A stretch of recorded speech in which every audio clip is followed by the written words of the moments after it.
What's going on, everybody?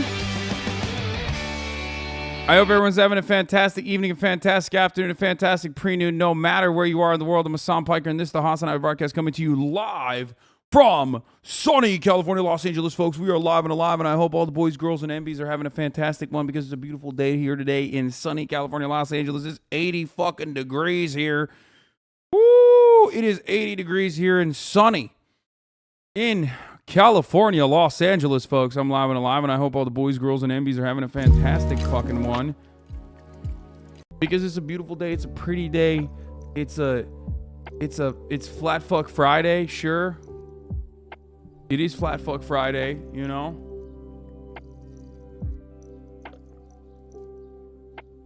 My fucking Gators Daily merch has not arrived yet. I don't know why. God damn it. I'm live and alive, folks, and I hope everyone's having a good one. Now, why? Why is everybody having a good one? Is it because Alex Jones is getting shellacked, milked, absolutely coomed on, stinked on him? Is that the reason? Here's an unhinged Instagram reel, Lamau. Okay, we'll take a look at that in a second. Huh, why? Why is it a great fucking day? Well, because... let me tell you why. Let me fucking tell you why. Because this is a day... this is a day that your fucking granddad and his granddad fought for. Okay? That's right. It's Friday, folks. You know we finally here, right? That's right. It's the weekend, baby. It's Friday, then. It's upon us. It's Saturday, Sunday. It's upon us. The motherfucking weekend is upon us, folks.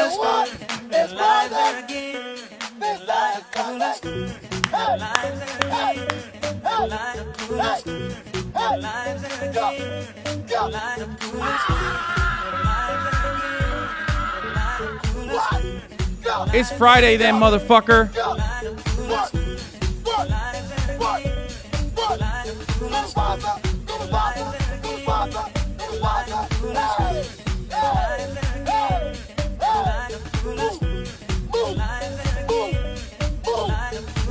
That's right. Celebrate the motherfucking weekend.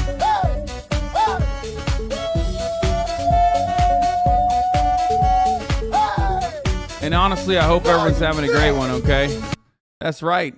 Cat lives in a truck. Thank you for the 5 gifted subs. Annalena, thank you for the 20 gifted subs total. Don't know what the fuck's going on there, but let me tell you something.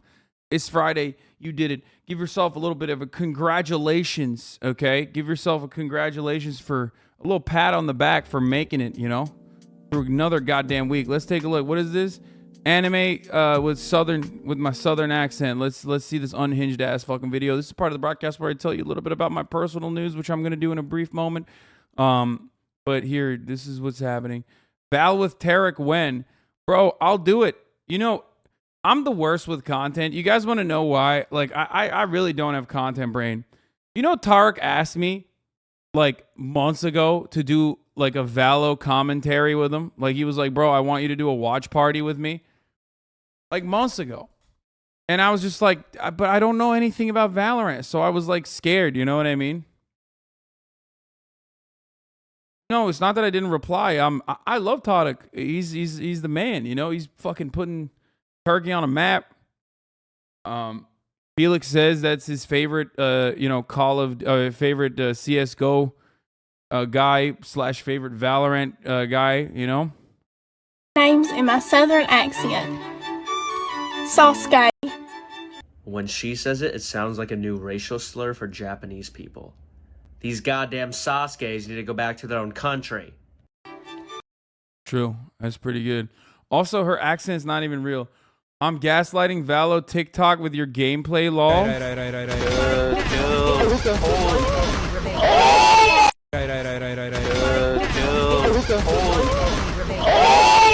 Shut the fuck up. Hasan Immortal 821 plays. What is happening? What? Bro, this PFP is awesome. Did you make this? I want to use this PFP. I love this shit.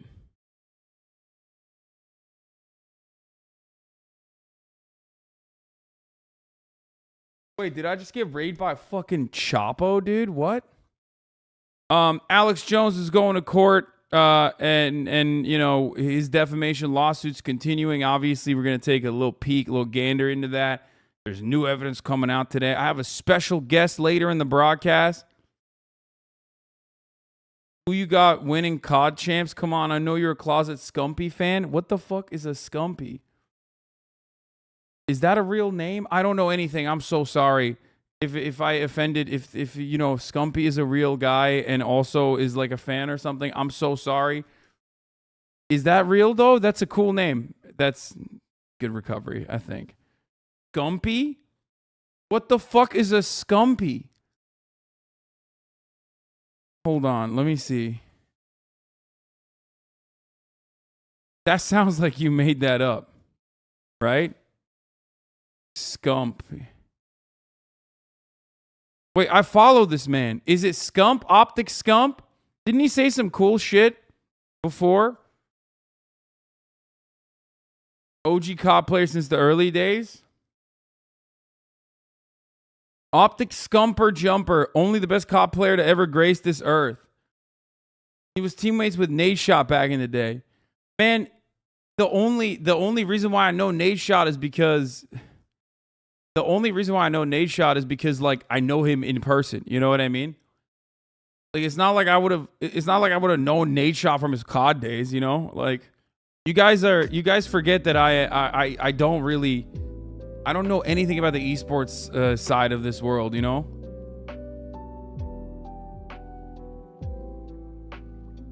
Anyway, Valo with Tarek. I still do not have Valorant on my computer. Okay, everybody's got to stop sending me fucking Instagram reels, dude. Please stop. I just don't even like looking at Instagram on my computer. Anyway, listen. Folks, this is part of the broadcast where I tell you a little bit about my personal news. First of all, my alt got doxxed. Okay? And the person who did that, I can't believe him. Like, you know, I can't believe he would do this to me. Yeah. No, I've been keeping it a very good secret for a very long time, obviously. And you know, these Hollywood types, man. You know, I foolishly talked about Simu Liu last night or yesterday, and he just doxed my secret alt, dude. That's crazy. This is a joke, by the way, please, for everybody that doesn't understand. I'm joking. And also, I think I'm gonna make a new Twitter alt now. Yeah, no, this is so embarrassing, especially because I should have worded this differently. You know what I mean? I should have said, like, I didn't recognize the dude from Shang-Chi when I balled with him last night. You know what I mean? Like, that's what I should have said. Instead of saying, like, I didn't know who he was. Because, like, I know who he is. You know what I mean?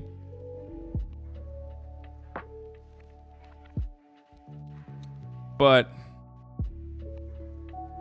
you sound like my overthinking ass again. Dude, I am overthinking. Yeah, for sure. But yeah, no, he's, like I said, he's cool as fuck. We were destroying. Can you please accept my follow request on there? It's been pending for a while.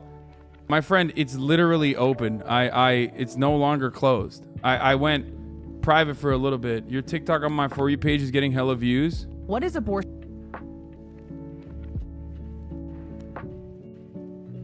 Bro, let me tell you something about this, okay?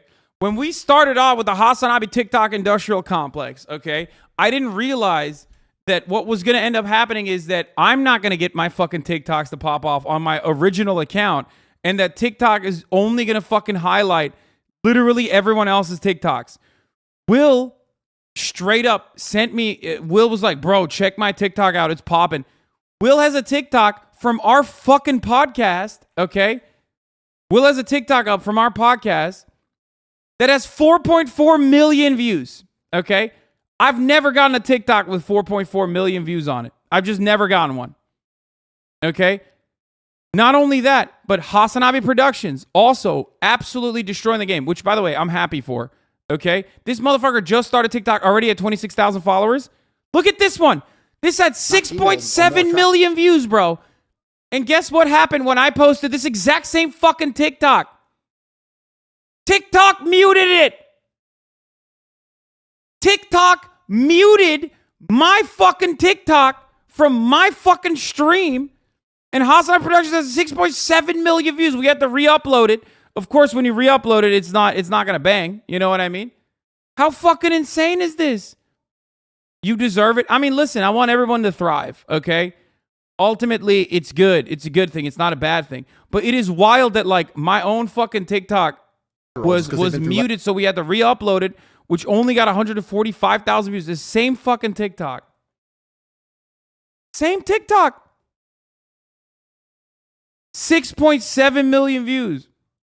So basically what I'm saying is the only thing that pops off, first of all, basically what I'm saying is, like, Top G, what's going on? You know, I love you. And you know, you're out here fucking me over. That's not cool, okay? I love Top G. Like, okay?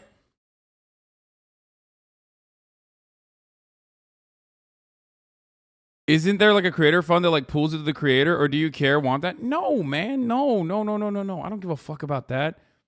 No, not at all. Not only, no, the creator fund is also like minuscule from what I understand. I didn't even fucking apply for it. But the creator fund on TikTok is not like a really good source of revenue. It might be good for, you know, people who are just like making, it might be decent for like a little bit of bag on the side for people who are like using my content or whatever. That's fine. But like, I don't give a shit about that. No, the only reason why I'm the thing that I want is exposure on TikTok. Like, I want to fucking grow my TikTok account so I can reach new audiences that I have not been able to reach, which is the reason why I don't really mind when other people's TikToks are popping off. You know what I mean? HasanAbi Productions is popping off. Like, it's good. It's good for me. As long as you literally, unlike this motherfucker, link it back to the stream, as I've always said, HasanAbi Productions, and not to just your own fucking account. This man says he's an editor for me.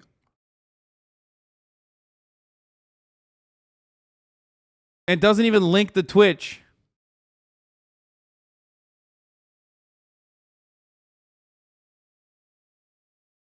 Since when do you say link it back? No, I've always told the HasanAbi Clips Industrial Complex, like, look, as long as you expressly mention that this is a fan channel, you know what I mean, that I don't have any control over, whatsoever, because I mean, it's the truth, because I don't want people to fucking get up my asshole, right? I don't want people to fucking get mad at me because like HasanAbi Productions is wilding out on the timeline, you know what I mean, and I have no control over that. Which I think is like a pretty reasonable demand. And because like, a lot of people literally think, because people then think like it's my channel, you know what I mean, when it's not. And I don't want that.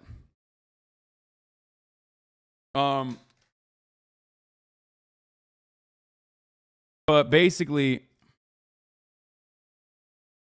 you told him to get less pussy and now he's too powerful. I know, I see that. What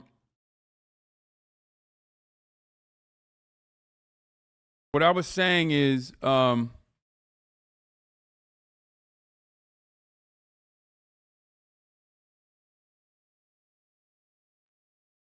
okay, here's how this works.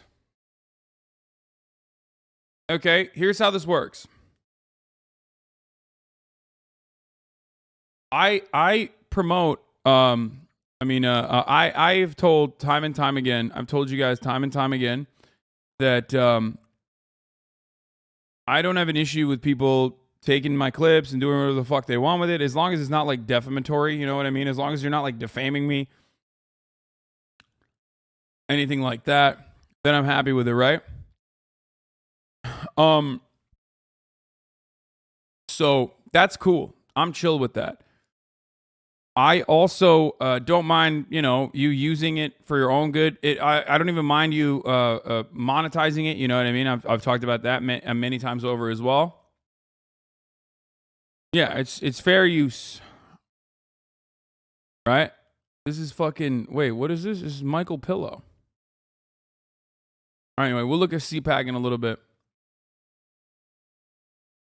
As long as you mention that you're not linked to me, unless you are literally my editor, like Ostenox is, okay? Like Ostenox is literally my editor.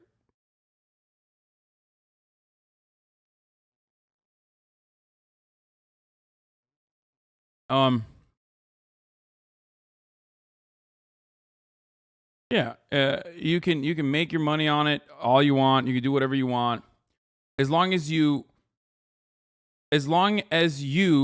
openly show that it's a fan channel, and also link it back to either my TikTok or link it back to my Twitch. You know what I mean? That's it. That's the only thing I ask for. You can do whatever the fuck you want with it after that. But I just don't want people to hire me. Bitch, what do you mean hire me? I already have two editors that are doing my TikToks, okay? Like if you want to throw your hat in the ring, you can. And that's fine, but also fucking change your account to regardless, link it back to the Twitch stream or fucking or the TikTok. Straight pride flag, lol. Where?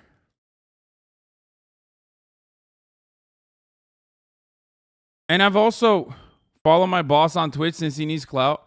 I'm gonna fight this motherfucker. I swear to God. Jesus Christ. Same with YouTube, man. It's the same. I've always said the same shit. It's so fucked up. The editor gauntlet. Literally. This TikTok account is the perfect example of what to do. Yeah, exactly. HasanAbi News. Fan channel posting news clips from Hasan's stream. www.twitch.tv/HasanAbi. Exactly. Same with YouTube. You know what I mean? You can literally make money as a side hustle if you want. What the fuck? Why is the first thing that comes up HasanAbi canceled? And when I type HasanAbi, look, when I type my own fucking name on my own goddamn YouTube page, you see HasanAbi Productions coming out. Like, one of the first things that comes up. Daily Dose of HasanAbi, one of the first things that comes up, who we've also hired on top of that as well. And Daily Dose of HasanAbi is a verified channel, right? But look, Daily Dose of HasanAbi. Want more HasanAbi content? Twitch at HasanAbi. Hasan Piker. Hasan the Hun. Channel managed by Daily Dose of HasanAbi. Do you see? That's how he does it. HasanAbi Productions knows it too. Like, he knows your home for HasanAbi clips, memes, react videos. HasanAbi, aka Hasan Piker, is an American Twitch streamer. Fan channel not affiliated with Hasan Piker. That's it. That's all I want.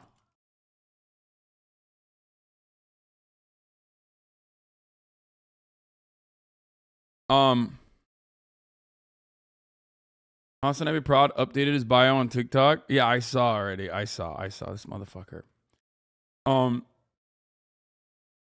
Anyway, so ultimately, I fucking ride for all of my fan channels too. Like, YouTube literally took, if you guys remember, YouTube literally took down a bunch of the fan channels, including Daily Dose of HasanAbi, stopped monetizing them, like forcibly stopped monetizing them.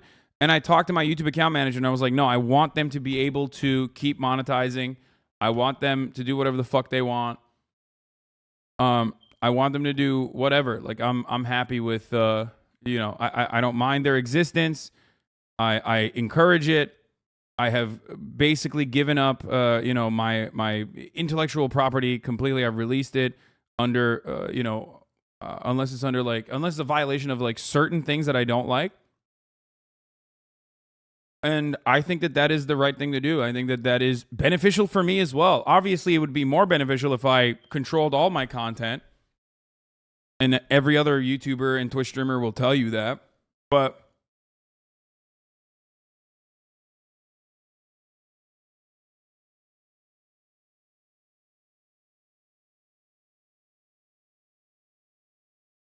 Do you think Twitch would take down the waiting room streams? I don't think Twitch would take them down. And I also don't mind the waiting room either. So, I see it as like, I see it as a mutually beneficial relationship. I don't have an issue with it. I know that there are obviously issues. I know that there are obviously issues that come, like additional complications that come along with like releasing your content this way. But ultimately, it doesn't matter. I'm happy with it. As long as people aren't like trying to fuck me over. So that's great. Keep thriving, kings. Hopefully we can fucking juice these TikTok numbers up, and also hopefully we can get my YouTube to a good. You know, I'm trying to get my fucking YouTube to 1 million subs, which we are 6K away from. But other than that, you know, shit's great.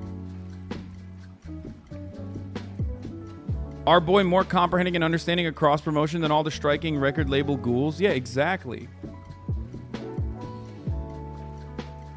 Except it's more than that. Like, I mean, no record label or any other fucking intellectual property holder on the planet is ever going to be like, hey, you can do whatever the fuck you want with my intellectual property, including literally cut it and post it on your own. Because like half of these fucking fan channels don't actually edit anything. HasanAbi Productions at least edits stuff. But a lot of these fan channels don't even edit anything. They just like post VODs or whatever of the stream, which again, like I've said, don't have an issue with. The Macius, thank you for the fat playlist. This account is still having issues, I think. HasanAbi Gaming VODs? Wait, why? Seems like they're still posting. What? Look at that.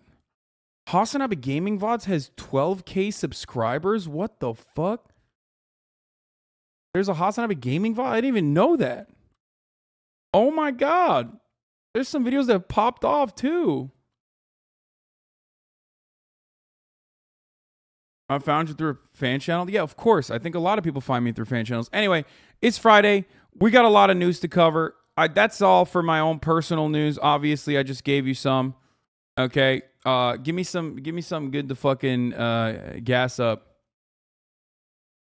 Give me a good meme to pop off with. Okay, and I'll write a banger intro and we'll get started.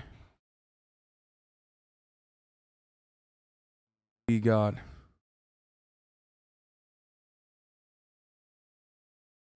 content. Gators Daily. Goofy Puppy goes absolutely bonkers when you give him chicken.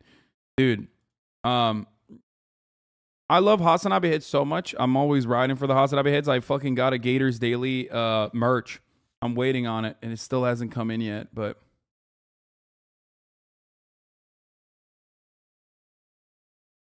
I heard so many people watched you for Subnautica. I was shocked. It's because I have a legitimate fear of water and the sea and fish. And that's part of the reason why I had to stop playing it. Oh my god, that's so good. I love that. Okay, that's part of the reason why. I think that's like, people love seeing something unique. Everyone has played fucking video games a million times over. But I think one of the most unique experiences is watching a fucking 6'5", 250 pound hairy ass dude fucking scream, like shriek like a fucking cat over pixelated, jump scares. So I think that's part of the reason. Did I say 6'5", 6'4"? Why do I keep doing? That's the second time I like almost accidentally slipped. I'm not 6'5".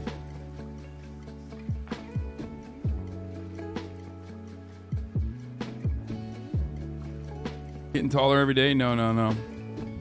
Easy win strat for when you play Elwig again. Wait, hold on. Let me just pop off real quick and then CPAC Hogwatch. Alex Jones slated to pay 4.1 mil plus additional damages today. Damages revealed today.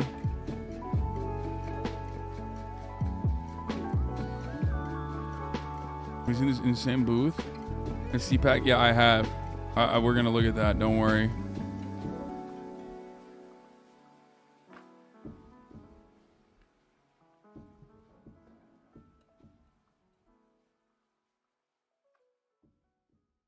You can't lie to us.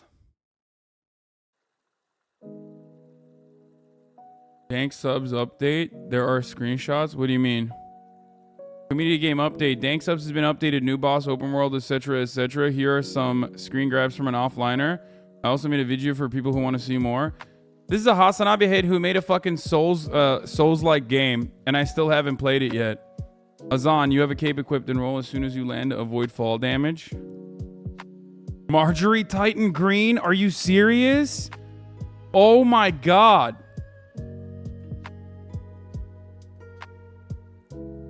Boy crashes a... Yeah, Boy made a video about how Disney made him gay.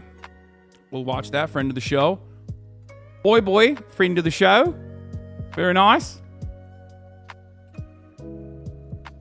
China cutting off U.S. COA. Thanks to Nancy. And more. Get in now. And I'll finally look at what happened to OK Buddy, okay, today. Because I think we're going to have some time. It looks like Fortnite meets Dark Souls. Play this now.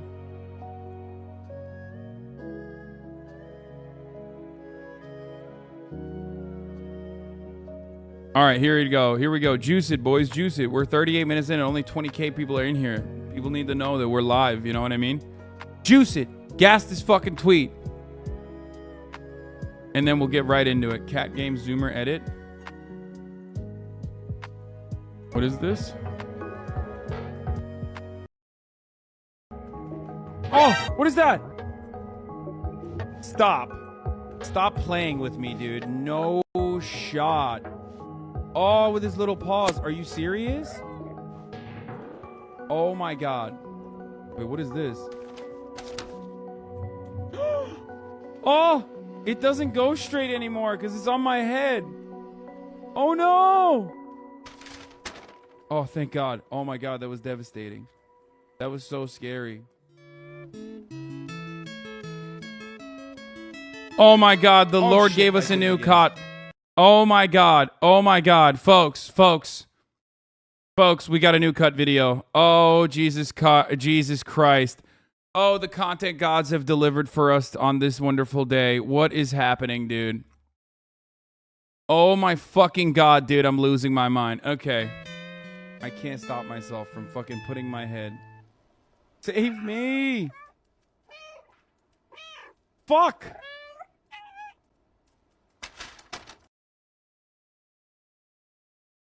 I love this. Okay. Do you see this Rishi Sunak clip going around? All right, mate. Do you think we're going to fucking talk about... You think we're going to talk about the UK today? Well, guess what? We might actually talk about the UK today. Here it is. Austin show, August 11th. New episode. New season is coming out, by the way. Here we go. Here we fucking go, dude. They're here!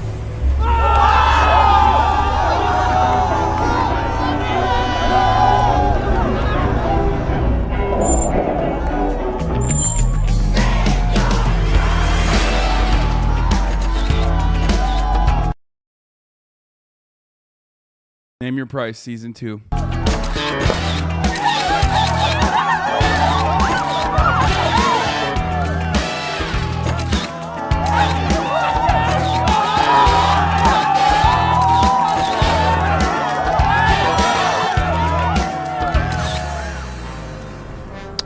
Hey, boys.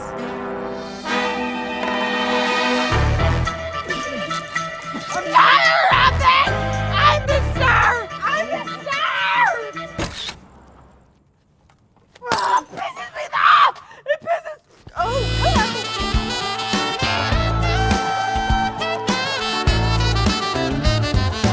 Thought we were canceled? Thanks! We're back for a second season to Name Your Prize.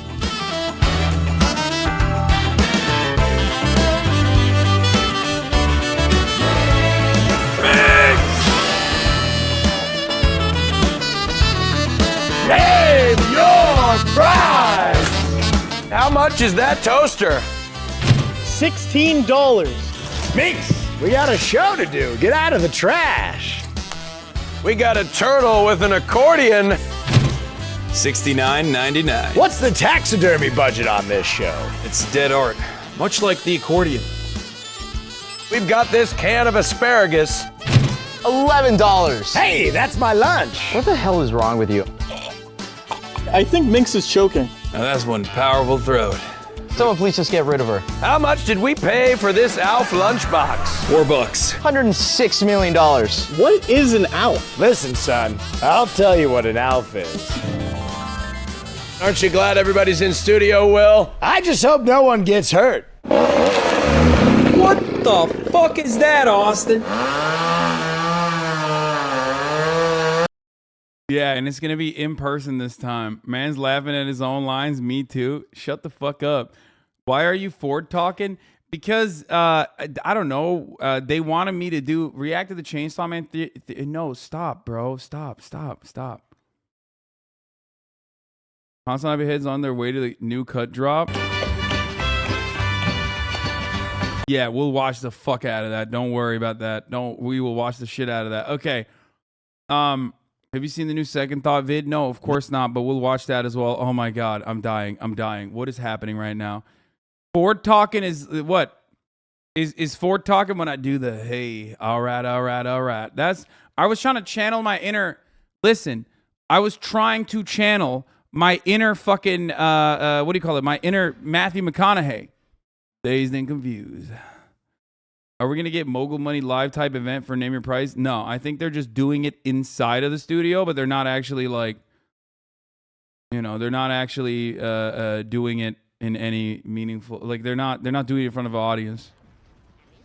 Yeah, I might be dead. Yeah, I'm literally dead. He can do that from center. He can kill you from center stage off of a single move.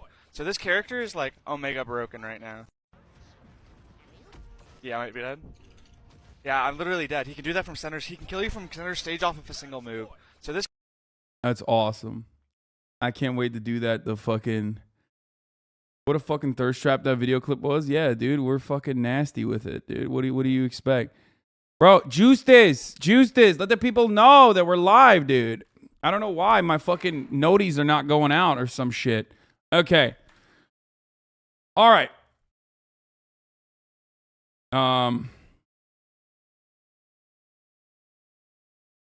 Okay, dude, here, Chainsaw Man official trailer. I'm not going to watch it. Shut the fuck up. I have not seen Chainsaw Man. I have not watched Chainsaw Man.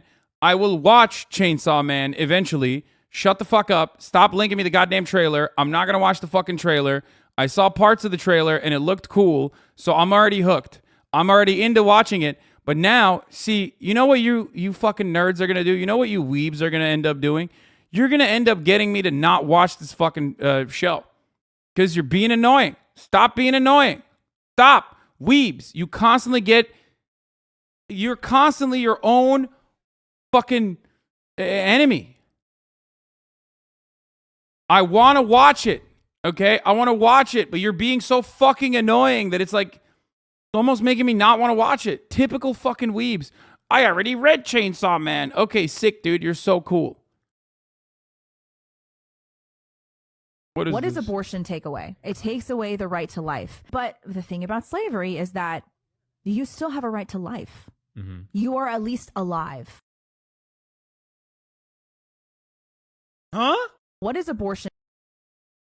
Okay, good clip. Yes. I'm quitting politics to be Simu's best friend, okay? We're done. That saga is over. We're just going to live our fucking basketball diaries. We're going to ball out. We're going to ball the fuck out, okay? We're ballers now. Sorry, everybody. I'm done. I'm done with politics. Rejoice. I'm a baller now. Fuck it. Tonight we ball. Are you and Toast confirmed from Shang-Chi 2? Reading is offensive to me as a Southerner. Don't talk to me about mangas. I'll never enjoy. Nice MTG article. Georgia U.S. Rep. Green among 20 House Republicans voting no on anti-human trafficking bill. Congresswoman says Democrats seek to inject Marxist policies. I haven't looked into this, but a lot of fucking... Listen. A lot of the anti-sex trafficking bills oftentimes just end up being anti-sex work bills. They just like code it as anti-sex trafficking. That doesn't mean that like these people are right. I need to look into the details of this before I cover it, okay? But I love the idea that like any kind of bill that Marjorie Taylor Greene doesn't like, Marjorie Titan Greene doesn't like, is just magically declared to be fucking pro-Marxist or something. They just use it. Okay. No, I'm not gonna react. I'm not gonna react to the cut video yet. We'll do it later. Okay. You see that fucked up car crash in Los Angeles? Drunk driver going 80 plus on a main road. Some people passed away. Yeah, I did. Okay. Jesus Christ, bro. I can't even get through a goddamn fucking just intro to the broadcast. I know that MTG is supposed to speak today. We're excited and we're waiting on that, okay? But not yet. All right. Starting off with motherfucking Alex Jones, okay? Talk radio host and conspiracy theory. We're waiting on additional damages. But here's what happened to Alex Jones. At this point, you know exactly what happened to Alex Jones, because I've been covering it for the past 3 days. I think it's the funniest story. We have been smoking on that Alex Jones pack for the past 3 days. Now, I'm going to try to parse through the legal jargon. Okay?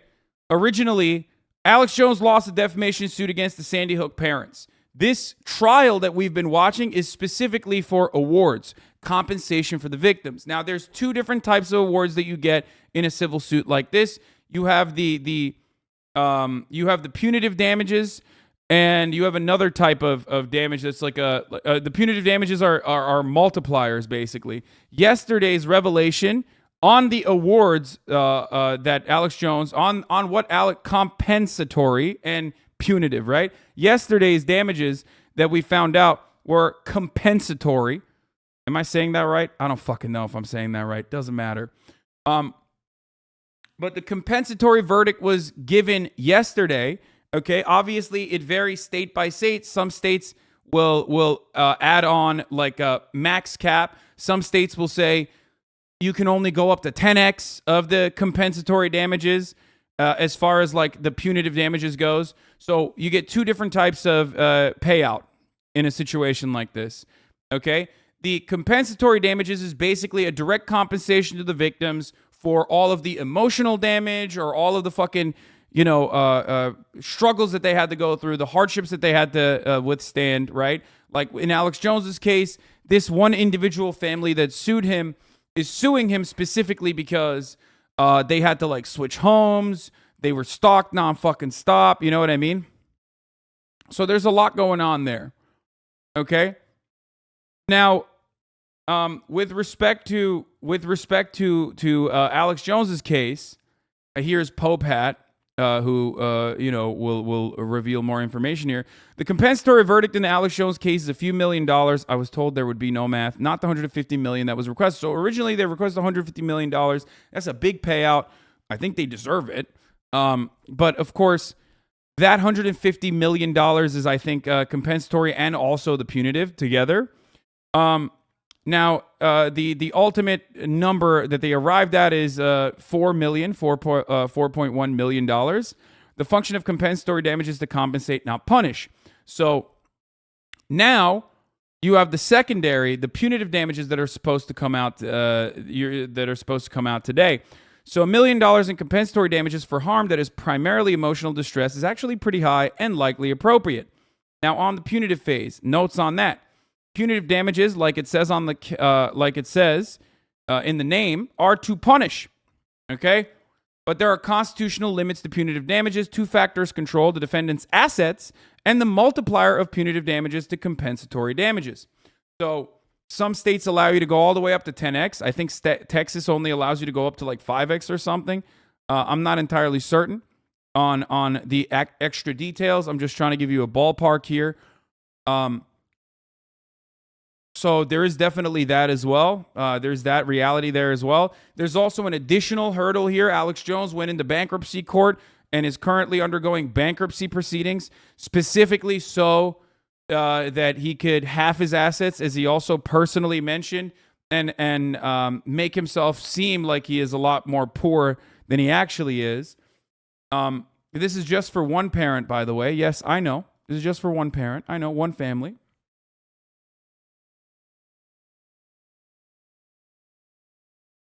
As to the assets, the punitive award can't reach an excessive percentage of the defendant's net worth. What percentage? Ask a Texas lawyer. In California, is generally not supposed to exceed 10%. Also, the net worth on top of that can be massaged, as Alex Jones has done already, right? And is that illegal? Well, it's immoral, but everything Alex Jones has done is immoral, so who the fuck cares? And also, our legal... our laws, our legal system, and our criminal justice system, and even our civil litigation system specifically revolves around defending the wealthy and defending their assets and sheltering them as adequately as possible in situations like this.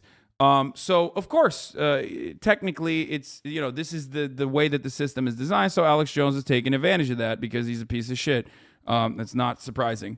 Remember, he's literally in a court case specifically for defaming the parents of Sandy Hook victims, like parents whose children were fucking murdered in a school shooting, and he just shamelessly said it was fake and sent the most psychotic wingnuts, right-wing nut jobs up these parents' asses for years on end, including people shooting at their cars and shooting at their homes and shit. So, you know.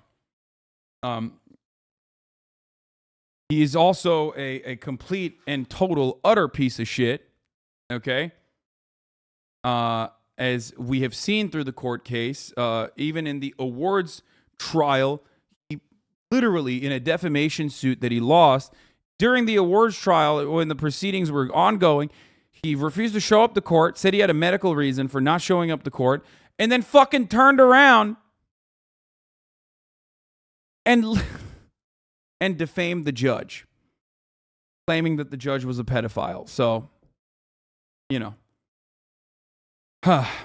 As to the compensatory to punitives ratio, Texas seemed to follow the general trend that the ratio has to be single digit, maybe low single digit in most cases. Here's an example of the elaborate analysis of whether the ratio is excessive. You might get away with a higher ratio if compensatory damages are very small for some reason and the conduct is very bad. But when you have a big compensatory verdict, it's going to be very hard to get it way more than 9-1 and challenging above 5-1. So if I'm right that the compensatory damages are around $4 million, don't expect punitive damages award above, say, $36 million to be upheld by appellate courts. Was the plaintiff's $150 million ask ever plausible? Not really. That would require super high compensatory damages, and jurors don't actually hand out big bucks like that. That's the other thing. There were 12 jurors. 2 of them did not sign off on it. Did they not sign off on it because they were fucking info warriors and thought Alex Jones deserves to pay $0 because he's a brave truth teller? Or did they refuse to sign off on it because they decided to, did they refuse to sign off on it because they thought he deserved, the parents deserve more? Okay?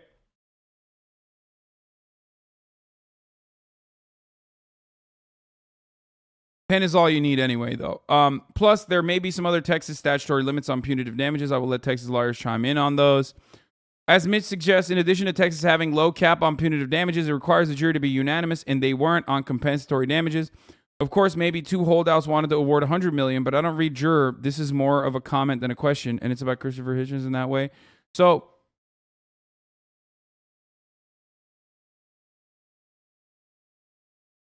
bro, what the fuck is wrong with him that he thought defaming the judge on a defamation case was a good idea? He didn't just defame the judge and call her, infer that she was a pedophile.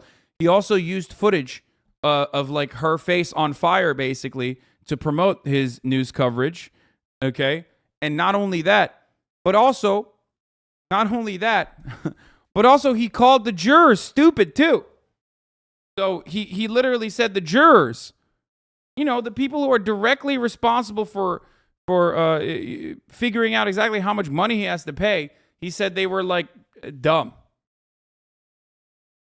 So yeah, let's see what he is. Alex Jones has been ordered to pay more than $4 million to the parents of a 6-year-old boy who was killed in the Sandy Hook massacre. This follows the dramatic trial where Jones admitted that the massacre happened after years of telling his listeners. Yeah, I mean, maybe he's mentally ill. I mean, if you ask Alex Jones, he has said that he's a little bit of silly Billy himself on numerous occasions. So we'll see. As Nancy Chin reports, that's only part of what he may eventually have to pay. I will accept this as a verdict of the jury. Marking the first time Alex Jones will be held financially responsible for repeatedly claiming the 2012 Sandy Hook shooting was a hoax. The radio show host must pay more than $4 million to Neil Heslin and Scarlett Lewis, the parents of Jesse Lewis, a 6-year-old who died in the massacre. Jesse was real. I am a real mom. The verdict comes after the parents this week recounted years of harassment from Jones's followers. I can't even describe the last 9.5 years of the living hell that I and others have had to endure. In Jones' own testimony Wednesday, he conceded under oath the shooting actually happened. It's 100% real. And was caught off guard when lawyers for the family said Jones's attorneys had mistakenly shared years' worth of his texts that showed he withheld evidence. I mean, if I was mistaken, but you got the messages right there. After the verdict, he called it a oopsie moment, which his lawyers also had one of those. There's a lot of oopsie moments in the Alex Jones saga. On the first hand, he's like, oh, it was an honest mistake. Who amongst us, ladies and gentlemen of this jury, who amongst us is not went on a mass harassment campaign against victims of a mass shooting, a school shooting? I mean, who hasn't done that? That's like a Monday for me, which is precisely why I also continued to defame the judge proceeding over the case and call her a pedophile. But that was another Monday. You know what I mean? It's just like, oh, I got a case of the scaries on Sunday, and then this is how I act out on Monday, folks. Sometimes I black out and words just come out of my mouth. Okay. So you're leaving out the demon part a lot. This is true. I apologize, Seal Puncher, and to the brave info warriors in this community. He also called her a goblin witch and a demon pedophile too. Yeah. So you know how it is. It's just January 6th. Also another case of the Sunday scaries came in, kicked in. All of a sudden, before you know it, I'm telling everybody to storm the Capitol. Okay, you know how it works. Jones released a video claiming the reduced amount as a victory. What I did to those families was wrong, but I didn't do it on purpose. But the family's lawyer said, again, another oopsie moment, that this was only part of what Jones will have to pay, as the jury still has to decide on punitive damages. It's a win for the Sandy Hook families, and it's a win for truth and justice. Civil rights attorney Alexander Tobbs said this sets a precedent for other cases against Jones. It sends a message that... Yeah, it's only taken like 10 fucking years for the Sandy Hook families to finally successfully sue a weapons manufacturer for their culpability in mass shootings. It only took like 10 fucking years for them to be able to successfully sue a guy who was harassing them for that entire time frame. It's wonderful. I love the American legal proceedings. You know what I mean? It's great. It's just like, hey, if you have a lot of money or if you have a lot of time, if you're finally fucking fed up and you spend 10 years of your life, then maybe you'll be able to get a little bit, just a modicum of your life back, you know, and maybe an apology. So that's fire. Can't have the fair trial you're legally entitled to if you actively prejudice all the neutral observers. I think at that point, it's like, you can't do anything about that. Pecker Protector Soheeb, thank you for the 5 gifted subs. Yeah, this is great. This is a wonderful, wonderful situation. There is a cost, there is a price to lying about people in the public sphere. And the jury will return today to hear evidence about Jones's finances for its decision on any punitive damages due to Heslin and Lewis. Jones does face more lawsuits in Texas. So there's more lawsuits that can come out of this, obviously, given the decision and how it goes. And we're going to talk about we're also going to talk about like what the expert witnesses have testified in court earlier today, a couple hours ago, on what Alex Jones's net worth is, because they have to make estimates on it now in order to make sure that the punitive damages are proper, they're appropriate. This has to be done regardless of the bankruptcy regardless of the bankruptcy court that he's going to go through. Don't know exactly what the cap is for it, but yeah, that's where we're at. But listen, you don't have to drain your bank account like Alex Jones is about to in order to avoid the top of the hour ad break, because at the top of the hour, there's a 60-second ad break. And if you no longer want to see those ads, all you need to do is pay $5 a month in the form of a Twitch subscription. Or if you don't even have $5, all you need to do is, get a free subscription in the form of a Twitch Prime. That's right. By connecting your Amazon Prime account to your Twitch account, you get one free Prime subscription a month. You can use it on your favorite streamer. Happy 4 years. Can I get a welcome to the jungle XQCL for all times? What's up, Lake McGroove, one of my oldest subs, 48-month subscriber. That's right. Fucking 4 years, dude. That's crazy. Aloha from Maui, Pecker Protector, Sohaib, and Marjora's 94, thank you for the 10 gifted. Ray Donnell, thank you for the 5. Anila, thank you for the 5, allowing all those people to no longer see the ads. That's one other way that you can also avoid the fucking hour, top of the hour ad breaks. Here's the 1-minute ad break now. Ray Donnell, thank you for the 5 gifted as well. Old heads, rise up. I've been following since 2014. How come no gift sub? Says Afro Black Sicano. It's really cool that you say that. I can see when you started following here. And also, I was not on this platform in 2014. Okay. Hasan is so close to 1 million YouTube subs. Holy shit. Yeah, I know.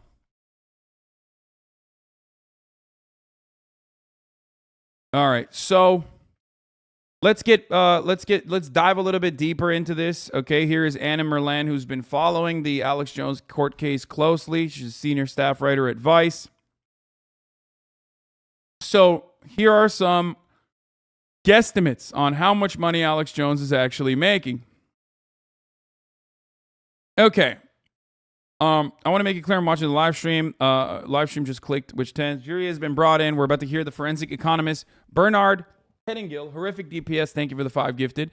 A forensic economist is going to look at, Alex Jones's assets and try to analyze what it is.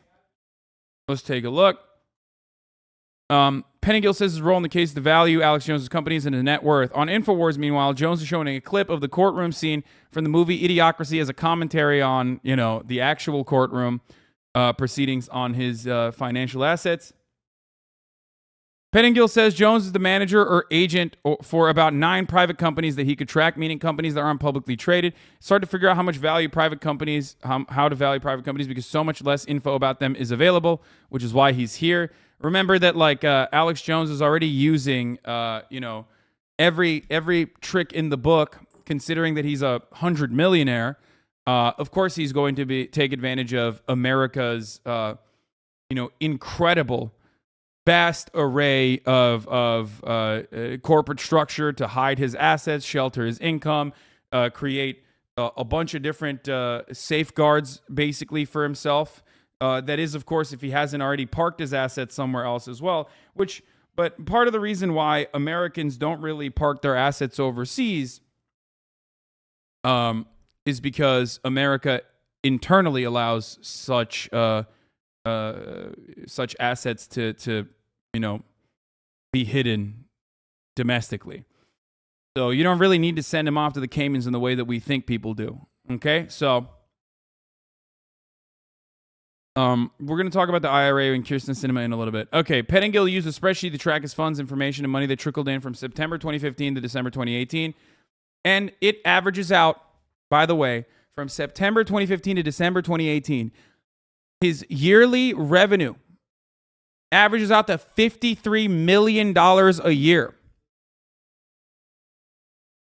In testimony, Pettingill adds, Jones said he could do $70 million, and there's also been a nice, healthy increase since 2018.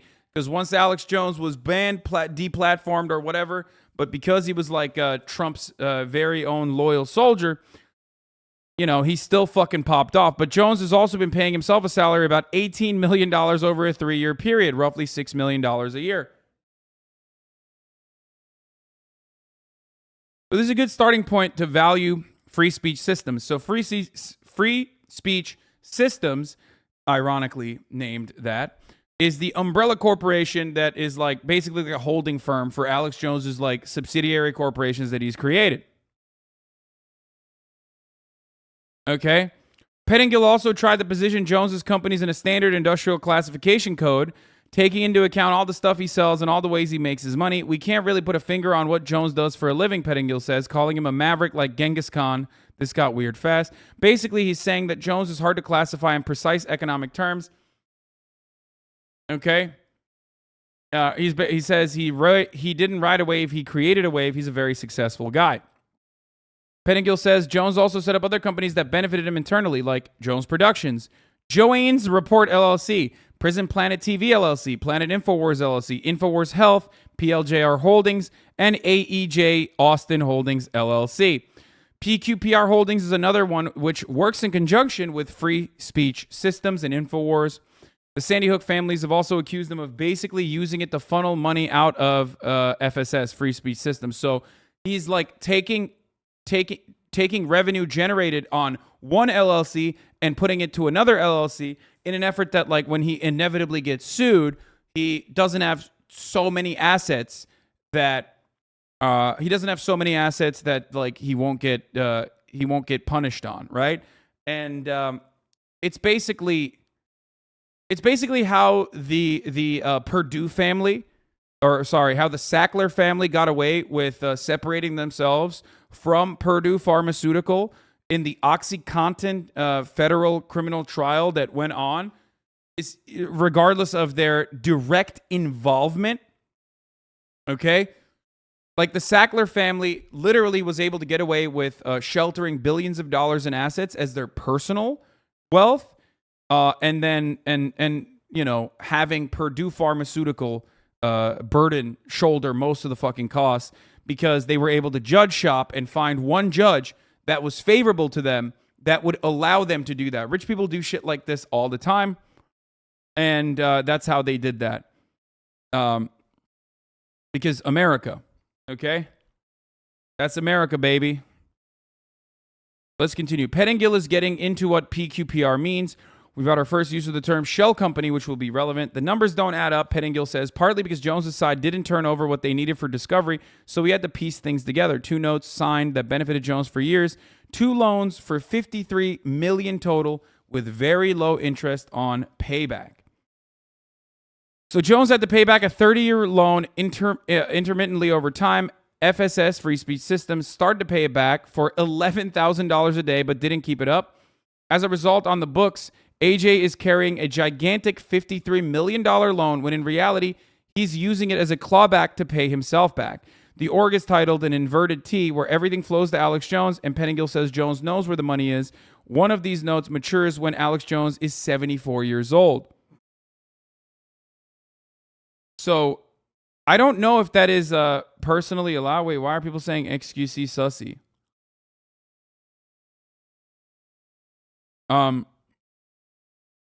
Did I say something about XQC?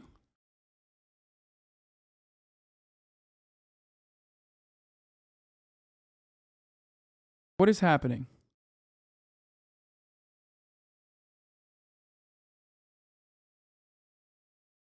Anyway, stop being weird. Oh my God. My community is like brain broken babies. Okay. Okay. As I was stating, so what's going on here is from what I understand, and this is not 100% correct information. Like, I can't tell you with 100% certainty. You yourself are kind of a brain broken baby, Lamau. That's true. Here, take 7 days off for that.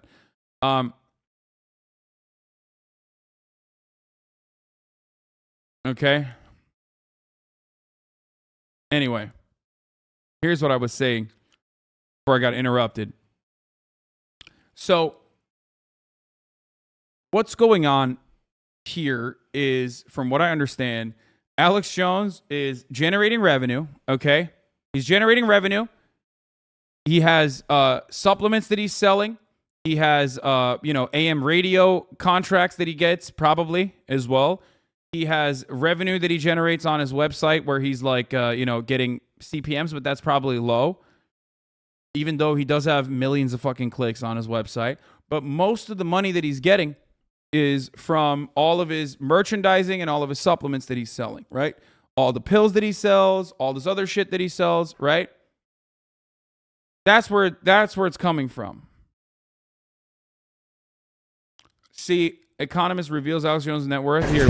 Here in the witness. We should just watch it, honestly. Berkshire Here. Hathaway, which is a financial. If you dissect that and you say it's roughly $6 million a year, and you add that to the $53 million, then you're close to 70 million. The margins on his merch must be crazy, brother. Do you know how fucking easy it is to set up like a merchandising? As someone who worked on it for years and years and years, let me tell you something. Like, my margins were dog shit because I wanted to make it as ethical as possible, using domestically manufactured products and also using union labor products.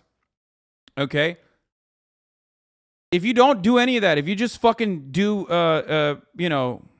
dog shit, lowest quality Chinese made t-shirts, okay?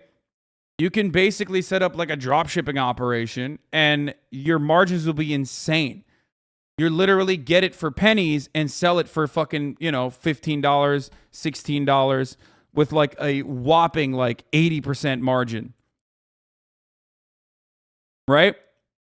Chinese made is the best? No. Chinese made can quite literally be the best or quite literally be the worst. That's the beauty of working with a Chinese manufacturer. Everything gets made in China. So, technically, as long as you want to pay for it, you can literally get the top quality, best quality merchandise out of China if you want to. You can also, and many people do this, you get the worst quality products from China. It's not even hit or miss if you know what you're fucking doing. Okay? That's how this works. That's just how it is. When you work with Chinese manufacturing, you, like I said, you get the best quality product or the worst quality product. It is just it's just absolutely dependent on what you want to pay for. And it's quick, it's cheap. No, you can make it quick, cheap, and well made. 100% cheap in relation to like domestic manufacturing. I'm telling you guys, okay? I'm telling you. China is 100% like, if you want to pay for it, you can pay for it. If you want to lower your profit margins, you can get really good quality shit coming out of China.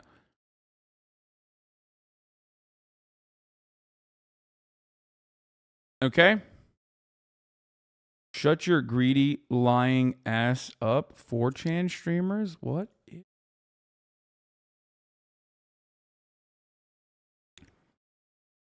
Anyone that knows anything about merchandising knows what I'm talking about, by the way.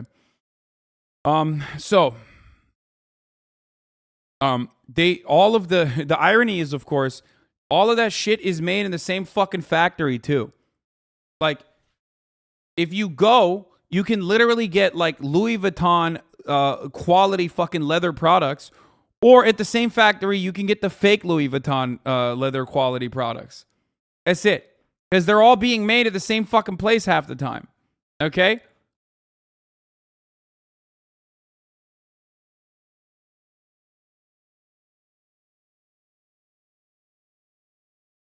Yeah, night shift products.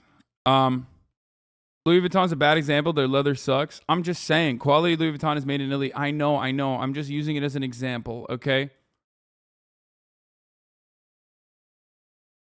All right. Both my favorite and least favorite hoodies are made in China. Anyone who doesn't understand this is just a Red Scare or a Maribarian. So,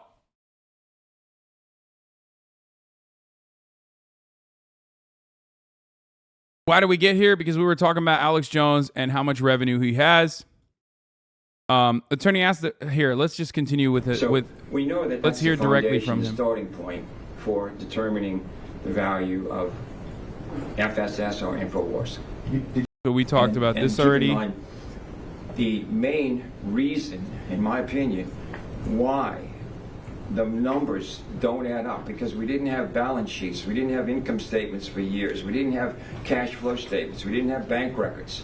So it's almost like trying to piece this together. Mr. Pinnacle, you understand all that stuff was ordered by the court to be produced, right? You're on. Yeah, I do understand. I object, Your Honor, to that question. Overruled. Of course. And you know how many times I've. Wealthy women definitely buy knockoffs, so we want to buy the real thing, brainworms. I have no idea what the fuck you're talking about. But I'll tell you this much, okay? Actually, I don't even know. I don't even know what to make of that. What I was gonna say is there's no problem with buying knockoffs. Buy knockoffs. Who gives a shit? Especially if they're good. The last few weeks, counsel, and none of that was produced. Right. I'm sorry. Go ahead. You were talking about shell companies. Sure. In this sense, it was to take the affiliate companies and monetize those, benefit by those. In fact, there were 2 notes that were signed in 20. I also object to this line of questioning as irrelevant. It's supposed to be here on net worth, not on. Overruled. There were two loans set up. This part's important. 2 of these that were set up to benefit. We're talking about the shell companies. These were to benefit Alex Jones for years and years to come. He set up these 2, quote, loans, so to speak. One was for $29.5 million. The other was for $20.5 million. The total had to be $53 million. One over a 30-year period and one over a 15-year period, with very low interest on payback. And that simply means that Alex Jones was obligated to make a payment on the interest annually and to pay back the first loan, which was a 30-year loan, intermittently over time, which he started to pay. FSS started to pay that loan back at the rate of $11,000 a day, but they didn't keep this up. This started back in 2021, but they didn't continue to pay that. So as a result, on the books, Alex Jones is carrying this note, this gigantic note, $53 million note, when in reality, he's using that note as a clawback to pay himself back. And very simply stated, it's a convenient way of doing business. Before 2018, his business was a non-business. His organization chart is an inverted T, which means everything flows to Alex Jones. And I agree with that. I think Alex Jones made all the major decisions, and I think Alex Jones knows where the money is. He knows where that money went, and he knows that he's going to eventually benefit by that money. One of these notes matures when Alex Jones is 74 years old. He's only got a life expectancy of 76, and he is the remainder man on the first one, meaning he can take that money after the estate is settled and put it in his pocket. The other note matures in 15 years, and he's obligated to pay an interest rate every year of over $1.9 million, which apparently hasn't been paid. If it hasn't been paid, we don't need records of it. Is the purpose of a note like this to make free speech systems look like it doesn't have the same kind of net worth as it does? Absolutely. In my opinion, you know, when you carry. It's basically paying yourself. It's paying yourself off, like, or what? If I'm not misunderstanding this, unless he got this loan from a bank, or if he got this loan directly from himself, I don't understand how the fuck this is not money laundering.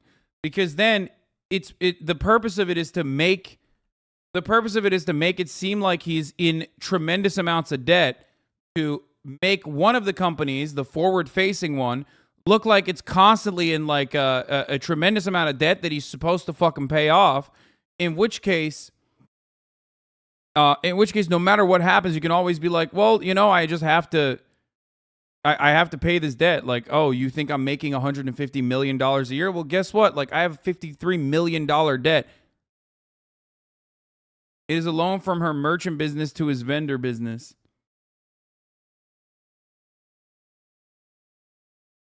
Literally deflating or obfuscating assets. So what I don't understand, just to comment on your previous point, the average consumer is buying the image. Okay, shut up, dude. I don't care about that. Calm down.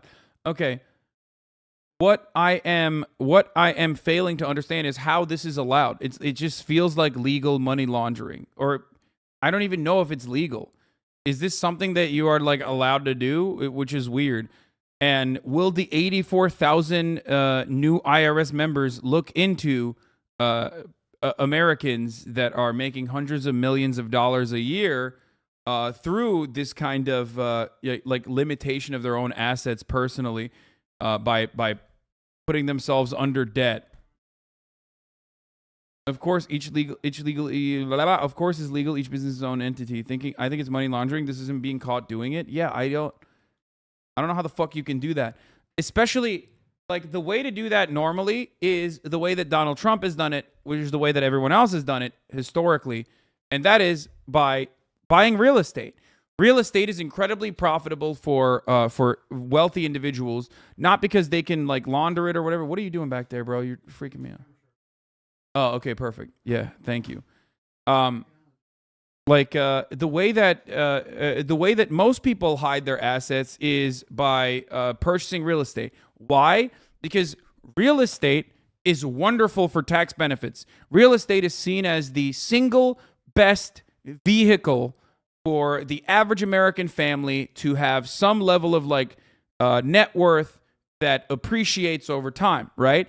Because of that, and because of the white picket fence American dream, that the American government has created wonderful opportunities for you to avoid taxes when you do purchase real estate, because they want you to buy real estate. Except that has created a secondary market of, you know, small business owners, the mom and pop landlords and whatnot that aren't even like fucking mom and pop landlords, but actually just straight up fucking, slumlords, gigantic slumlords. What Alex Jones is doing in this situation that I'm quite shocked by, that I didn't even know was a way to shelter your assets, or was a way to like basically make yourself seem a lot poorer than you actually are, is by creating an LLC that is like that has a fuckload of assets that you've dumped assets into, and then that LLC then loans money to your other LLC, so that the forward-facing LLC that you have is constantly in a state of debt. Therefore, you get plenty of tax benefits from that. Okay? It's a shell company that Hasan, why are you surprised? Because I know the tricks of the game, right? I talk about them regularly, but I didn't know that this was one of the ways that you could do that.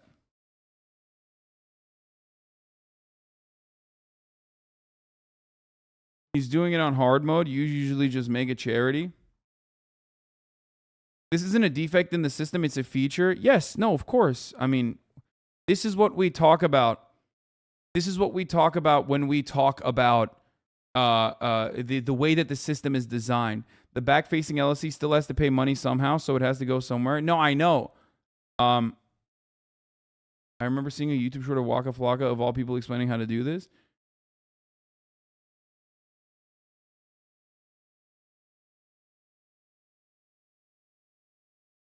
This is corporate money laundering, yes. It's what makes offshoring possible. My old man does it for a small company instead of a bank loans for vehicles. It's legal, but it can be abused easily through shells. You take a loan out of a company value rather than from the bank. It's common corporate practice. How does asset holding LLC evade taxes? How does the asset holding LLC evade taxes? I don't understand that part either. I guess like, well, technically, because if you don't pay your loan back to yourself, then all of a sudden that asset holding LLC is also losing money, right? You know what I mean? Because then you are like, you gave $50 million to another company, and like that debt is not being paid off fast enough. So now even your I assume even the original LLC that's like giving off the loan is now also in a state of debt. It takes out a loan to pay its dividends, and then because it has liabilities, it does not pay taxes. Yeah. Waka Flocka short explaining this. Putting everything in your name, create a business, an LLC, put everything in your LLC. And open up a C Corp, and if you don't know these, you need to figure these out. I'm telling you the names. Get a C Corp to run an LLC. If you want to make it even deeper, go get a trust fund and run a corp that runs the LLC. You want to get even deeper, own 2 trust funds for your business and your person to run that trust that runs all the business. It can get deep, my God. Like, absolutely. And Donald Trump actually showed me that method. That's how he didn't pay taxes. That's insane. Fun fact, this is what J&J did in Texas to get out of paying for the baby powder cancer scandal.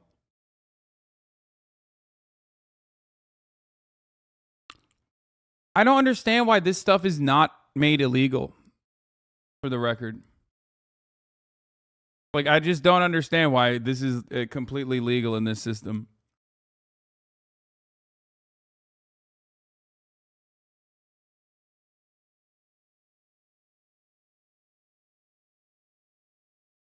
You need to set up a business like this to buy Gucci shirts? Yeah.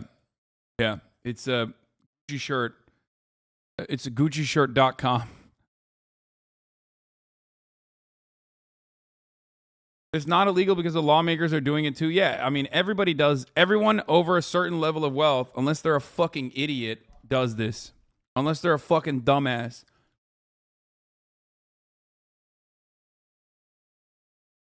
I worked at a Christian insurance company that did that a couple of years. They recently closed after the FBI shut them down for fraud.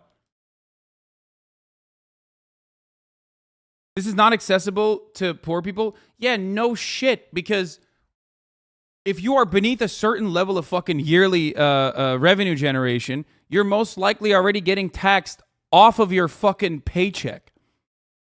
Most Americans aren't doing any of this shit because most Americans aren't fucking small business tyrants. Okay? Just setting up an LLC costs like $5,000. No, setting up an LLC is actually much cheaper than that. But the problem with that isn't the fucking LLC itself. The problem with that is, where do you have the assets to put into the LLC? You have to have capital to begin with in order to be able to launder it. If you don't have $400 in emergency spending, what are you doing? What are you going to do? Oh, dude, I'm on my grind set, dog. I'm on my fucking grind set, brother. Like, I got my LLC popping. It's like, okay, well, what are you doing with that? You can do it on LegalZoom for $45. That's not the fucking problem. And then there's like annual expenses. That's not the issue, though. The issue is that you don't already have the cash. That is a rich man's game. That is a game for a man who already has a lot of fucking money.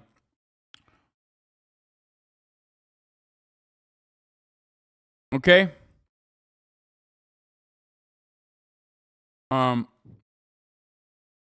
Yeah, this is only as relevant as a business owner. You might be able to do this as an independent contractor, though. Yes, but like, I mean, this is relevant for like Twitch streamers and shit too, certainly. But ultimately, I think this is way too complicated.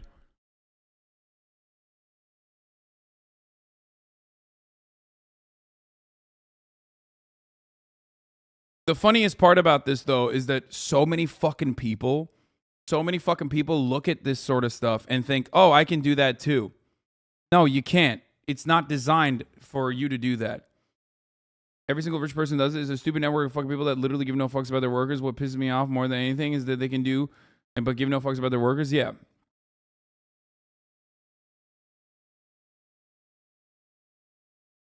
Carry to the bottom line a debt of $53 million. There's no above the line. You're saying if you're smart, you do this. Would you assign you have the capital? No, I'm a fucking idiot. I already mentioned that. And line item expenses that even come close to that. Even if you add up all of his indirect ways of paying himself, salary and advances and administrative fees and consulting fees, all that is bundled into the cash flow and profit and loss.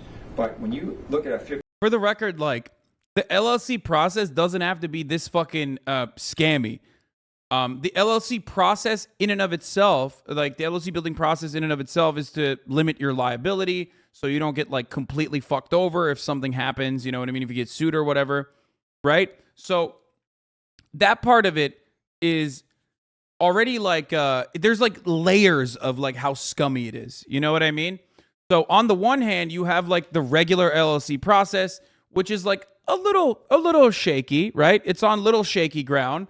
And as the average worker, you have no access to this whatsoever.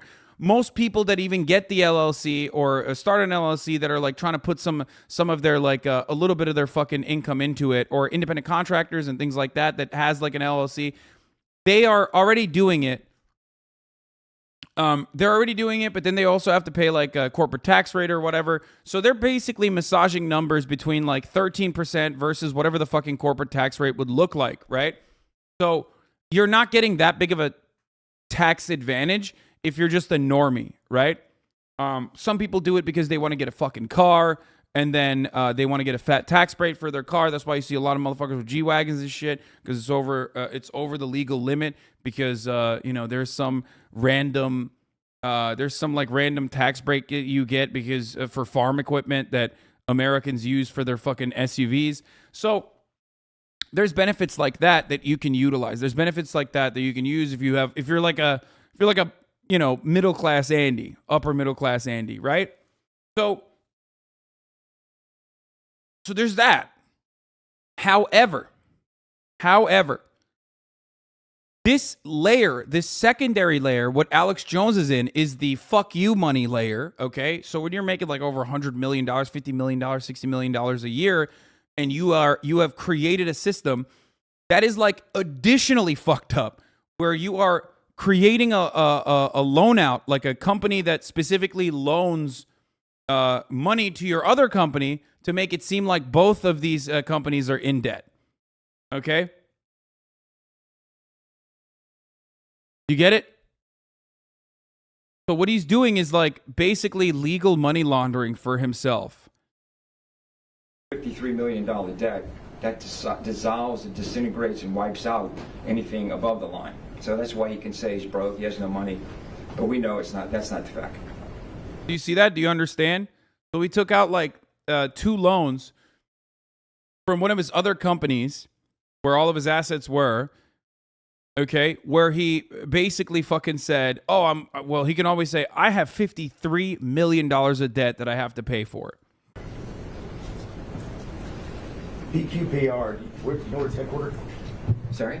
Let me ask you this. PQPR doesn't do actual business, right? No, it has no employees, doesn't do any business, correct? The other companies that you named, they don't do business either, correct? Correct.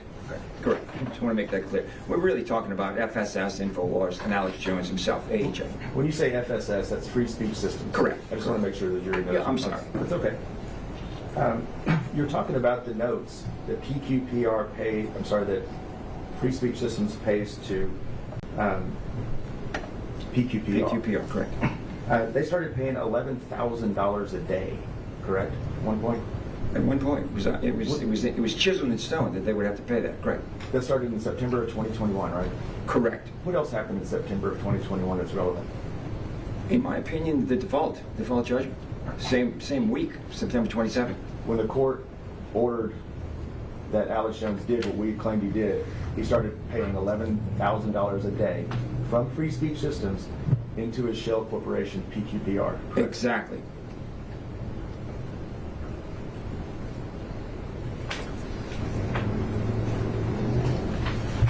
From the information that you do have, the limited information you do have, were you able to determine an annual revenue? How much money was coming into Free Speech Systems? Yes, sir. How much in 2021? 70 million. If we talk, let me back up. Motherfucker's making 70 million, dude. Oh my lord, he's making 70 million, and the average comes out to $56 million a year. Okay, my man from the years 2015 to 2018 averaged out $56 million in revenue. Okay, that is a fucking gigantic amount of money that he's making. Okay, and like, sure, he has employees and whatnot, but ultimately, he doesn't have that many fucking employees. You know what I mean? $56 million a year. Like, he doesn't have a lot of fucking things that he has to pay for. But once he pays for himself, his gigantic salary of $18 million or $6 million a year, and then he pays off his employees, basically, the way that he is able to fucking claim that he is not making any money is because that $53 million loan that he loaned to himself, the $53 million loan that he loaned to himself basically covers the rest of it. You know what I mean? Because now you have a liability. Now you have a fucking fat debt that you have to pay off, right? And here, this is my LLC. This is my corporation. I'm paying myself $6 million a year. I'm paying my employees, you know, however much money I'm paying a year.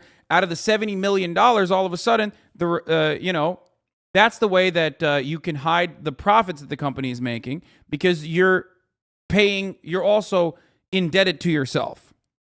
In 2021, the net revenue from the FS. You may look at his notes too. Yes. Just 1 second. That's fine. Wait, is he richer than HasanAbi? Dude, you guys are so wonderful and lovely that you think that I am in any way, shape, or form anywhere near the level of revenue that like an InfoWars or a Tim Pool or a Daily Wire, you know, Ben Shabibo generates. It's cute that you guys think that. You guys think that your favorite streamer who fucking refuses to take on marketing campaigns that pay insane amounts of money, or who literally fucking takes shittier deals on purpose so he runs less ads, like you think that streamer is making that kind of money. It's cool. I'm sorry, because they just...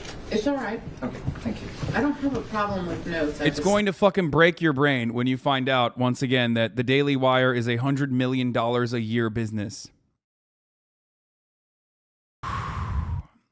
But hey, Twitter anarchists, come at me. You know what I'm saying? Hey, Twitter anarchists, I fucking bought a Gucci shirt. You know what I'm saying? Fucking kill me, actually. Come and kill me, please. That's wonderful. You will achieve socialism that way. You know what I mean? This is what I'm talking about! This is what I'm fucking talking about!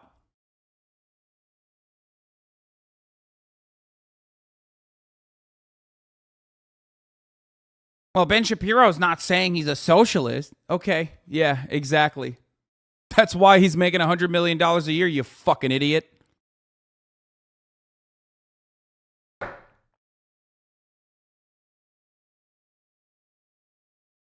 This is not fucking dumb enough to be a fucking dumbass Marxist. That's why.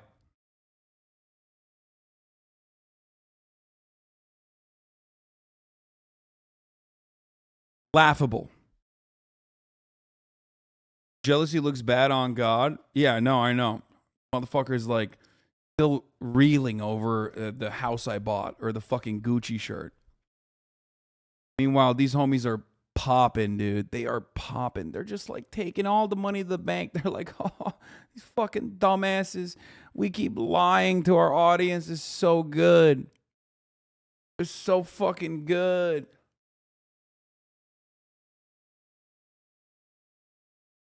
Anyway.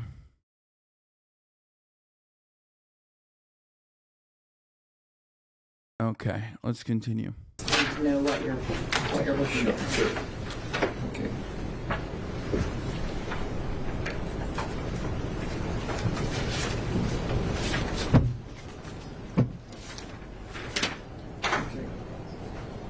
I think the question was, in 2021, what were the...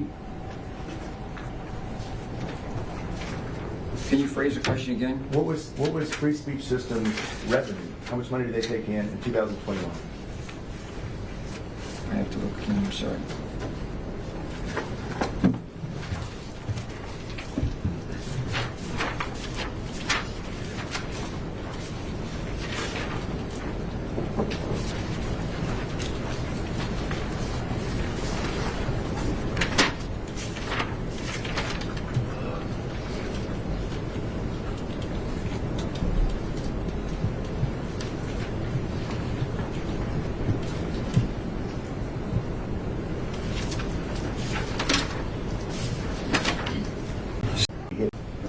So that's his goal in $61.45. You heard Alex Jones testify that his goal in 2012 was revenues of around $70 million, and he hit it. Correct. Right? So that's we're getting close to that number, right? Exactly. Back in 2012, he was making $70 million. Dude, Alex Jones's net worth is fucking insane, dude. So goddamn caked up. It is not even funny. We have the revenue numbers for 2016, 17, and 18 just from the InfoWars store, correct? Correct. We put up Exhibit 35 and go to the last page.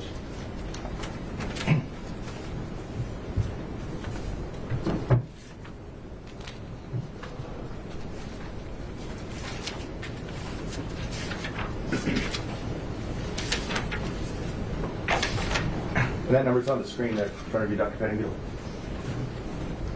Is $165,230,14.62, correct? Correct. And that doesn't include sales on like Amazon. Alex Jones fans be like, why are you pocket watching? Yo, why this dude pocket watching A. Jones, dude? What the fuck? Yo, quit with the dick riding, dude. Quit with the pocket watching, bro.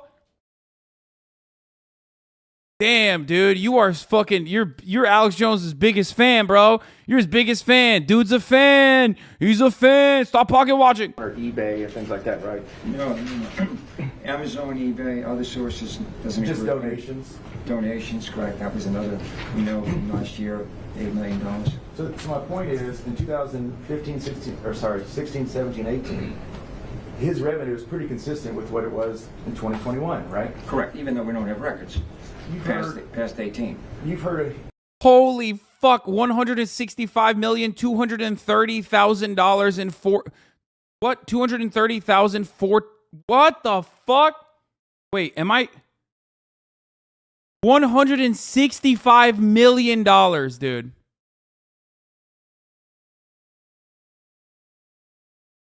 $0.62.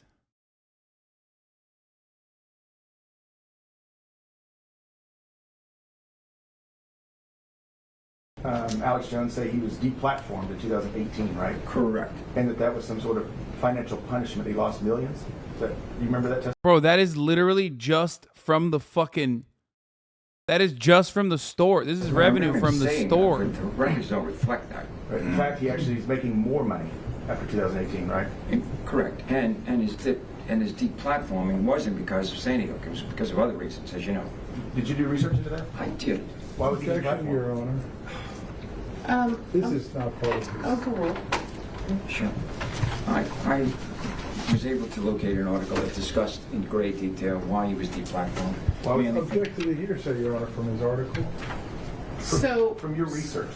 Okay. Let me ask the question. All right, yeah, ask a different question. From your research, Dr. Pettingill, in 2018, why was Alex Jones deplatformed? He was deplatformed for the following reason. Can you speak up just a little bit? Sure. He was deplatformed for the following reason. I want to just read it into the record. No. I'm sorry. I object, Your Honor, to him reading into the record from some news article he got. It's the quotes from the actual people that deplatformed tell why he was deplatformed from the different social media sites. But what is the hearsay? Dude, it's awesome because like dude, you're seeing how much money how much revenue he generated off of his fucking dumbass idiotic fan base.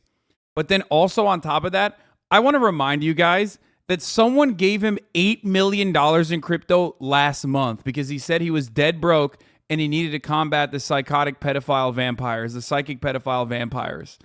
Okay? Someone just straight up dumped him $2 million, and then the same person gave him another $6 million donation last month, ultimately giving him $8 million total in crypto.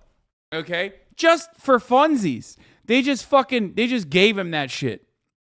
Okay? Because, they were like, oh, poor Alex, he needs this. The exception that allows this to come in. He's an expert that can rely on it. He's not going to put it into evidence. He's just going to read it as under. And did Mr. Pettingill, excuse me, sir, use this in developing his expert opinion today? Well, he wanted to get into the deplatformation and see if it actually lowered his revenue and if the deplatforming was related to the Sandy Hook or something different. So this is something he did research on and relied on, formed his opinion that it's not related to Sandy Hook. I would also, if I may, Your Honor, I remember looking at that rule when we had our last expert witness on it. Also, I think has to be learned treatise commonly relied on by these? Well, that exception does. I don't know if Mr. Farah is trying to point me to a different exception. Texas Rule of Civil Procedure 703, Your Honor.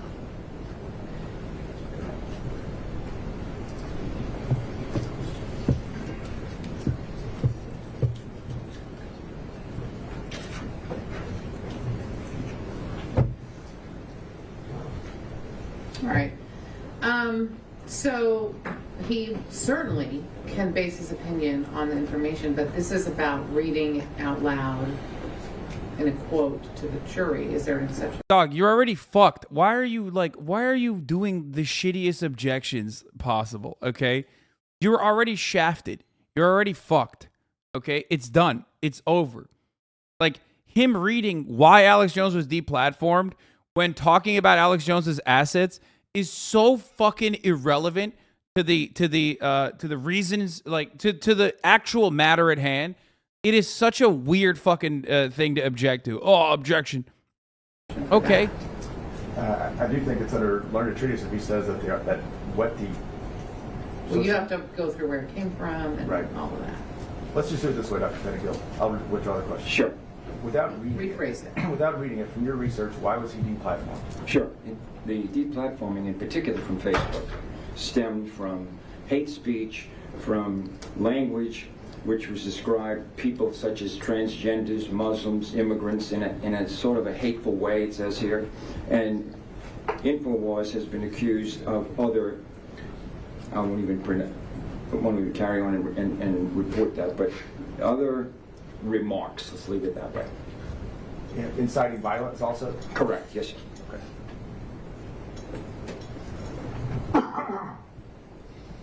If we look at the revenue number of, let's call it 65 million, 64.9 million. Yes, sir. Why is revenue important to determine the net value or net worth of a company? Because if we are trying to sell a company, there are rules of thumb for selling companies that are privately held. It's usually 1 to 2 times revenue. And that's a universally accepted algorithm for trying to value a company. In this case, if we take the 65 million and we assume there's a multiple of 1, which would be the floor, or the ceiling, I'm sorry, 65 million would be the floor. And we assume that the multiple of 2 for a 2-year times revenue earned would be 130 million. And that would be some range to put a number on InfoWars and free speech systems. Now, in your expertise, would you lean more towards the 1 or the 2 times evaluation? You know, the government and the way that the professionals who value businesses, they rely on IRS income tax returns based on paid income taxes and asset values. We don't have that. We don't know. So I don't know if I should lean toward 1 as the floor or 2 or 2 toward the ceiling. It's probably somewhere in between. He's been on the air for a long time, right? Oh, yes, sir. We know from at least 2016 through 2021, his revenue stayed relatively the same, correct? Correct. 50+ million a year, correct. I'm sorry? 50+ million a year. You know he has a loyal following, correct? He has a rabid following, correct. Would those factors... Once again, my man was caked up, generating $56 million a year on average, okay, that they know of. There's additional assets. It's harder to fucking figure it out. But also, on top of that, his fan base is so fucking insane that, like I said, only last month, someone just dumped $8 million in crypto into his pocket. Straight up, because he was like, I'm so broke. I'm so broke. Help you lean closer to the 2 times revenue? It would. And there are other reasons for that. Because he has an ongoing concern. He has a very successful practice, very successful business, and he has these rabid followers. He, for the most part, is the key man of this organization. If he had to buy insurance on himself, I don't even know what value he would put on himself. It would be in billions, probably. So I think for that reason, we can assume it's closer to 2. Okay. And if it was 2, that would be $130 million would be the net worth of free speech systems. Correct. Minimum. You say minimum because we don't know all the revenue streams. We don't know Amazon, we don't know eBay, we don't know all the other sources, we don't know any other ad revenue he gets. You know, with all those clicks, and I don't know this for a fact, but with all the clicks from the... Your Honor, witness just said he doesn't know this for a fact. I don't know why he would testify to it. He's saying what the revenue streams could be without saying a number. We don't have the number. Calls for speculation. Okay. I actually don't think I can address that until I know what he's going to say. So I think I have to hear it. Right. You're an expert. You're here testifying as an expert. That means you get to tell us opinions, which other witnesses don't get to do. But we also need to know what those opinions are based on. So just consider that as you testify. With respect to the ad revenue, we don't know how much he makes from ads. Typically, someone makes money from ads because if they can click and direct someone to a website and purchase products, they get paid a commission on that. That's how many of these web guys make money. So we don't know the numbers. Some people make money off of subscriptions instead at the top of the hour when they say, hey, you know, there's a 60-second ad break that's coming. If you no longer want to see those ads, all you need to do is subscribe. The ad revenue that I make is negligible as a consequence of the deal that I have with Twitch, whereas the bulk of my revenue is the most transparent way possible. Subscriptions, which you can add for $5 or for free with a Twitch Prime, or by getting gifted a sub, you'll be able to avoid the top of the hour ad break. That's a 10-10 segue that is directly at the top of the fucking hour. That, I mean, what am I gonna do? Not take that fucking layup? Obviously I will. Aloha from Maui, thank you for the 5 gifted subs. Okay. Allowing 5 people to no longer see the ads. Here's the 1-minute ad break now, by the way.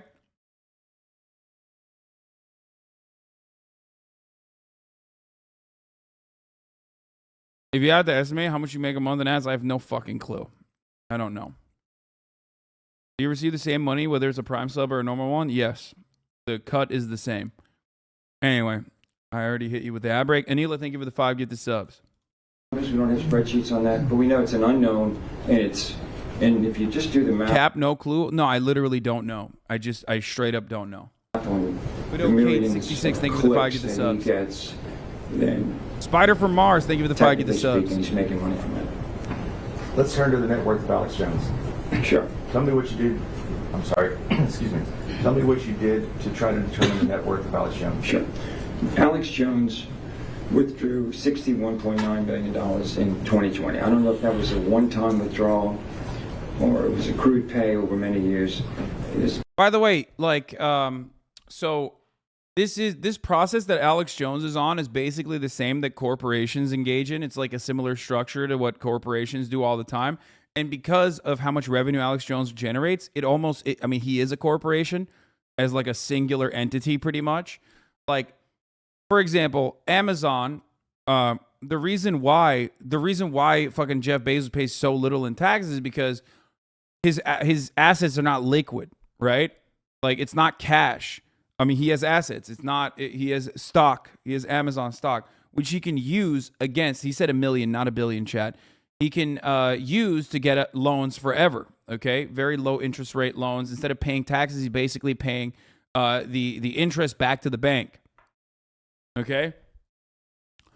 And that's kind of, how much does Young Turks make? First of all, I don't know, but it's a fucking hilarious thing to bring up, like, tiny-ass Young Turks and the revenue that they generate when talking about fucking Alex Jones's multiple Umbrella Corp, Shell Corp, and subsidiaries that are raking in $60 million a year. You think the Young Turks makes anywhere near that? You are the most delusional person on the fucking planet, okay?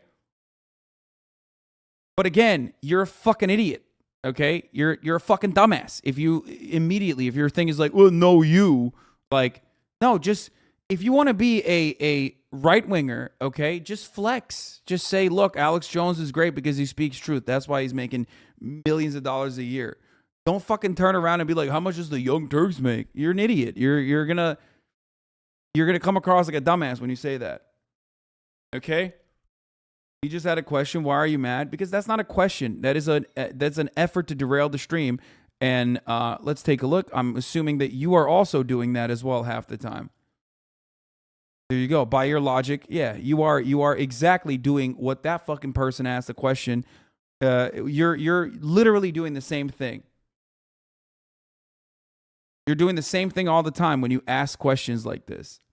It is an effort to derail the stream. It's not a genuine question. There's been discussion that it was over a 10-year payout. It doesn't matter. It's $61.9 million.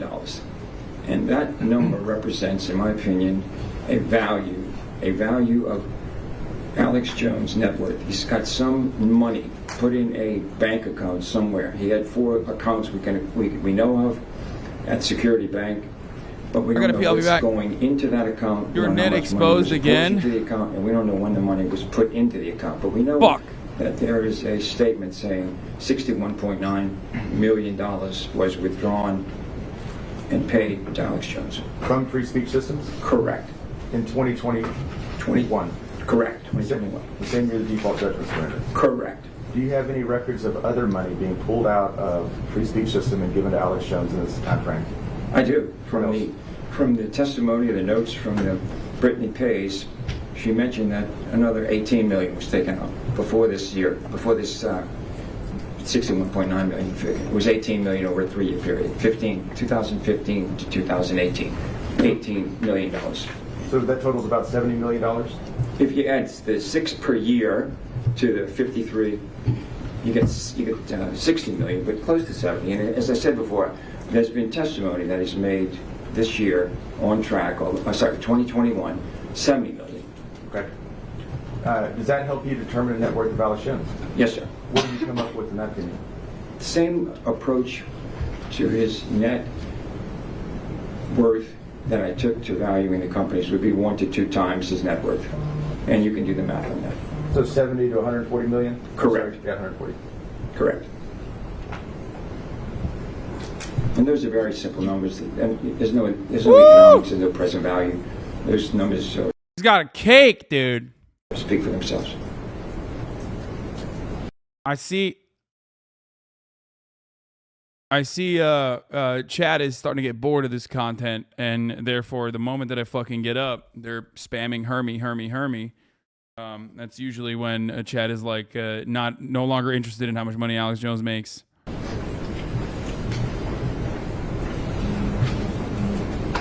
So if we look at the final number on the high end, that is about $270 million for the net worth of Alex Jones and Free Speech Systems. Correct. And the low end, the low range of that, if it was just one, would be 135 million? Correct. Are all your opinions given today to a reasonable degree of economic probability? Yes, sir, correct. I don't have any more questions. Are you telling us you don't get money from corporations that advocate all the great socialist ideas that would increase their profits? Sarcasm? Yeah, exactly. Kind of fucked up. That's a big mistake that corporations aren't just dumping all their money into me so I can defend them. All right, so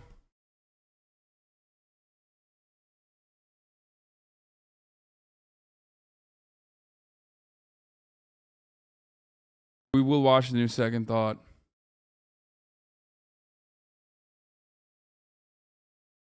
Now, the reason why they're looking into his assets, the reason why they're pocket watching, if you will, is because they need to figure out how much money he has so that they can figure out exactly how much money they can take from him. This is a part of the punitive damages in his payout. That's it. That's the reason why they did this pocket watching. And given the corporate structure of the United States of America, it's very easy for him to hide his assets. It's very easy to hide how much money exactly he's making. It's very easy for him to, as a just set up liabilities for himself as a way to get. What the fuck am I looking at right now? They're saying that the vaccines are safe and effective. You're aware of that, right? It's the government that's saying that they're safe and effective. So let's talk about that for a little bit. Are they really? Meanwhile, at the CPAC conference, they're talking about vaccines and their efficacy. That's awesome. Of course, CPAC is full of anti-vaxxers. That's what they do. That's their bread and butter. What is this? Oh, Fidel Castro? Yeah, I know. Fucking James Franco is going to play Fidel Castro. Daily Wire says it's a $100 million a year business. We already talked about that. Hogs is how you make your money, okay? Republicans make their fucking money off of dumbass small business owners who have a lot of fucking money. Who would have thought? Who would have thought that, you know, saying what rich and hate-filled business owners saying out loud what they want to say would be an incredibly profitable business? That's crazy. You know what else is crazy, though? Let's move on to CPAC. Let's get into CPAC. CPAC also had some performance art, apparently. I know Israel is bombing Palestine again. I don't know what you want me to do about it. I talk about Gaza all the time. I can't just, like, we will talk. We will get to it. Can you guys please stop spamming it? Oh, my God.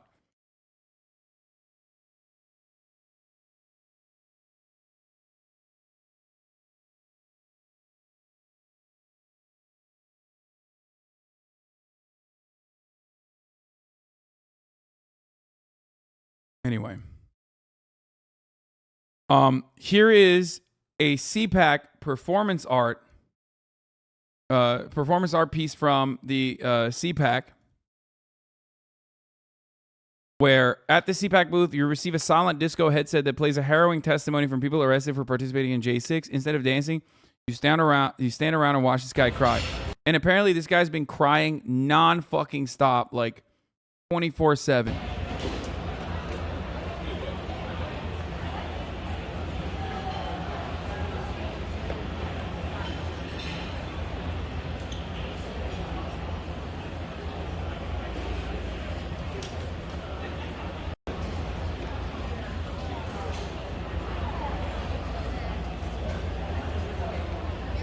This is awesome.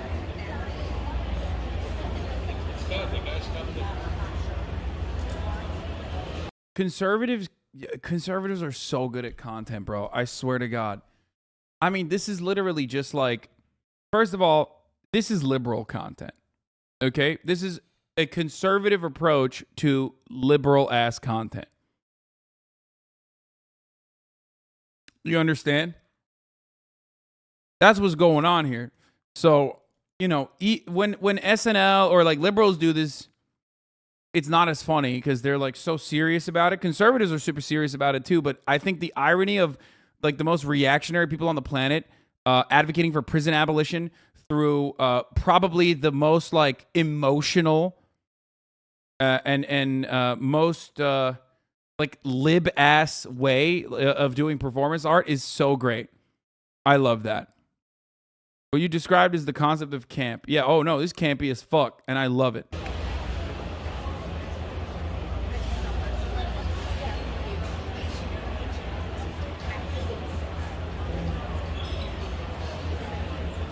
That's a big boy back there. Holy fuck.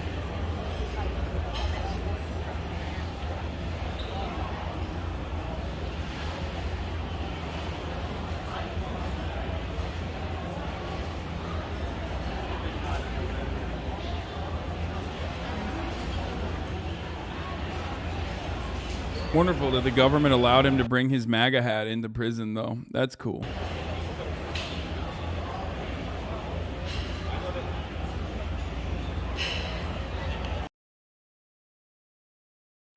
Someone in the chat said next year they're going to have them do slam poetry booths. And honestly, I think, first of all, big slay. Okay, big slay. Big slay. Yes, mama.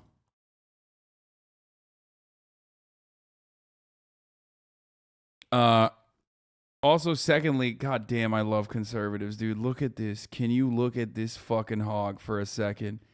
Jeezum, Lord mercy. Look at this beautiful hog. January 6th rider who wore his jacket with his last name and phone number on it pleads guilty. Troy Faulkner of Ohio admitted to destroying government property on last year's attack on the U.S. Capitol. Whoa, what the fuck? What is happening? Sky Autumn, thank you for the 10 gifted. Tuna Talika, thank you for the 5 gifted. And Anila, thank you for the 5 gifted. How fucking awesome is this, dude?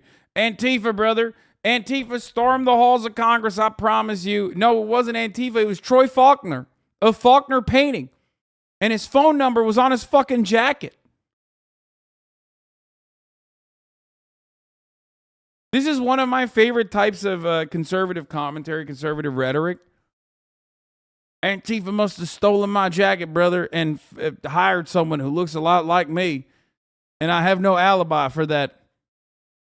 I have no alibi for the time frame in January 6th where, you know, the halls of Congress were being stormed, but must have been Antifa. What's worse, wearing your name and number while committing a crime or making a rap song about all the crimes you did? Your name and number while committing a crime, infinitely worse. Because when you rap about like the crimes that you did, it's technically supposed to be straight up fucking covered under the First Amendment. Like, it is literally, there's supposed to be a creative license that you're allowed, and free speech protections should genuinely allow you to get away with openly stating that you did a crime. I know that you're probably a racist for asking that question, by the way.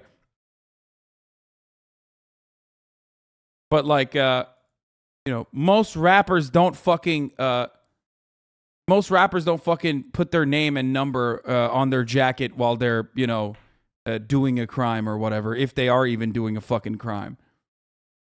But thank you for the racist question. We all know exactly what you meant, and you know, that's great. What I need you to understand is that I stood here for about half an hour yesterday, and this guy never broke character. He wept sitting on the bench. He wept sitting on the floor. He tallied days on a chalkboard set for the purpose. I love that. Can we watch the absolute fire joke from Ted motherfucking Cruz at CPAC? Folks! Trigger warning, Ted Cruz. Well, my name is Ted Cruz, and my pronouns are kiss my ass. That's so good. Fucking so good, dude. He owns so hard.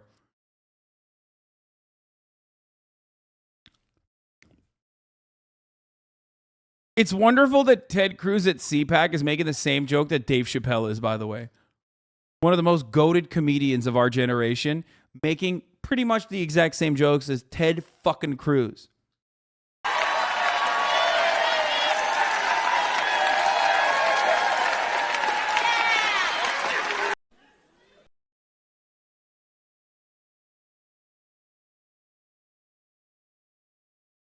That's awesome. Ted tries so hard to be a tough guy. Yeah. Okay. Where were we? Marjorie Titan Green talked at CPAC, by the way, as well. I don't know if we should even watch it. Should we even watch it? I feel like it's just going to be dumb as fuck. Or we can move on to Nancy Pelosi. China is targeting Pelosi and her family with sanctions. China has also decided to no longer cooperate with the United States on certain issues. Marjorie Titan Green, trigger warning. Big's talking about defunding agencies like the FBI and DOJ. That's awesome. Wonderful conservative ideas. We'll do this in a second. Here, let's watch what happened with Nancy Pelosi. Where she has defended her tour, including the controversial stop to Taiwan. But China has further protested that visit with a new show of force. Taiwan says that several Chinese warships and jets have crossed the median line of the Taiwan Strait, and that a large number of planes have entered its identification zone. Beijing also displayed its anger by announcing sanctions against Nancy Pelosi and suspending some cooperation with Washington. The U.S. says that China is overreacting. Let's get more now from Selena Wang in Beijing and Natasha Bertrand in Washington. Selena, let me start with you, because China is sanctioning House Speaker Nancy Pelosi and her family, and they're also refusing to cooperate with the U.S. on a whole host of issues, including defense, drug smuggling, and even climate change. What more can you tell us? Oh, here it is, by the way. How the Taiwan lobby helped pave the way for Pelosi's trip. Apparently, they gave over $3 million in lobbying money to Pelosi just in the last few years. So we can sell more weapons. That's all this has been about. I've talked about this already. Taiwan is a great place to just dump a bunch of surplus weapons that are fucking old and ancient and antiquated. And that's precisely what we've been doing. We've been offloading like billions of dollars worth of old ass weapons that are just sitting around. You know what I mean? And when I said this last time, people got kind of mad at me, but that is precisely what it is. And that is, it is what it is. That's just what America's economy is, baby. We're just a fucking weapons manufacturer, arms dealer, and not enough warehouse space in Ukraine. No, Ukraine is actually getting newer weapons for the most part, not older weapons. Ukraine's getting the new shit, the newer shit. Antiquated, not really. They're still really effective. Yeah, of course. Someone's got to buy the fucking weapons, dog. What do you mean? Somewhere, we got to put the weapons somewhere.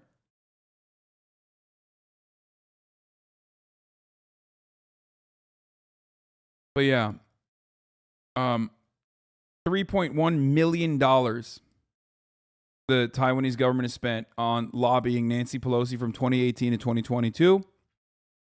Of course, for $3.1 million, Nancy Pelosi is going to turn around. Well, it's not just $3.1 million. It's $3.1 million in lobbying that she's getting.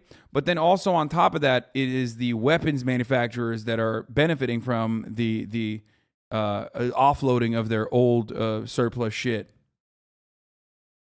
Okay? You ever go to the Army auction sites and almost buy a tank or an old Army Humvee? Yeah, me either. Well, Zane, we're seeing China come full force with a whole array of retaliation and backlash diplomatically, economically, and militarily, of course. And now it is sinking U.S.-China relations to a new low. As you mentioned, they are sanctioning House Speaker Nancy Pelosi and her immediate family. They have not shared any information or details about what that will entail, but it is a highly symbolic move. And now, critically, they are announcing that they're cutting off dialogue with the U.S. in a wide array of areas. I'm hearing critically, myself. as you say, in climate change. This is a really big deal because climate change is one of the... No, it's cool. No. It's fine to... Dude, saber rattling with the most significant country in our already fragile supply chain that basically has like a universal grip on manufacturing. That's actually the smart thing to do and the right thing to do, really. So I'm glad that Nancy Pelosi was, girl bossing out and about doing what she does best. Okay. Well, what's the problem? Y'all are just hating. Y'all are just hating on a queen. Okay. Boss bitch, boss lady. Only areas where the U.S. and China were continuing to consistently speak to each other despite the heightened tension. Can I ask a question? If the U.S. was already going to visit, why would they ever succumb to China's demands? That just seems like not an option from the U.S. perspective. I don't know. Maybe because China is an incredibly valuable trade partner, and also on top of that, the fucking a genuine competitor in America's endless and I would say desperate and flailing attempt at grasping to the remaining global hegemonic power status it has. China is going to overtake America. So it's probably better to have favorable dealings with China rather than try to continue fucking flailing your arms around like a psycho. By the way, the U.S. government agrees to the one China policy. So Nancy Pelosi doing this goes against that. You understand? So your original premise is misguided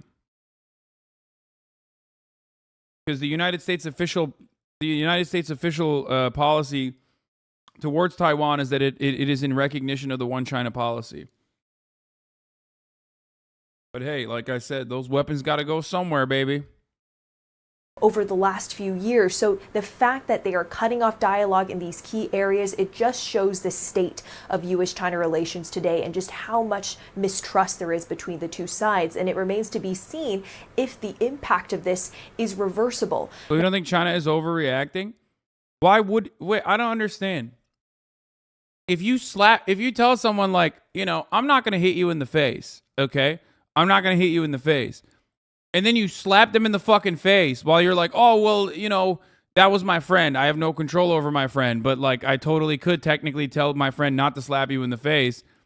And then, you know, you're going to get a little bit of retaliation, right? Like, that's not even remotely comparable. How is that not remotely comparable? This is a cringe take. I'm sorry, dude. I'm sorry that I'm not going to fucking sit here and be like, HasanAbi being a CCP simp. Fuck all of you, okay? You know what my perspective on this matter is. It is not a bad analogy. Nancy Pelosi going to Taiwan, unironically, changes the dynamic. This is the last time this happened was Newt Gingrich in 1997. The Speaker of the House, the third in line of the fucking presidency, showing up in fucking Taiwan and showing up in Taiwan against China's wishes, against the one China policy that America personally fucking abides by, is a direct fuck you. Okay? That's it. You can fucking try to get all of your talking points in order to be like, well, what about Taiwanese liberation? What about Taiwanese independence? What about this? What about that? It doesn't matter. The majority of Taiwanese people do not want to fuck the current predicament that they're in, okay? More of them want to inevitably get to independence than unify with China. Some of them even want to fucking take over mainland China, but that's psychotic and it doesn't fucking matter. But ultimately, what people want in Taiwan, if you care about what people in Taiwan want, it's don't rock the fucking boat. China is a gigantic economic power. China is a huge trade partner, okay? That's it. That's what the Taiwanese people are saying. If you look at the fucking numbers, that's what they're saying. If you look at CNN, you would think every single Taiwanese person wants to fucking do an international call to arms to go over, take over fucking China. Shut the fuck up. How quickly you get whipped up into a fucking frenzy over what you read and what you see. That is a bad analogy because at least that friend is his own person, not part of the same person. It's more like I didn't slap you with my hands that just crossed your face. Yeah, exactly. It wasn't even a friend. It was like literally, it's just literally straight up a slap from your hand.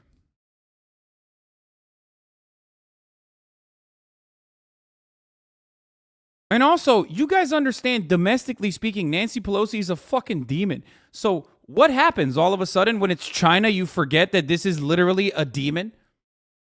This is what I don't understand with leftist chats. Like, what, you think she, like, genuinely and earnestly cares about fucking the liberation of Taiwanese people? Is that what you think? They're straight up saber rattling, and you're like, no, that's actually, what the fuck? I don't understand what you're saying. It's not saber rattling at all. It is. That's exactly what it is. And that's precisely, your argument against it is very America First mentality, though. We should put people's rights about profits for our economy. What? Stop trying to use, like, emancipatory leftist language against, like, unironically keeping a business in the same way that it is when it comes to American foreign policy. It's one of the most disgusting things that anarchists try to fucking do regularly. Yeah, dude, so much emancipation is happening in Ukraine currently, right? It's great. Thank God for that.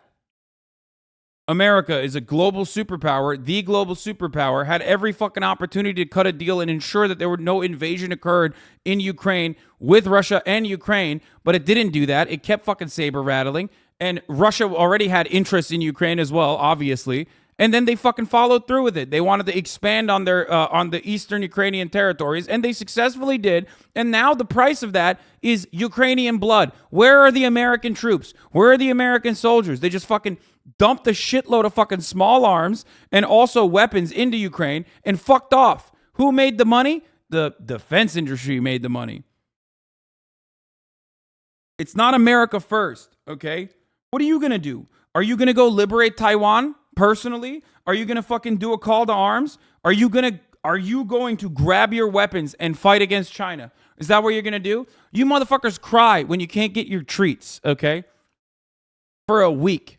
You motherfuckers cry for hours when you can't get your treats for a week. Meanwhile, you're over here talking about fucking doing war with the largest global superpower. They're about to overtake America.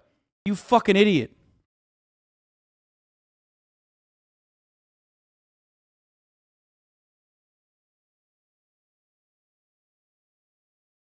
This is like chat defends NATO 2.0. Yeah, I know.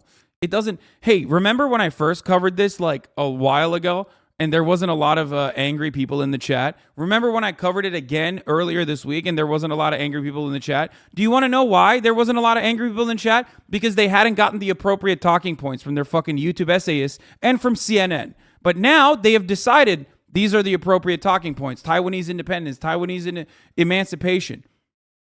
So now you're seeing a lot more pushback, and it's only going to it's only going to be worse overall because there's nonstop coverage over it. It's so frustrating. It's so frustrating, and people can't even fucking like, you know, take a breather and be like, maybe we shouldn't do this.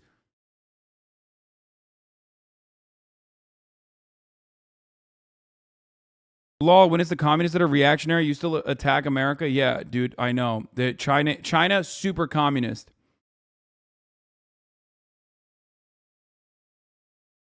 Just like, I mean, China is at least more of a transitional socialist state than fucking Russia is. Even though there's plenty of not socialist elements within China. Holy fuck. But the idea that we are not the most reactionary country on the fucking planet is ridiculous. Oh.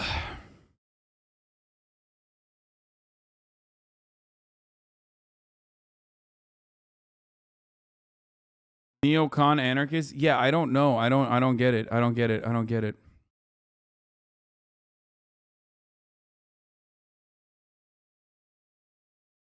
Crazy people are getting outraged now, but this shit has been going on for a while. But the second they see CNN and Nancy Pelosi, they want to get their AR-15s. No, they don't. They don't want to get their AR-15s. They don't want anything. They just want to fucking yell on the internet. If they truly wanted to fucking... First of all, us having this back and forth in this Twitch chat is completely negligible because, let's be real, the average American has no say over American foreign policy, okay? Lockheed Martin has say over American foreign policy, and that's just the way it is. So all these people that are fucking writing essays on YouTube or in essays in fucking Twitch chat, repeating talking points they got from their favorite BreadTube essayists or repeating talking points they got from fucking CNN, MSNBC, it doesn't matter. We're just having an endless back and forth circle jerk, okay? Ultimately, so many of these people are not going to do anything about it anyway. They would never do anything about it. And actually, they would only suffer the consequences personally of their tweets being shut off. And then the L taking would be associated with the Democratic Party. If they genuinely care about like, I don't know, the Democratic Party's involvement in politics and whatever the fuck, and if that's like the end all be all of like political action, then guess what? You're cucking yourself. Okay?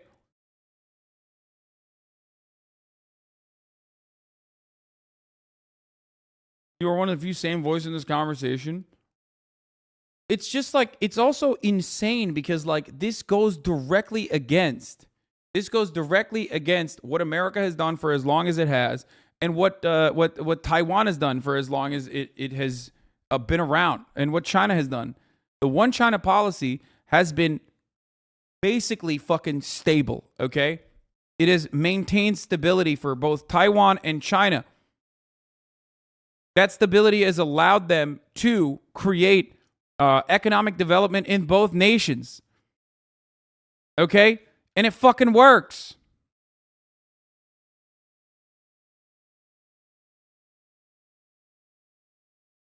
It feels real disingenuous to see people use emancipatory language to talk about Taiwan or Ukraine, but then will refuse to engage in full-blown war with said nation. People should stand by what they preach. Your coverage of these issues have been the most honest conversation of foreign affairs. Yeah, it's just so fucking stupid. Okay? China escalated here. U.S. did not. Nancy Pelosi going to Taiwan is an escalation. Shut the fuck up. If you don't understand it, I don't know what to tell you. The notion that Nancy Pelosi going to fucking Taiwan is not an escalation is so silly. And the American State Department recognizes it as such too. And that's what's frustrating about it. That's why they had their fucking assholes puckered for the last week, constantly being like, we don't want to rock the boat. We don't want to fuck things up. It's just Nancy Pelosi is a girl boss. She can do things on her own. That's why they're fucking saying that. That's why Ned Price is going on TV, be like, oh, it's not. It's fine. It's okay that they're doing this. They're doing this for, it's just going to happen. We can't stop it. Now, on the military front, we're also seeing China continue to ratchet up its intimidation of Taiwan, continuing to fly a large number of warplanes into Taiwan's self-declared air defense zone. This is the airspace around Taiwan, and a very inflammatory move yesterday, according to Chinese state media. Missiles from China flew over Taiwan Island for the first time, not around it, but over it. This is seen as a major escalatory move that military experts tell me go beyond what they expected China to do. And Zane, this is part of a days-long military drill that's happening in essentially a circle around Taiwan in what China has called a simulation blockade. The message China is sending to the world is that our powerful and modern military has the ability to choke Taiwan off from the rest of the world at any moment. But when I speak to military experts... Damn, bro, that's terrifying. Yeah, China's doing America shit, baby. They also... And guess what? They actually do have the power to be able to do America shit, for the record. Say, look, these military drills, they take a long time to plan. Is this so like Cuba? Oh, how dare you? Oh, what? After all, China would never actually, I don't know, purchase a piece of land or maintain a piece of land on this island nation for many, many years while simultaneously funding like prior dictatorships to make sure that that country stayed under a brutal occupation, under a brutal fucking dictator by the name of Batista, but like, I don't know, use some like a Chinese version of that. And then, I don't know, just maintain complete blockade and stop them from trading with international partners for many, many, many fucking years. They would never do that. They would never cut them off with sanctions. Oh, wait, that's right. We did do that to Cuba, and we're still doing that to Cuba. Meanwhile, we're fucking complaining about how China has dealt with Taiwan. They couldn't have planned all of this just when they found out Pelosi might have been visiting Taiwan. Some of this had probably been a year in the making, and then they probably made some tweaks to their old outline when they found out about Pelosi's potential visit. But by pegging all of this military activity to House Speaker Nancy Pelosi's visit, it's creating a lot of patriotism and nationalism at home from people in China who said this was a direct threat to our sovereignty, and we wanted to see a big response, that there's a price to be paid for provoking China. So it is a welcome distraction as well to Chinese leader Xi Jinping for the home audience at a time when the economy here is struggling under the weight of China's continuing zero COVID policy. Let me bring in Natasha now. So Natasha, obviously it's impossible to generalize the thoughts, feelings and opinions of 330 million people, but has the way Americans perceive Nancy Pelosi, has that changed in the wake of her visit to Taipei? It's really hard to say, but look, this was very widely recognized as kind of a legacy trip by Nancy Pelosi. This is likely her last term in Congress, and she wanted to convey to the world that she is tough on China. That is a reputation that she has had for many decades, showing the world that she is willing to stand up to the Chinese. And this is something that she wanted to do on one of her potential last major foreign trips, especially as the House Speaker. Now, the White House, of course, had been discouraging her for many, many weeks from taking this trip because they viewed it as potentially escalatory. And as we see, their kind of worst suspicions and fears have come true with the major Chinese response that we are seeing around Taiwan. But at the same time, the White House is saying that China's actions here are not proportional, that a House Speaker has visited Taiwan in the past, and that... Dude, that's my favorite, dude. Yeah, they haven't done it in like 20 fucking years.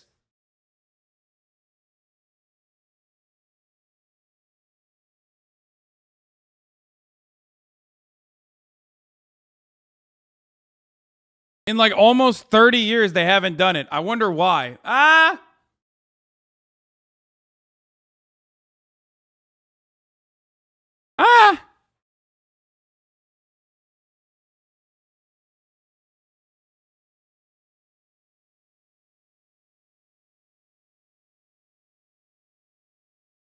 Stirring the pot.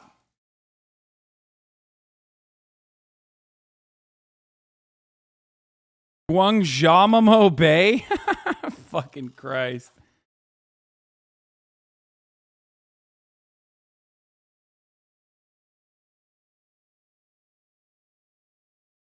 Did you know that China occupies a part of Taiwan where it has a military naval base and detention camp, which it also used as a torture site while also enforcing an embargo on the island?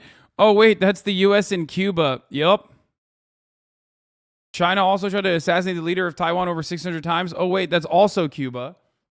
And the grossest assassination of all time is the character assassination that my man has to fucking withstand post-mortem by being played by James fucking Franco. Yeah, I saw the news.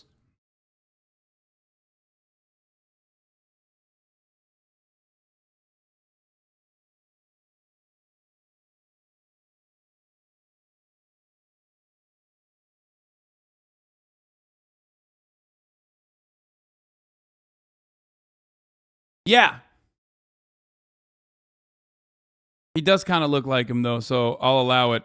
But, you know, anyway, let's continue. The United States' one China policy and one, policy towards Taiwan has not changed either. They still believe that Taiwan should not be independent, and the visit by the speaker has not changed that view. So what they're trying to convey to the Chinese, and what the White House actually conveyed to the Chinese ambassador to the U.S. when they summoned him to the White House just yesterday, is that it is China's actions now that are unprecedented, not the United States.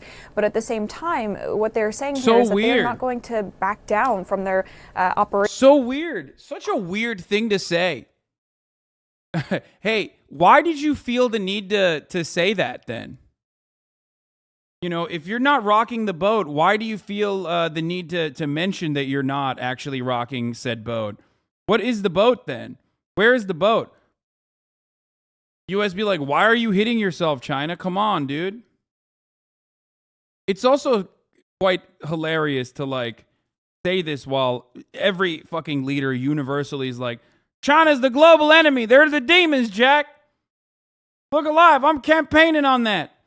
And it's like, you expect Chinese leadership to also have eyes and ears and at least a firm grasp on history and how America's foreign adversaries have been treated in the past. The only difference now is that the first time you have a fucking foreign adversary that is an economic powerhouse of our creation.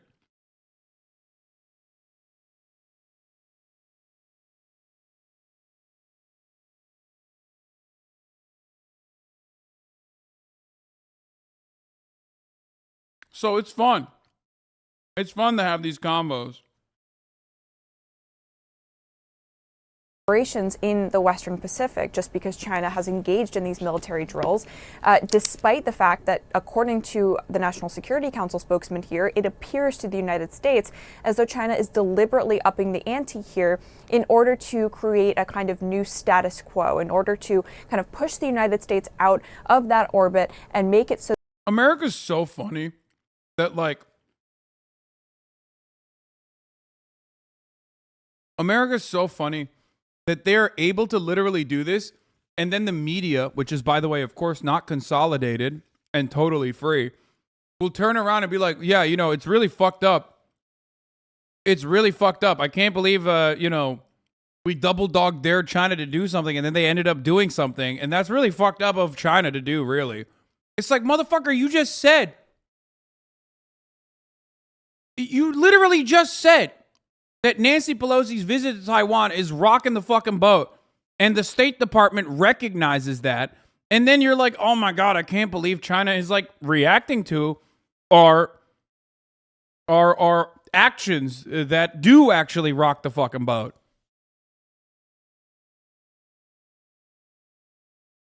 Man, that's so crazy. So that this is normalized.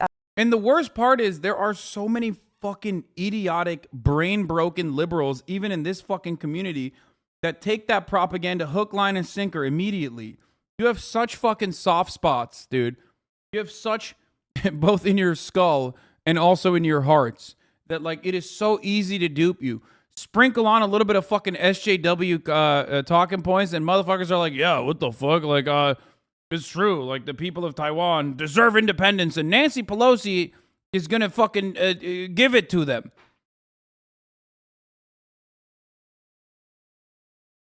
military activity near Taiwan to kind of prevent the United States from feeling as though it is safe to operate there.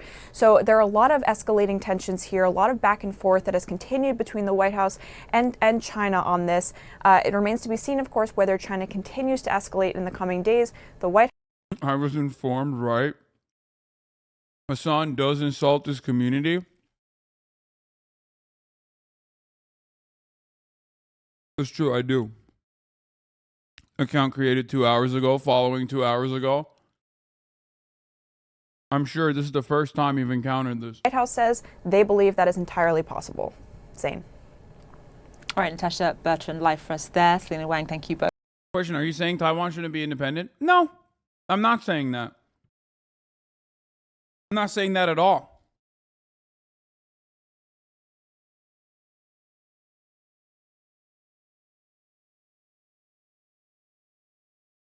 I'm saying that as it stands currently, Taiwan and China have a complicated relationship. Okay? One that America abides by. Are you saying that the U.S. should take actions against Pelosi? No, I'm saying that she should have never fucking went to Taiwan. They should have told that girl boss to stay the fuck home. Or at least, you know, complete the Asian tour that she was doing, the tour of Asia, without, you know, making one of the wings of that tour in fucking Taiwan. Because ultimately, China is not, like, gonna abide by your fucking rules. If you try to get into a wager with China, the largest economic superpower right now outside of the United States of America, you don't want to fucking see what happens when they actually follow through. Do you get it? You don't want that. That is terrible. Especially when right now, nothing is happening. Like, nothing bad was happening. And now something bad could happen. Doesn't it make America look weak if she doesn't go after? They warn her. Wait, what? Dude, what the fuck are you talking about? Make America look weak. I don't give a fuck about making America look weak. America can suck my dick and balls, dude. What do you mean? Oh, make America look weak. These are psychotic fucking terms to abide by. What are you talking about? Make America look weak. Both so much. Let's move now to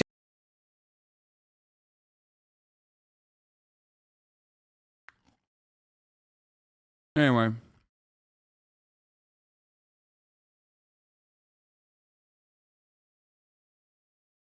Okay. Have you commented on Kansas abortion? Yeah, of course.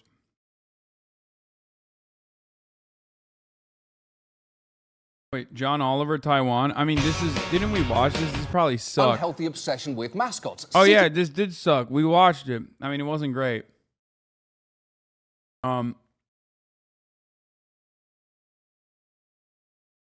You say nothing bad was happening, but couldn't this be seen as a response to the reports of China making a move in Taiwan in the next 3 to 5 years? I'm done. I'm done covering foreign policy for the rest of my life. It's over. I'm never going to cover foreign policy ever again.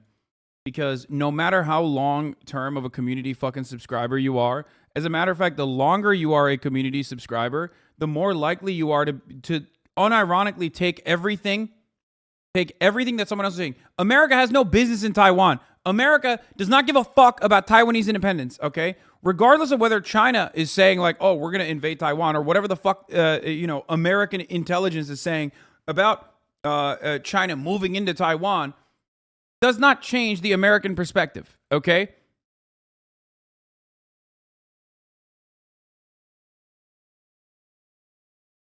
It's just like, I don't know what to tell you. I'm an American. Okay, I have no business and I have no say in what China can and can't do.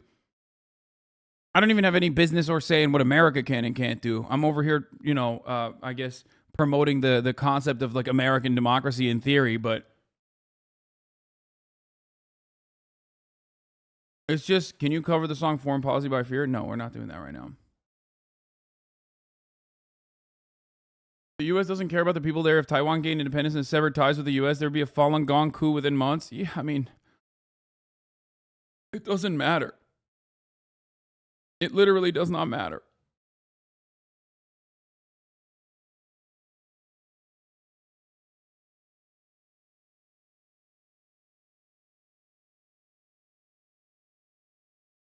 USA should not be policing this. I mean, they're not even doing a good job policing it. I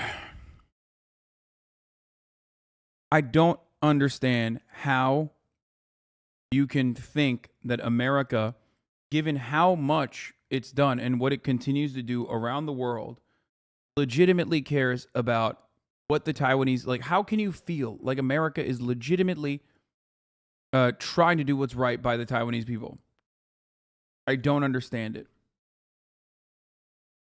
Okay? Especially as, like, America has demonstrated once again that it doesn't give a fuck about how many Ukrainian people die in the process in Ukraine after Russia invaded.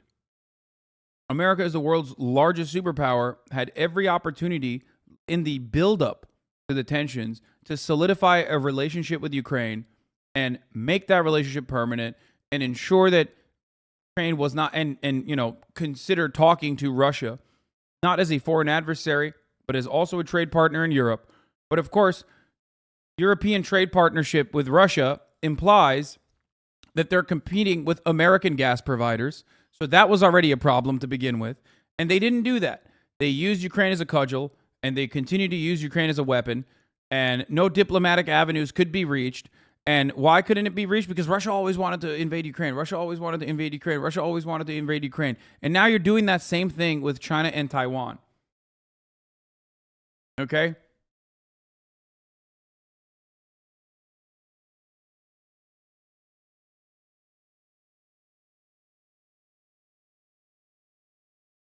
And if you even say China is definitely using Nancy Pelosi's visit as an excuse to invade Taiwan, then why give them the opportunity? If that's the case, why give them the fucking opportunity? And then people turn around and say American exceptionalism is a hell of a drug. And I can't tell if Faustini agrees with me or not. Especially because, and that is why we don't put you in charge of any foreign relations or national security, because you would get the bank. What? Sorry, I know. My brain is too stupid to understand that, like, America actually does have like a legitimate reason here and a legitimate security concern here. Yeah, and all those security concerns are whittled down to, we can't let China fucking thrive too hard because they're going to become the global hegemonic superpower.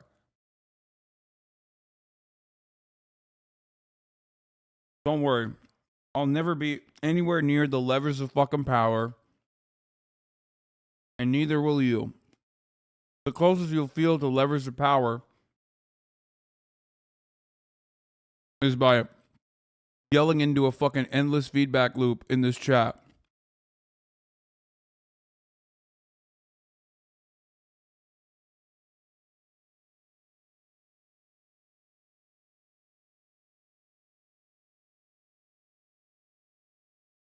Why not ask Ukrainians if they think Russia will always want to invade?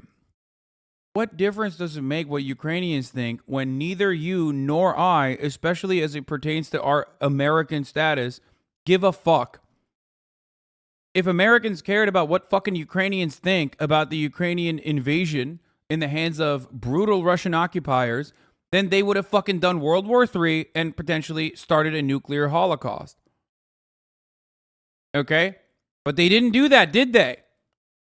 And if that was always going to be the fucking, if that was always going to be the threat on the other side of that, then why the fuck did they allow this to get to the point that it did?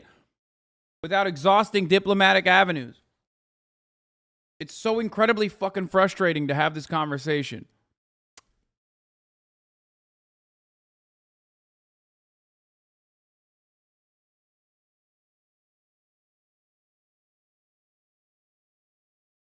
Didn't Baldwin bankrupt literally ask Ukrainians prior to the war? Most of them said there was no shot. Yeah, neither. And Zelensky didn't think there was a shot either. So many Ukrainians also did not think that this was going to happen. And now, for some fucking weird reason, everyone's acting like every Ukrainian universally was like, Russia's definitely going to invade. No, you watch CNN say that. And then Russia was psychotic enough to actually pull through. I don't know what you guys do. Like, I don't know where your brain goes. Is it like a vacuum or something when I talk about like all of the things that have happened in the buildup to like Russia, the USSR invading Afghanistan, America's involvement there? Like, you hear all of that and you go, that's right. And then how it like ties all the way back to 9/11, blowback from fucking Iraq and Afghanistan. I explain all of this shit to you for hours at a time. But then for some fucking weird reason, you can't literally go, wait, isn't a similar thing currently happening in fucking Ukraine? Because you cannot separate people's genuine interest in emancipation from America's material interest in the region to continue creating ongoing conflict. Okay?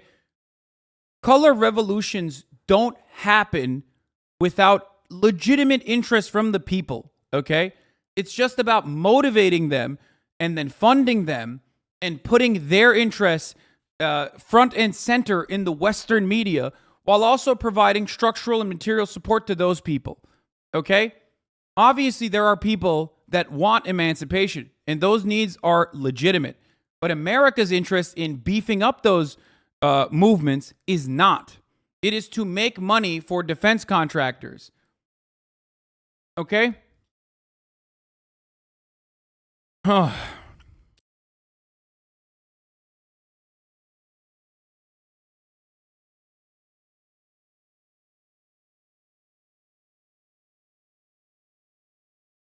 It's crazy. And this personally, like this move by Nancy Pelosi was an instigation.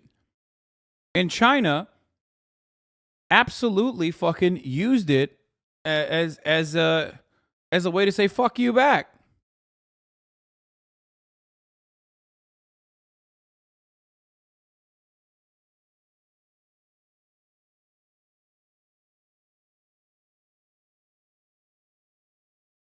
Anyway. And so many of you have completely looked past that for some weird reason and are now talking about, so many of you have completely looked past that for some weird reason and are now talking about like Nancy Pelosi didn't instigate, China instigated. It's like, okay, you got it. To an overnight breakthrough on Capitol Hill, a bill aimed at reducing inflation. Let's get back to domestic policy. Now appears to be headed toward passage after Democrats finally reached a deal with holdout Arizona Senator Kyrsten Sinema. NBC's chief White House correspondent Peter Alexander joins us with more. Hey, Peter, good morning. Hey, Hoda, good morning. Nice to see you. Politically speaking, this really was one of the biggest cliffhangers of the summer. Kyrsten Sinema announcing late yesterday that she will support moving forward with her party's climate, tax, and health care package. That announcement came after days of lobbying from fellow Democrats. And to be clear, this is a big deal. It clears the way for a shrunken down version of President Biden's domestic priorities to get through what is a 50-50 Senate. Remember, just last month, it seemed like the president's agenda was dead.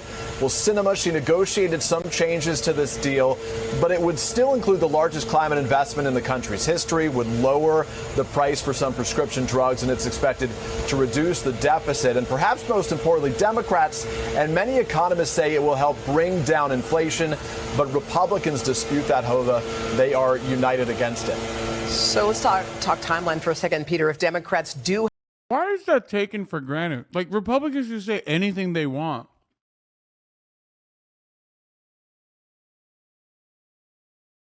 Republicans can say whatever the fuck they want. They can say this bill murders the innocent. Why is it that, like, the job of mainstream media is to be like, well, the Republicans are saying, they're disputing it by saying this bill murders the innocent. Okay. Like, who gives a fuck what Republicans are saying? It's Democrats and economists versus Republicans and no economists. Yeah. And by the way, that's the best part, because like Republicans say that all the time, regardless. Are they ever going to talk about what got chopped, or are they just going to make it sound like the only minimal and not actually massive downgrades were made so Senate Manchin could agree to the bill? Yeah. The Manchin part of it is also completely inappropriate. But the cinema part of it is such a big fuck you because it just like undermines one of the funding vehicles, like closing the carried interest loophole. Like she just straight up said, no, I want hedge funds to fucking keep raking in as much as they want and like and not pay any taxes in fucking return. It's awesome that she unironically was like, yeah, I'll fucking vote for this, sweaty, if you, you know, help the hedge funds. Who have all the votes they need. How soon may it be before we see this bill passed? Yeah, it's a good question. Now, I want to point to something here. Can you imagine if Bernie Sanders turned around and was like, there's not enough, fuck that, you know? Fuck that.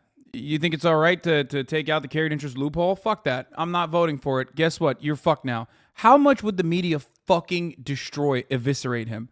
How much you think?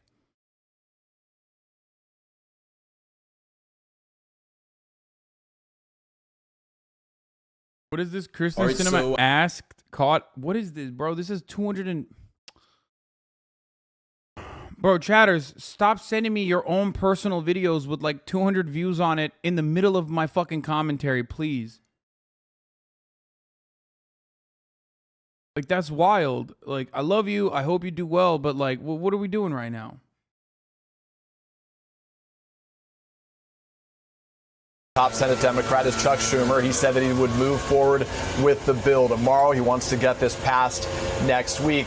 I think simply speaking for Democrats, this would be another huge legislative win going into the midterms this fall. To be clear, they are still facing plenty of political headwinds, historic inflation, high gas prices, even though those are starting to come down. Of course, the president's bad poll numbers. But it really would give Democrats something to run on with a series of popular policies. Hoda. All right, Peter Alexander for us here at the White House. Peter, thanks.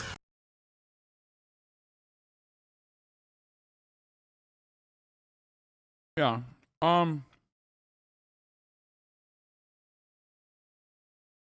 Sinema changed her mind, but now Bernie Sanders is an issue. Yeah, I believe Bernie talked about it. By the way, Kirsten Sinema didn't change her mind. Concessions were made for Kirsten Sinema. No such concessions will be made for Bernie Sanders. Remember, like, they will fucking fall on their arms and beg on their hands and knees for Kirsten Sinema to be the fucking vote to get this through. But they will never do the same for Bernie Sanders.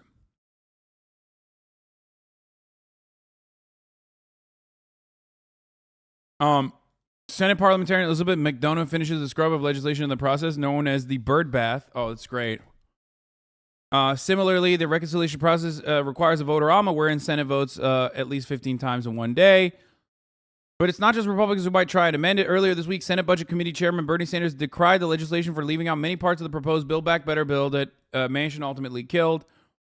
Now it's time for every member of the Senate to study this bill thoroughly, Vermont Senator said, and to come up with amendments and suggestions as to how we can improve it.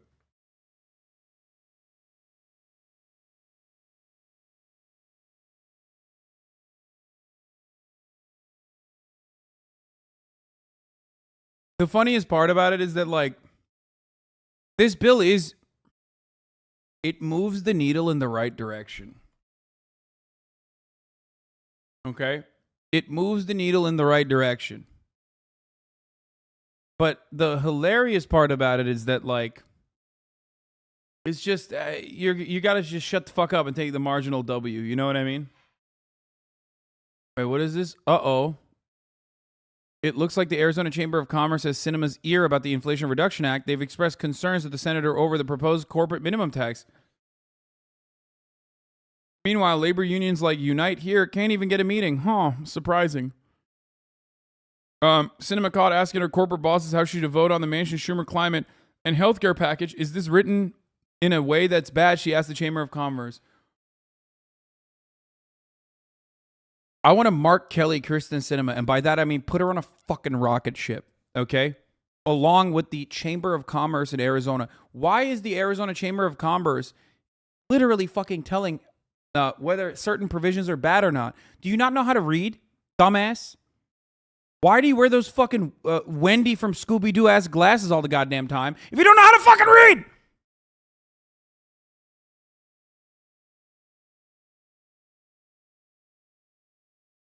Wendy, Velma. Shut up! Shut the fuck up! That's not the point. Fucking idiots. God damn it. Remind chat that Chamber of Commerce is not a government agency, but a bunch of business assholes being business assholes. Yeah. Oh, Chamber of Commerce is personally, titled in a way that makes it seem as though they're like a legitimate government agency. They're not.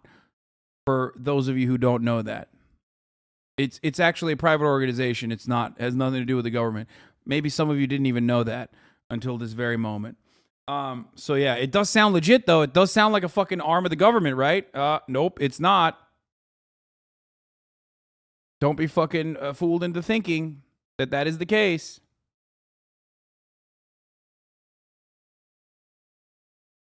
Also, don't be fooled into not seeing the top of the hour ad breaks because they're coming at the top of the hour every hour. The Chamber of HasanAbi gets together and gifts a bunch of people subs. Okay? And that's one way to avoid the top of the hour ad break, by getting gifted a sub if you're lucky.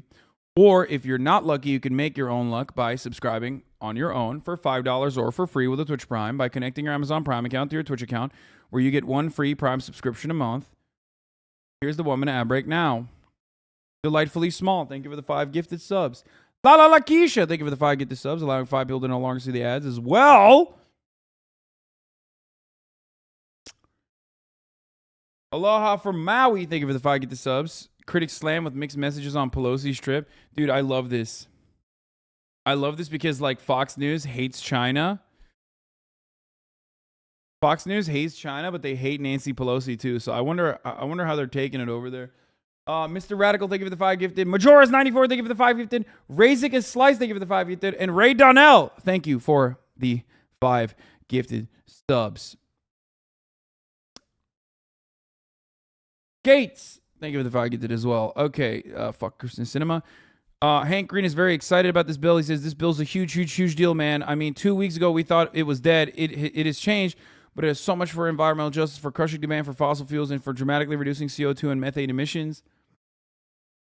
People have linked a bunch of analysis of this bill and the replies to the tweet that are from, I'm sorry, a bunch of people who have forgotten how to be happy. I need to make a video about how good this bill is because we've been conditioned to think that nothing can be good. Here it is. 2030 goals are so funny because we're dead. You know what I mean?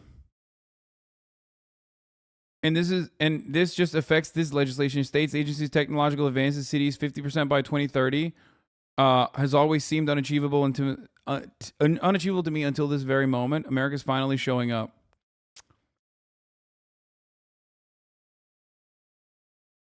Yeah. You want to know how fucking, you know how fucked we are? You want to know how we're fucked? This is good progress, but not perfect, and it needs more and positive on it. If it's still the biggest climate bill we've ever done, it's a success. No, I agree. I do agree on that. Like I said, it's good. Not great. It's good. But, you know, we don't get good lately. So if all you're used to is bad, and then you get good, then it's like, oh, fuck. Okay, well, this is incredible. Not incredible. It's kind of good. But let me tell you why shit's fucked up. Even RDC World is out here talking about the inevitable collapse. Let's take a look. Does he keep making every movie more confusing? Hey, all right, guys. People are dying right now. There's like toxins in the air, pollution. People are talking. We need y'all help right now. Oh my God. It wasn't that shooter And that was the standing monkey. up there. What are y'all talking about? Hey, I just said people are dying right now. Like there's red particles falling from the sky? Yes. And like people are just like falling over? Exactly. Right. Oh, that's early. Yeah, That it is is pretty early. early. I thought it happened like 45 minutes. Exactly. Yeah. 45 minutes. Hey, 45, what are y'all talking about? My family's dying right now. Come on, please. That's why. He said it. That's why he it. cares. No, they only care about theirs. You didn't read the article in 1999 where it said if we don't stop doing it to the climate, people are gonna die? I mean, no, I gotta print it out right here. Hey, read it now. Read it now. Hey, what about his from 2005? Did you read that? Huh? What about his from 2015? And then we wrote a whole book. We wasted our time in 2022.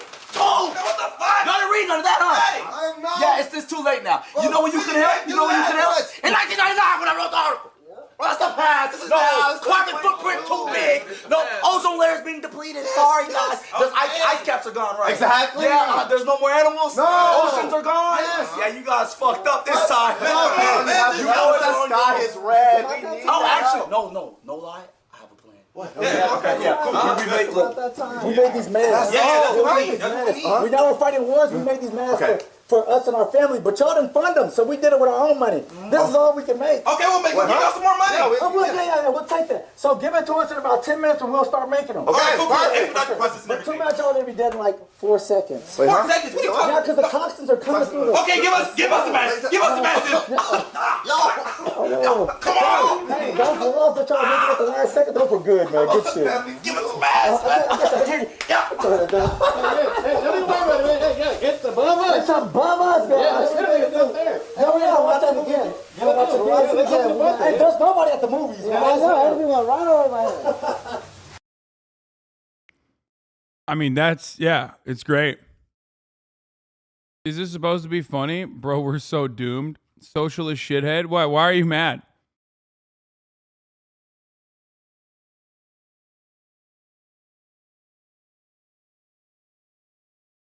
It's not lost to me that you have a few chatters in here who think this is trash comedy, but never say that when white people make the same skits.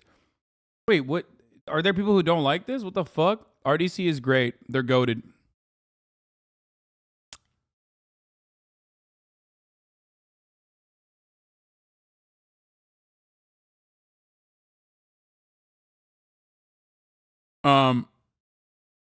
Fucking Elon Musk apparently went on the Full Send podcast, and it's so poppin' that YouTube decided to put not one, but 2 of the same video on my fucking recommended.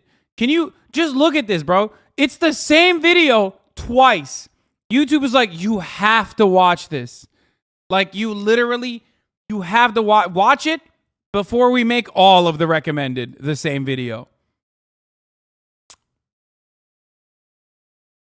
YouTube be like, we're full sending, actually, as a matter of fact. We're full sending the fucking Elon Musk Nelk Boys podcast to you. And we don't have control of the government right now. We sit there, I'm in a minority of the minority. We have to get the House back, we have to get the Senate back. And then we have to bring them in, and there are things you can do. You can do the Holman Rule. And that's what you do is you start defunding some of these bad agencies, the FBI, the DOJ. You use the Holman Rule to defund people who have abused their power. You bring impeachment articles against the judges who have violated due process. Bro, they're just literally talking about fascism. By the way, remember, you're caught up in the whole, like, defund the FBI, which, fuck yeah, I'm on board with. But, like, they're saying, like, lock up judges.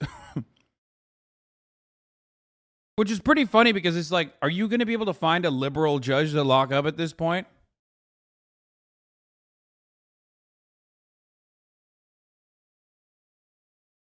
And hella people are just fucking clapping in the chat. Federal in the audience. For instance, on pretrial detention, I'm like Cash. I've gone through a lot of these files. I don't see any basis for pretrial detention.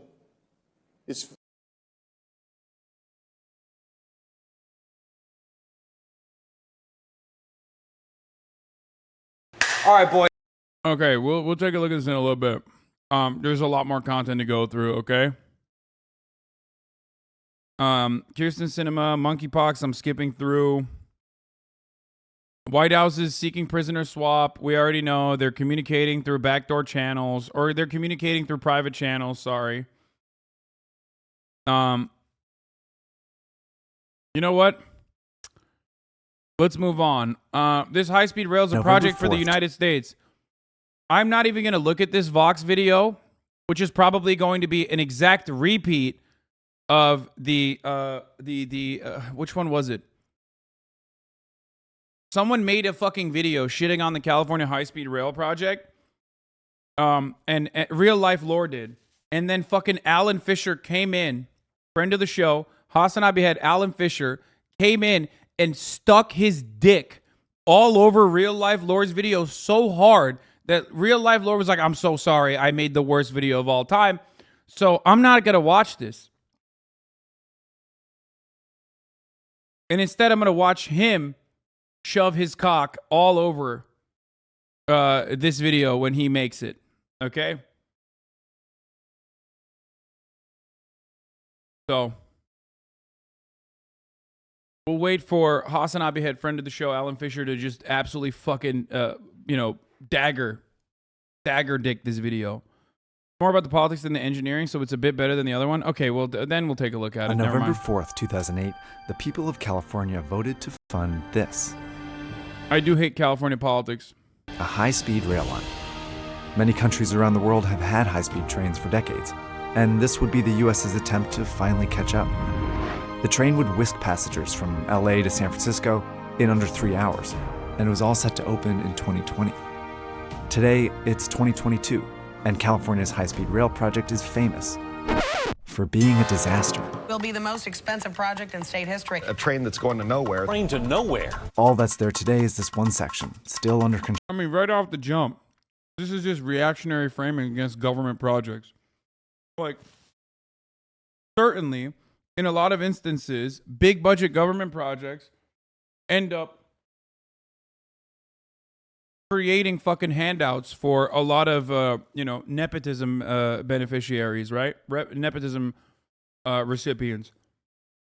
But the idea that, like, a high-speed rail that goes across this gigantic fucking state is not going to be expensive is a silly one. Construction from Bakersfield to Merced. But the failure of this rail line isn't just California's problem. It's an ominous sign for big projects all over the U.S. We see other advanced economies all around the world that are able to do this. So they can do it, so why can't we? In other words, what is it about the U.S. that made California's high-speed rail line so hard to build? Just to be clear, this was a pretty good idea. A lot of people travel between San Francisco and LA, but the trip takes at least 6 hours by car. It's less than an hour by plane, but that's not counting time in two of the country's busiest airports. So a 2-hour and 40-minute trip by high-speed rail made sense. California just needed to design a route that connected its big... Also, how much emissions it would cut and how much traffic it would reduce literally around the fucking metropolitan areas. Cities efficiently. It's really about population density and how quickly you can serve areas of high population density. This is Ethan Elkind, director for the climate program at UC Berkeley Law School and host of the local State of the Bay radio show. You really want those centers where there's a lot of people working and living within a few kilometer range of the station. If you don't have that, then it's not worth a high-speed rail stop. But that's easier said than done. In the early 2000s, the California High-Speed Rail Authority considered two routes in Southern California. This one went straight up the I-5 highway, while this one looped eastward and stopped in Palmdale. It was 34 miles longer, and studies estimated it would be 12 minutes slower. Yet, ultimately, this was the route they chose. So what happened? So the Palmdale stop was really added at the behest of the Los Angeles County Board of Supervisors that wanted to see a stop for high-speed rail in Palmdale. If you have the county that the high-speed rail line is going through opposing it, that can create real political problems, can create litigation problems, can create permitting problems. Palmdale politicians understandably wanted the train's riders and business opportunities to come to their district. The problem was that they had the power to hold up the entire project to do so. They have this power because the U.S. government gives it to them. The U.S. is a federal system, meaning power is divided between the federal government and state governments, which in turn grants some power to local governments. When it comes to infrastructure, a lot of the power and responsibility is often on this local level. That's a compromise that we make here in the United States. We believe in local control to some extent, representative democracy. The downside of that is when you're trying to get a project at this scale built, it does take. I mean, unless they fucking unironically advocate for, one-party communist development as an example of successful high-speed rail being built all around a vast and almost equally populous fucking state like China, I don't want to hear it. Yeah, oh shit, dude, I can't believe Palmdale has the capacity to hold up this fucking infrastructure development. Okay, steamroll them.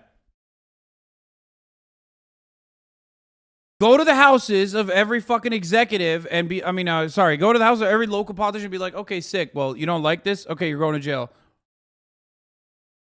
Take a lot of compromise. And in order to build a 1,300-kilometer high-speed rail line, the State High-Speed Rail Authority had to compromise with a lot of local governments. No, this video is not debunking this. This video is the older video that we watched already. Okay, and Alan Fisher also recognizes and admits that that bureaucracy does play a role in this, but on the contractor side especially. In the Bay Area, politicians pushed for this route instead of this one, even though it was much more expensive and slower for travelers coming from San Francisco. And in the Central Valley, the route stops. Oh, this part was actually addressed in the Alan's video. Technically, there's already pre-existing routes there that is easier to fucking build on. It also goes through like there's terrain considerations that videos like this don't actually pay attention to. In all these cities, instead of going up this faster route, in order to ensure support from the politicians here. All of these little compromises. Wait, what the fuck? Isn't there? Wait, I don't want to get all crazy with it, but I'm pretty sure there's literally fucking mountains. Like, he's describing mountains right now. Like, yeah, I know this is a direct line. But, like, has anyone ever asked why there are so many population-dense areas right here and here and here, and not here and here and here and here? That's mountains. He's describing mountains. Have you heard of tunnels? Kappa? Wait, yeah. Oh, man, you're so right. Yeah. No, you're right. It's actually much better to do a high-speed rail by literally digging into fucking mountains.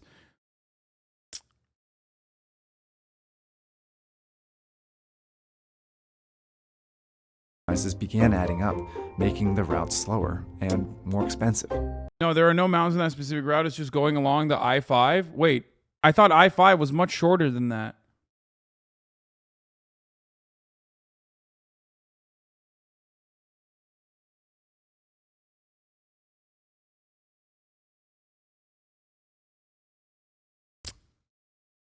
Or, like, it goes through this area? Hold on.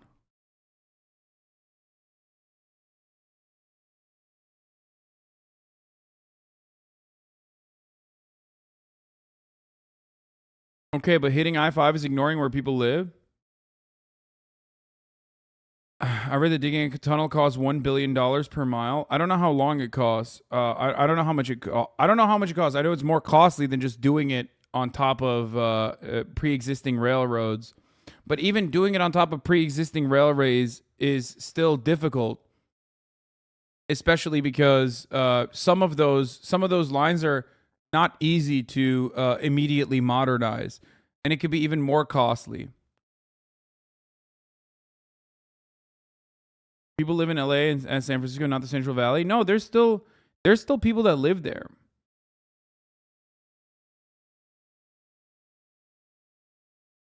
I think the reason why they don't do it past the I-5 is that, like, I thought that the reason why they won't do it past the I-5 is because of mountains. And even if it's the interstate directly, I might be wrong. Hold on, I'm trying to pull it up. But from what I understand, even if it's the interstate, building a fucking railroad on top of the interstate or near an interstate is not as easy. And you still have to go through mountains.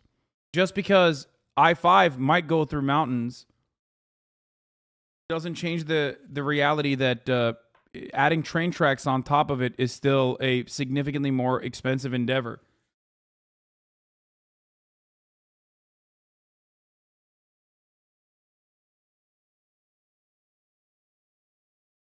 This isn't it. Wouldn't earthquakes cause massive problems with the tunnels? I don't know what the counters to that are. I don't know. I'm sure if Japan can do it, we can too. This is a topography map of California, by the way.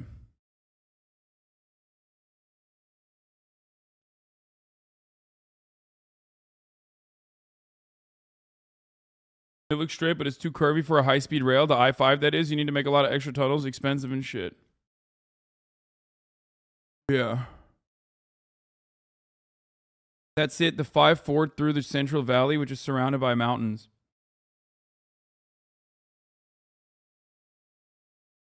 Alan Fisher says, I'm aware of the Vox HSR video. It is better than the real-life lore video, but still has lame takes and incredibly short-sighted views in it without providing any solutions. Nice.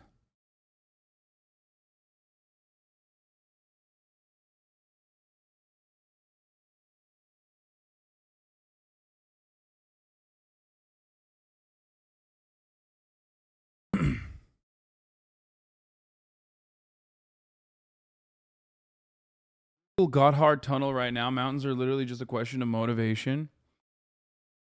I wonder if we should. It would be better if they just bring on Alan Fisher himself, or just wait for him to do a video on this, because I'm not well equipped. I'm just literally speculating.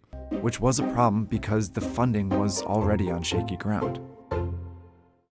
When California voted in 2008, the state estimated it would need $33 billion to complete by 2020. But voters were told that California taxpayers would only have to pay $9 billion. That's because the planners were counting on the federal government to chip in $12 to $16 billion. And it made some sense. The federal government spends tens of billions of dollars a year on transportation infrastructure. The problem was only a fraction of it goes to trains. Partly because, unlike most countries with high-speed rail, the US has a stark political divide on whether we even need it. By 2010, the Democrat-controlled Congress had allocated just over $3 billion for the project. Not nothing, but not nearly as much as the state wanted. But by 2015, the Democrats had lost control of Congress to the Republicans, who opposed this kind of mass transit project. More money for California's high-speed rail, I call it high-cost rail, is a terrible idea. None of these funds can be used for high-speed rail. They made it very difficult for any further federal money to reach this project, leaving it well short of funding. It's an example of how in the US, long-term projects can be... At least they nailed that. Actually, this is a better video. They do nail the necessity for additional funding and why, instead of giving it more life, they decided to kill it. ...be at the mercy of whichever party is in power, since they often have the power to stall it at any time. And it's not just the federal government. I hate this, dude. I think infrastructure projects like this should be completely... I don't even know. I mean, yeah, a one-party system would fix this, except we do have a one-party system. It's just a capitalist one-party, so it doesn't matter. That's the reason why we can't fix it. I don't know what to say to this other than just like, I want to jail everyone that stops things like this from happening.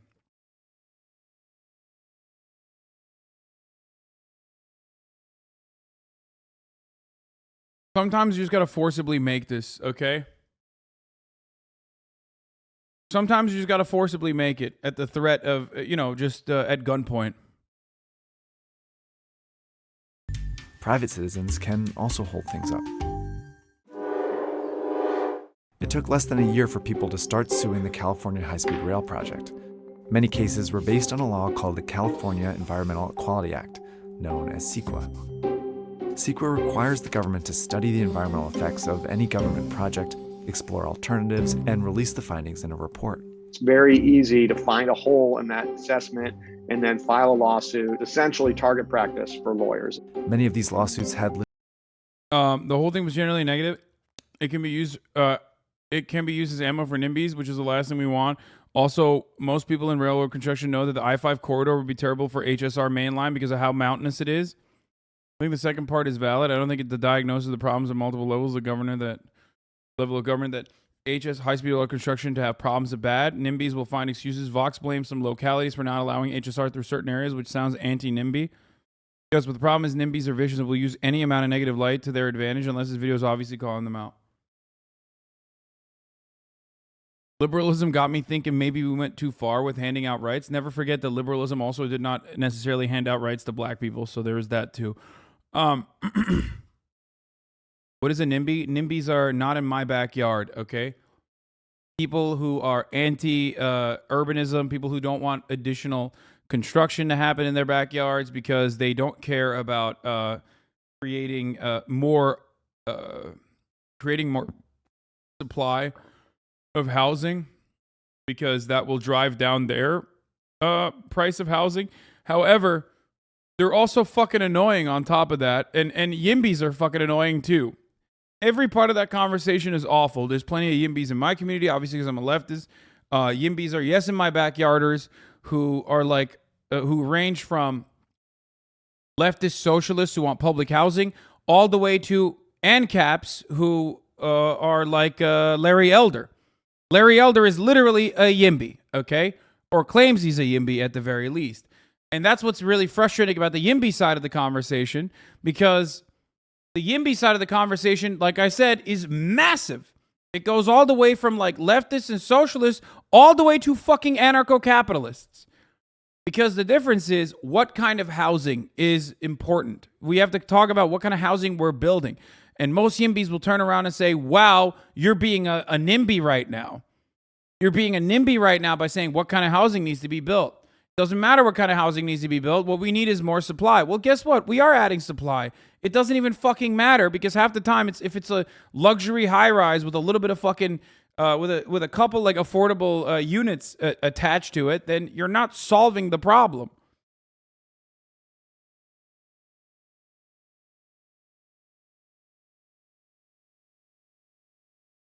Anyway,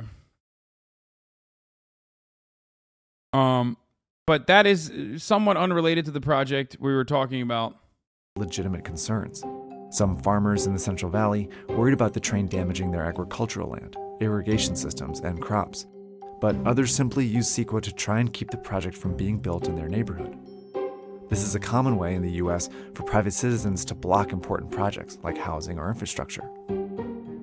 It's not cheap to bring a CEQA lawsuit. Sometimes you've got very powerful homeowners groups that have sued and forced changes, or at least delayed the project and run up costs. For the high-speed rail line, these lawsuits were like roadblocks. And in order to clear them, the state had to hire legions of expensive lawyers, which added time and costs. I think you do want to have a participatory system. You do want to have people able to say their piece, and you want policymakers to respond. Just that you don't want to get to the point where a hyper-local interest has veto over a project of really statewide importance. But take away local politicians and federal drama and lawsuits, and this project still would have faced problems. The state body in charge of designing and managing this project was the California High-Speed Rail Authority. There was just one problem. The High-Speed Rail Authority had never built anything like this. Whoops. Obviously, it's a tried and true technology globally, but it was new in North America when California tried it. Certainly, we didn't have the confidence in-house how to build it here. When Japan and France were building their high-speed rail networks, they had legions of experienced engineers inside their governments. But the California High-Speed Rail Authority had to hire consultants and contractors to handle the design and construction. These consultants were 4 times the cost in some cases of what it would have cost to hire someone just to do it in-house. Another reason why the authority had to keep increasing the estimated cost of the project. Oh man, look at that. Another wonderful example of a failure that is public-private partnership. That's crazy. Dude, this is literally the reason why so many people like Juniper, Transgender Marks, and many others have said time and time again that America's not a real government, but just a bunch of fucking multinational corporations in a trench coat. It's just like the only goal, the only stated purpose of the American government at this point is just to literally fucking take money from you in the form of taxes and then hand it off, hand over fist to fucking whatever gigantic corporation is going to write you the fattest fucking lobbying dollars. I hate it. Just do something, man. Do anything. I fucking hate this so much. Which today is up to $113 billion to complete the whole line. But the state only has Brother, do you realize that socialist countries did those projects much worse? Brother, you are so right, dude. It's so crazy because our non-existent high-speed rail is so much worse than China's very much existing high-speed rail. You're right. Have you ever researched this at all, or did you just repeat this without even fucking looking at anything? Hey, China isn't socialist. Who's socialist then? Who are you even referencing then? What is a socialist country that has high-speed rail? What the fuck? No, I am from post-communist country. Then shut the fuck up, okay? Don't take advantage of the wonderful fucking public transit that was built before you by people who knew better than you, and then you fucking turn around and go, oh, there is none. What is it? Where is it then? What is he? I want to know. Hold on, I gotta... Motherfuckers will literally take advantage of the beautifully built, beautifully constructed metro stations from the Soviet era that double as a fucking bomb shelter while simultaneously being like, oh, that's so bad.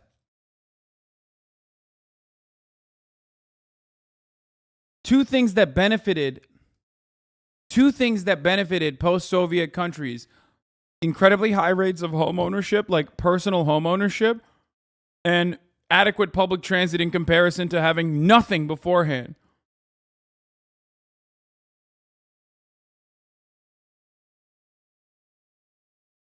I need to know what you're talking about. I need to know. There is none. I'm from post-communist country. There is none.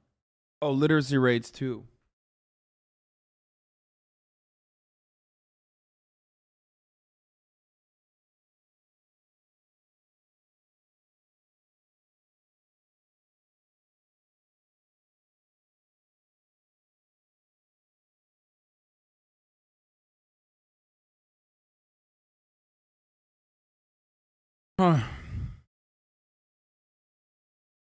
There's nothing that triggers me more than this.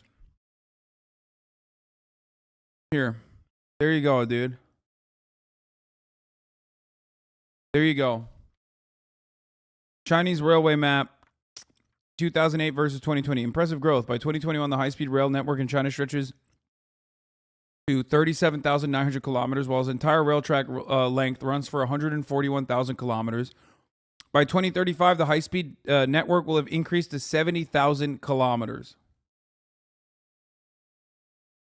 And even then, motherfucker goes, the problem is only to Beijing, the China railways has profit. All others have deficit. Thank you, Jerry. Thank you, Jerry, for your fucking feedback. Someone dial up. Hold up. Someone call Xi Jinping, boys. Jerry's got it figured out.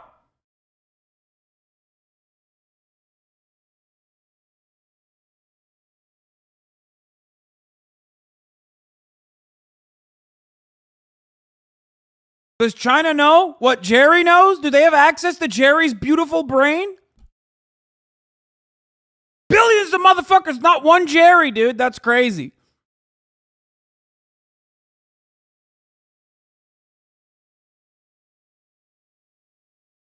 Once again, you know what else is not profitable? Roads, okay? It doesn't fucking matter. It doesn't matter. And also, the economic improvement of railways like this, if you think about the prosperity of a country and economic development and just development in general of a country, then this is significantly better than anything else that you could do with that money. Constantly engaging in profit-seeking attitudes and profit-seeking methods is literally the reason why America has nothing. We have dog shit infrastructure. We have nothing. That's the reason why we're a fucking third world country with a Gucci belt. Dumbass Jerry, shut the fuck up. Bro, you are not a corporation. What do you mean? The worst part is this is just a regular American, okay? This is just a regular old American dumbass. That's the worst part about this. A regular old American dumbass who's like, well, what about the fucking profit margins for these lines? Like, what? Dude, why do you care? What are you doing? Why are you saying this? Enough money to build this section in the rural Central Valley. Oh, I saw this. This was wonderful. I saw that. I retweeted this. Feel like Spain got a little too good at building trains and started going for some routes to places where nobody lives. That's what this motherfucker said, okay? Not as smart as you thought you were in the first place. So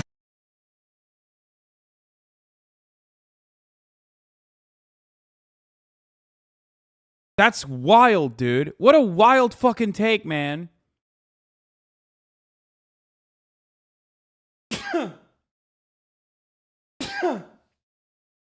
Why are we such fucking pieces of shit that we literally look at other countries that are successful in their fucking public transit initiatives and go, nah, not good enough. Shut up, potato head. The fuck do you know? Sit the fuck down and contribute to your fucking diabetes by eating McDonald's every day. Why the fuck do you involve yourself in business that does not involve you? I hate these fucking Amerifat pieces of shit typing away, being like, oh, this country, I don't like it. This is no different than that dumb fuck Jerry. The only difference is this guy gets fucking paid hundreds of thousands of dollars a year to write dumb shit like this, whereas Jerry's doing it for free.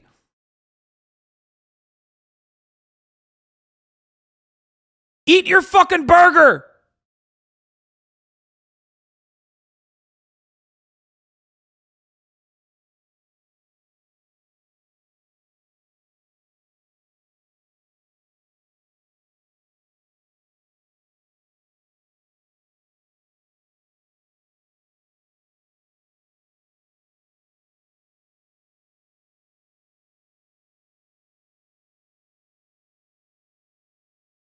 Yeah, anyway, sorry.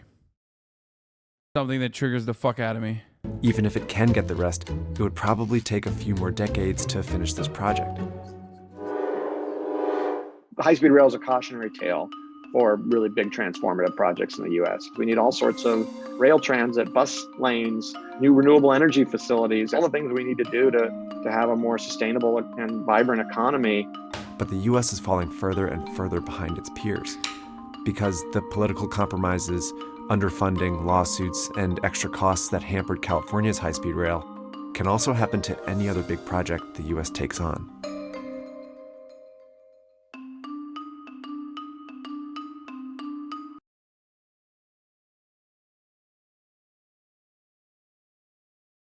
Alex Jones verdict incoming. Actually, does anyone have a link? I respect him for not deleting one of the worst tweets ever, so he's brave.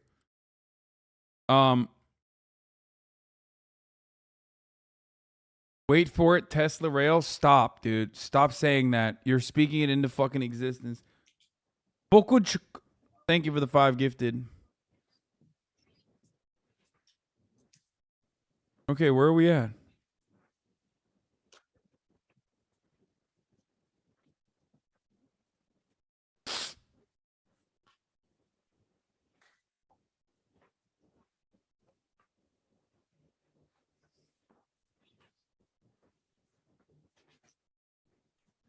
It's just like, I really don't understand the audacity of being an American. I can't get over it.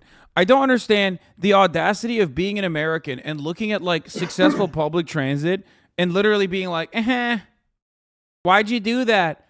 Like, how dare you? How fucking dare you? What are you doing? It's such a wild thing, dude.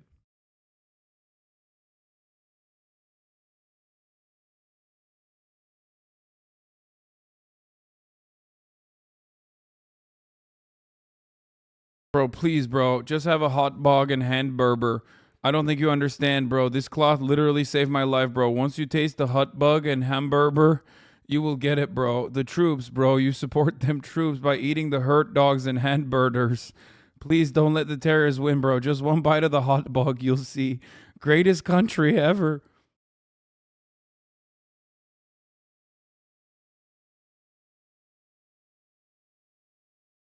People in America. Wait, this is a good take. Hold on. Where is it? Where? You can get in trouble for live streaming the live stream. Judge's orders. What? I don't give a fuck. Shut up, bitch. What's she gonna do, bro? Jail me? Fuck, I can't find it.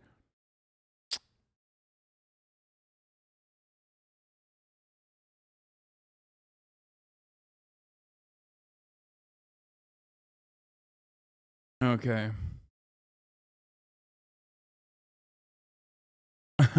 You know who will get in trouble for live streaming this live stream? Alex fucking Jones. But not because he restreamed it, but he will get in trouble because he keeps fucking saying the dumbest shit that gets him into further trouble throughout this live stream. Tucker trying to get revenge on John. Jon Stewart? The famous Jon Stewart looks like a homeless mental patient. He's shrieking and disheveled and very short, really short, too short to date. Was he always that short? What happened? Where's he been the last 7 years? Damn, bro, he's so bitter. Yo, wear a bow tie again, bitch.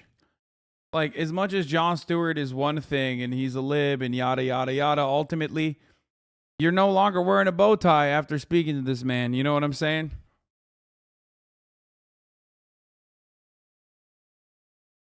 Also, what does he mean too short to date? If you Tucker Carlson's like, I need a big, tall boy. I need a big, muscular, tall daddy.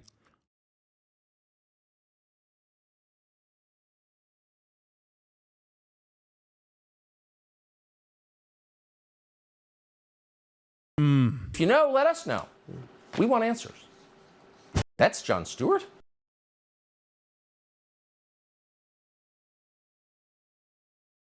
Tucker said, I will not fuck Jon Stewart despite the constant pleas. Jon Stewart's reply to that was, friends, tonight I'm sad Tucker Carlson believes me too short to date, and yes, somehow, miraculously, I remain tall enough not to know what Viktor Orban's ass tastes like. Is it goulash, Tucky? Seems like it would be goulash. Ugh, God. God, this clapback is so fucking, it's so pasty.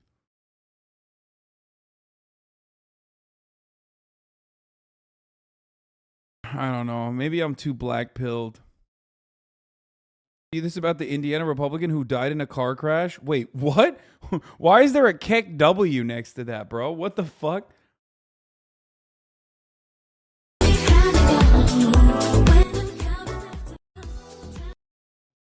Oh, okay. I get why. That's brutal, dude.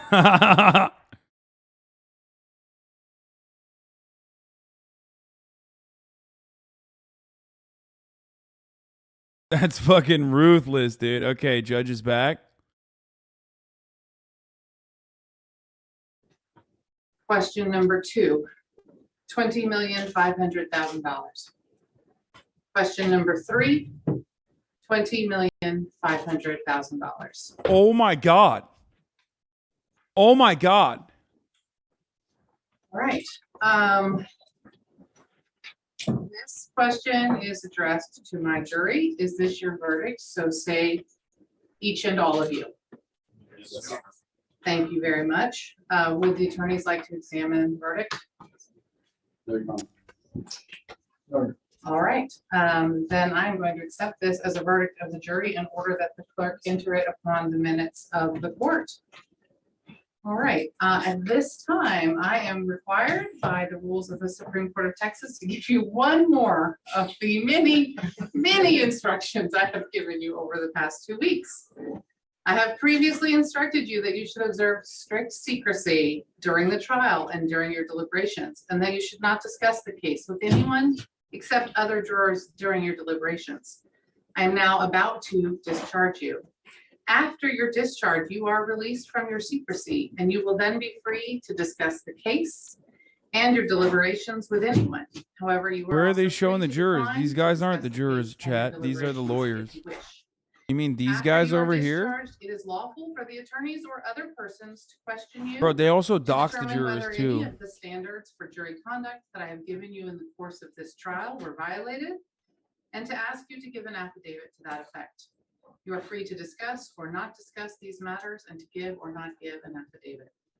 Ladies and gentlemen, I want to thank you again for your jury service. Without it, our system of justice could not exist. I hit it. I hope that you have benefited. They didn't dox them, but they did talk about their names. They read their names out loud. I will release you, and then Ms. Matichik still has some paperwork for you, and then I will step into the jury room in a few minutes to thank you a little less formally, excuse me, but you are now excused. Thank Bro, you so that's much. $40 million, dude. What the fuck? I mean, it's less than 150 million that were originally asked for, but god damn, 40 million? That's fucking baby.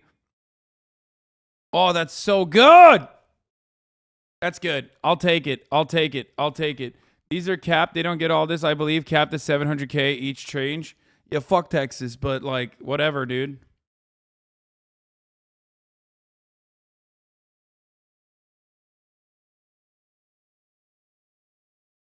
Plus the 4.5 million-ish yesterday.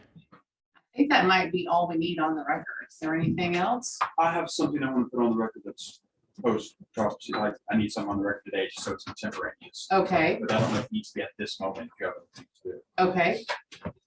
Simply, Your Honor, that we ask that the plaintiffs make an election as to Mr. Heslin, and also to notify the court that the verdict does not conform to Chapter 41 of the Texas Civil Practice and Remedies Code, and that we will be filing an objection to the entry of judgment. Yes, so we do have laws in Texas where we claim to trust our juries and then we don't trust our juries. That's true. And I'm sure the judgment will properly reflect the laws of the state of Texas in that regard. So don't need to worry about that. I think now is a fine time to put something on the record. God if it needs to be done damn, today. dude. Sure. Okay. And you can sit down. Sorry, I thought I had said that. Combined with the compensatory damages, $49,300,000, dude. Okay, Your Honor, I have two things. This is the first of 3 trials for damages against Mr. Jones. 2 or more are scheduled for next month, 1 in Texas and 1 brought by the families of 8 victims in Connecticut, where laws governing damages favor the plaintiffs more than in Texas. And of course, Connecticut is where the shooting occurred. Oh my God, I'm so excited.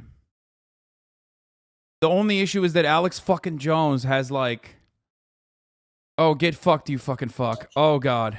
So I want to do that just in a brief summary fashion now so I can have those points out. So does this money go to the families? Yes, this money goes to one Obviously, family, having one individual already family. secured millions of dollars for Mr. Jones before the jury went back for Peter, the damages certainly didn't want a mistrial. But some things came up that I believe are sanctionable.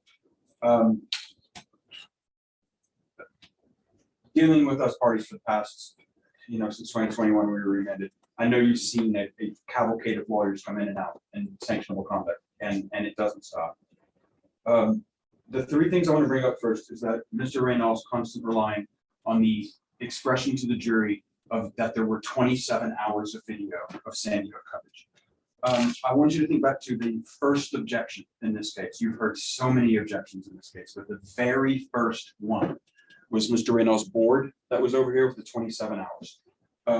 There have been at least, since that was ruled to be not an appropriate statement to make to the jury, there have been, by my count, at least 10 times where that has occurred, and objections have been raised on that. And in fact, your words to Mr. Reynolds were crystal clear. Mr. Reynolds, you cannot do that. Mr. Reynolds didn't care. He got up in the closing statement and did it. But this time it was even worse. Do you think other families are He suing didn't already? just say that 27 hours were the total, which is bad enough, because he had said, we've devoted more time to Sandy Hook than Alex Jones ever did. When Mr. Reynolds made that statement, he knew it was false. He knew that was a false. But it's worse because he started to say that we either could have or should have brought evidence of the additional videos and claimed that it was our fault for not putting more videos in front of the jury. Dude, he's just fucking doing a touchdown. He's doing an end zone dance right now. That's what he's doing. For those of you wondering, like, what's this lawyer doing right now? He's just doing a fucking celebration dance. He's going after the lawyer now. He absolutely ass-fucked Alex Jones out of almost $50 million, and now he's just teabagging the defense attorney. That we were behind the 8 ball, that people have testified repeatedly in this case that videos have been destroyed and God knows where they are.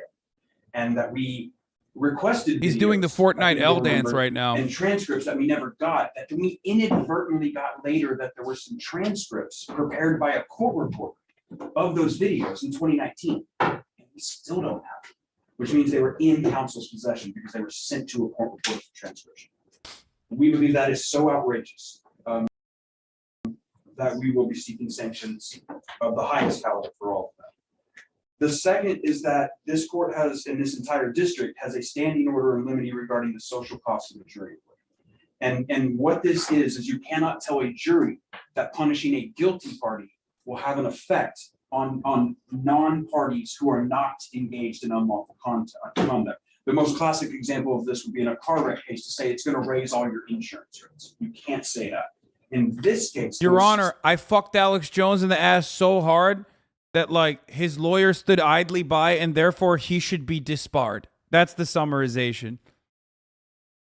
Punish this person because it would have the effect of deterring legal speech. That is absolutely impermissible. That is a social cost of an award. That violates motion in limine 21. Alex Jones has to pay $49 million in his face when his lawyers leaked his text priceless. It's so good. That prevents the defendants from contesting allegations in the plaintiff's petition. One of those key allegations is it true that you worked for the Young Turks? No, never. That Alex Jones is an alter ego of his own company. That was an accepted allegation that was admitted by the default judgment. And in fact, that order in limine was an agreed order from the defendant's side. During the closing argument, we were lambasted for lumping these two together. And there was plenty of argument about how they may be separate. So we have 3 different grounds that we need to raise at this time for a contemporary objection that will be added to basically every single day. We're going to have something we're going to bring in that sections. So we needed to bring that to you now. The second thing I wanted to talk to you about, and maybe you want to talk about it separately, or I don't know what we can do about it, but I have not been given any confidential designations about that phone. I'm ready to hand it over right now. I thought you already had. Yeah, I'm prepared right now to hand it over to whoever wants it because nothing about it's confidential. And I did get just don't knowingly transfer other people's private medical information. Exactly. And I believe there might be some other private information. I mean, bro, he is. He's literally just like he's ass blasting him. But there was a privilege log filed this morning. It is not compliant for many reasons. One, it's just not a compliant privilege log. Doesn't identify any documents, doesn't provide dates, doesn't provide a description of the subject matter, none of that. It's just every single communication I have with this person's privilege. A Texas privilege law has to identify each specific document sufficient for me to be able to identify the privilege. But it doesn't really matter because privileges are. We're 14 days past inadvertent disclosure notice. We had that time running, so we believe that privilege log is ineffective and meaningless. But because it has been filed and there has been an assertion of privilege, I would like to get a ruling for the court instead of just my assumption that privilege does not apply. Well, I thought my order yesterday was that that Mr. Reynal had yesterday to identify any specific documents. In terms of confidentiality, yes. In terms of confidentiality. In terms of privilege, I think we reached that his way. This man, bro. But in terms of confidentiality about releasing it outside of this lawsuit, it was provide those to me today. We don't have any. We basically just said we can't. Yesterday. Right, correct. Yes. Correct, Your Honor. So those are the 2 things I wanted to raise today. All right, Mr. Reynal. I don't think that Mr. Bankston's first speech deserves a response at this point because there's nothing before it. As to the issue of the privilege log, we sent a letter to Mr. Bankston this morning. We copied the court on it. There are core attorney-client privilege communications in there. We identified them by document. It's a PDF. We said, these are his communications with his lawyer. Bro, you have nothing. You have nothing. Just take it. Lick your wounds, bro. Go home and lick your wounds, homie. You're fucked. Not passed because we became aware of the inadvertent disclosure while Mr. Jones was testifying. Dude, that's not true. Well, that is our position, Your Honor. Oh, okay. You're the one who gave me the email that showed me that you had known about it 12 days earlier. Mr. Bankston represented in that email that he was not going to download the documents. That is not true. That is our position, Your Honor. I mean, you have the email, so it's. That's right. I have it and I read it and I saw what it said and it didn't say what you just tried to tell me. Well, if Your Honor disagrees, that's her prerogative. I disagree with the written word in front of me. Yes, that's right. Bro, what the fuck? I will review the motions for sanctions when you file them. Bro, when the judge starts laughing at you for saying that like what you are seeing in front of you and what you read is not what we intended to say, you're fucking done, dude. Already Ether. responded to any request. It's like, Your Honor, I know I said certain things on an email, but you know, I thought something different. than what I said. I'm not going to do that. All right. There's the phone. It's not even a phone. They're text I don't- messages from 2019. They have Okay. nothing to do with Congress. I'm not getting in the middle of that.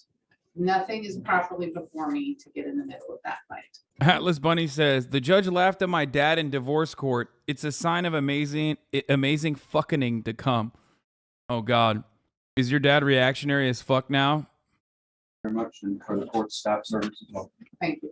Nothing to do with that. All right, we can go off the record. I've already told you that you have to prepare the judgment, and I would like that preferably by next week if possible. We can get that. I do go and speak with the jury, and it is my practice to invite attorneys to come and speak with them if you would like to. Given the hour, 5 o'clock, there's not going to be a lot of time, but if you're interested in that, I will send someone out to come and get you. Attorneys only, not parties. That's how I do it in every case. Now, when the jury leaves, of course, that's, you know, I'm not in charge at that point. And we have made space available for both teams this week. I would like to, if Your you have Honor, not I was in already, goblin mode. ask you to go and make sure that both spaces are clean and put away. You haven't left anything behind. And when those judges reclaim their spaces, they will be happy to have lent them to you. So if you'll take care of that right now as well, please. We'll do. Thank you. All right, thank No, you. I Oh, one wonder- more thing. Sorry, me too. We're set for pretrial. September, okay, 19 is a Monday, so.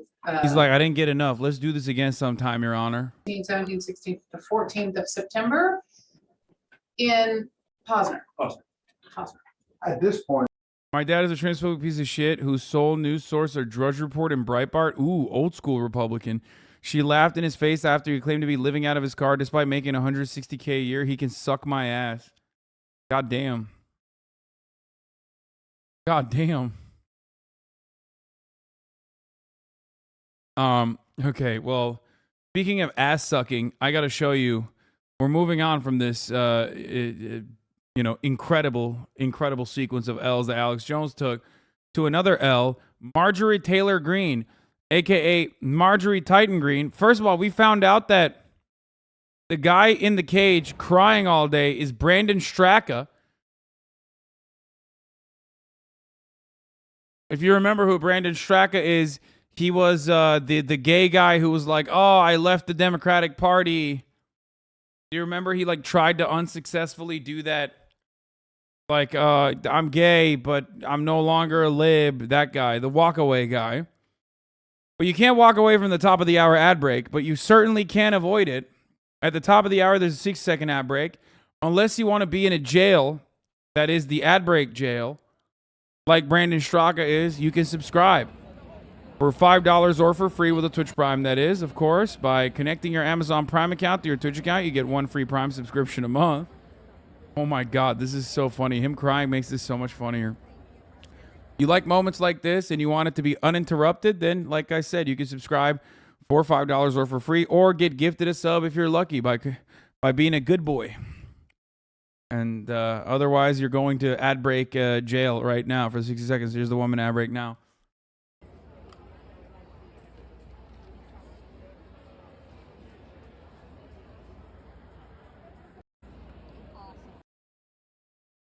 Then Marjorie Titan Greene showed up and got in the cage with him.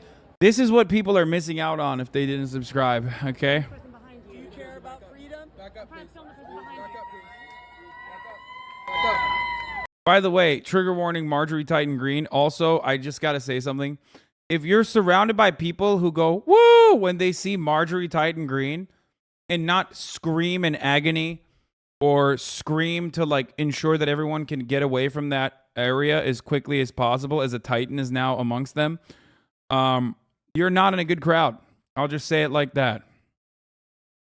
Like, babies start crying when they see this fucking woman, okay?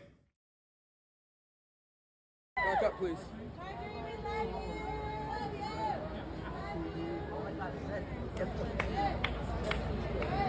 You go, girl.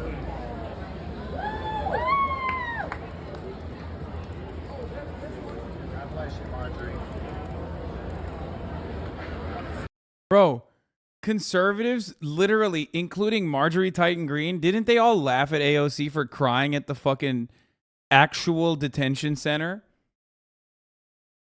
I am reminded of the fact that conservatives were laughing at AOC crying at the fucking immigrant detention center. This is not even a real fucking prison. Why is she like looking solemn and shit? This is awesome. Like, this is just a made up prison. A prison where he could just walk out from. This is a perfect image of conservative oppression seeking, victimhood seeking, dude.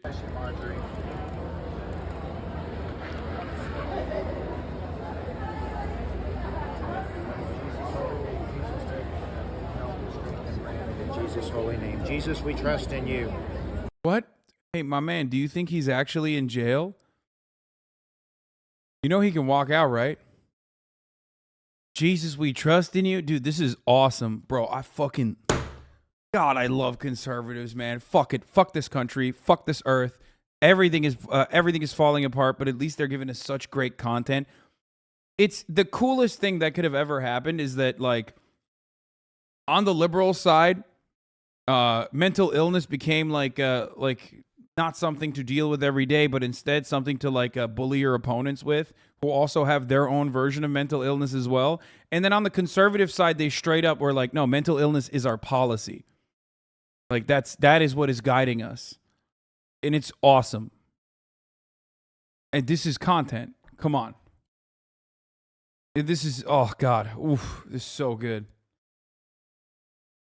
That's so good. Like, homie just literally said, let Jesus guide my hand.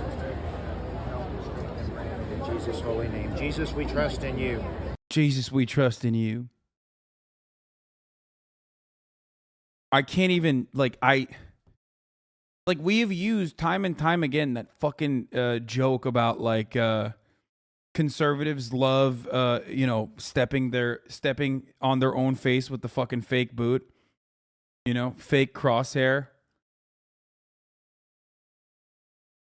But this is it. This is like they did it. They got up, they got out of their homes and literally created a fake scenario, and they're making it seem like it's real.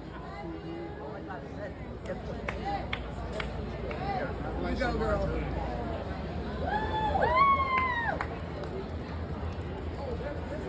God bless you, Marjorie.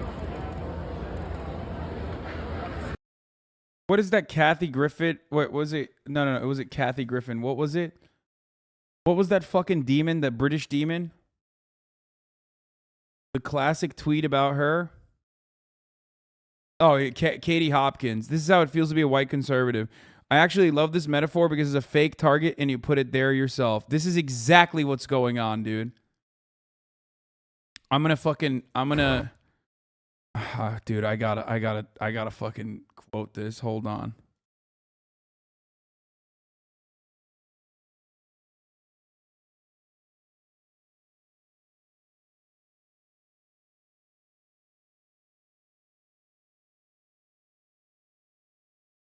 You mean Thatcher?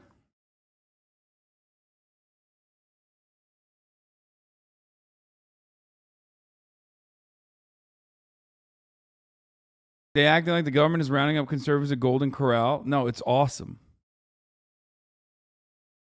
On.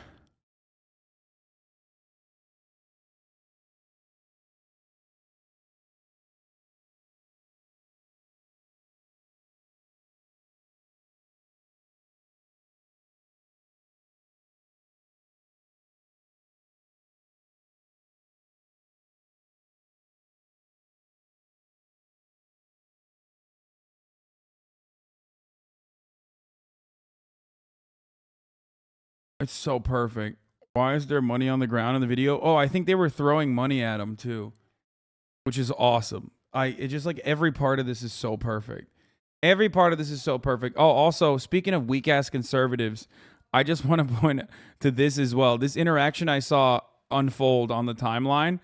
Love that someone else also caught it. Men, what's the hardest thing for you about your wife's pregnancy? Let's get our stories out there. Go. Matt Walsh. The maternity wards at hospitals provide basically no accommodation for fathers. I was forced to nap on a chair, which was made even more difficult by all the noises and commotion during the delivery. Extremely inconsiderate. Now, I can't tell if this is written in a way where he's being sarcastic or, I mean, it's Matt Wall. If it was anyone else that wrote this, I'd be like, that's funny. That's like a funny joke. Like, your wife is literally having her pussy opened up, okay, inside, and you're like complaining about not having, you know, adequate adequate area to sleep, okay? And normally I would say, like, that's pretty funny. Like, haha, the juxtaposition. Like, oh, man, it's so crazy. Like, but it's Matt Walsh. So I don't think this is a joke. But then the funnier part about it is that Jesse Kelly replies. By the way, this is a big, rugged man, you know?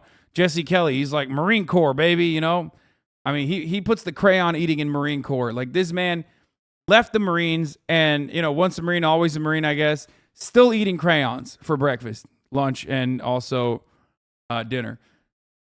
He responds, same for me. Here's your couch. It want a couch. It wasn't a couch. It was a love seat. Why can't I have a bed? She has a bed.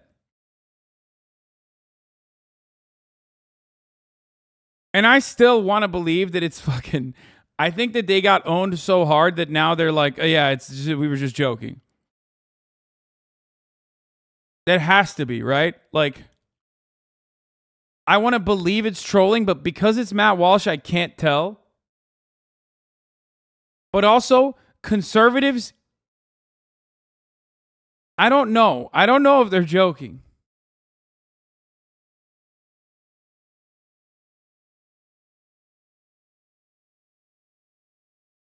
Bro, sometimes it'll be patients with broken fucking legs that don't get beds. Holy fuck. Yeah, I mean, it's not unusual for conservatives to expect their wives to be silent during pregnancy.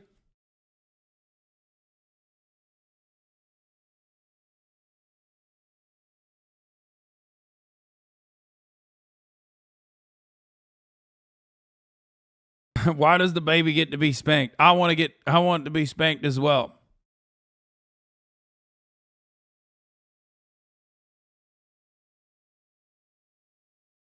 Matt Walsh fucked up making being a total piece of shit without a trace of humor as his online persona. I mean, Matt Walsh is every bit the same, like, humorless cuck. 90% of like, oh, I'm neurodivergent on Twitter. DNI Andes are, you know what I mean? So it's very difficult to ever think that he is making a joke or even attempting at humor. The only thing that makes this man laugh is the thought of like trans teenagers killing themselves. So I don't think that he has ever made a joke. So I don't know.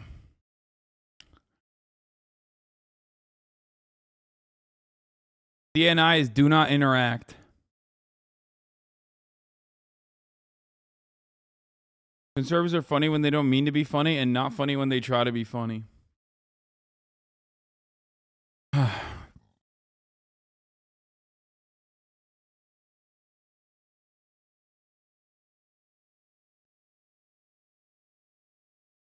Matt Walsh reminds me of the Tradcast dads who would meet up in the steam room at Lifetime Fitness while I worked overnights there. Love those guys. Happy to clean up their loads. I can't believe you cleaned up the loads of, what's his fucking face? The one that got recently divorced? Shit. Rod? Was it Rob? Rod? Wasn't it? What the fuck was his name? God damn it. Rod Dreher. Yeah.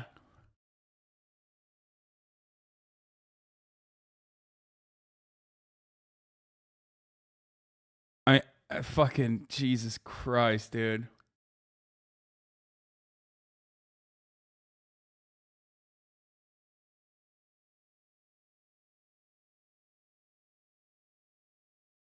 That's a Catholic convert, baby. Rod Drainer. Oh yeah, he drains all right. The Hungarian sojourner Rod Dreher. This op-ed is even funnier knowing Rod is getting divorced. Oh my God. I forgot about this. For the past year, my wife has been under the care of an exorcist. The first one is about a rash of cattle mutilations out in rural Arizona. The second item is in description of a new show coming up this month, The Chilling Adventures of Sabrina. The mainstreaming of Satanism in pop culture, whether you believe that this has to do with spiritual realities or is merely symbolic, it is undeniably culturally significant. Now, this is a setup for me to tell you about a strange telephone call I received yesterday. I've hesitated about whether or not to blog about it. Oh, no, dude. I forgot about this.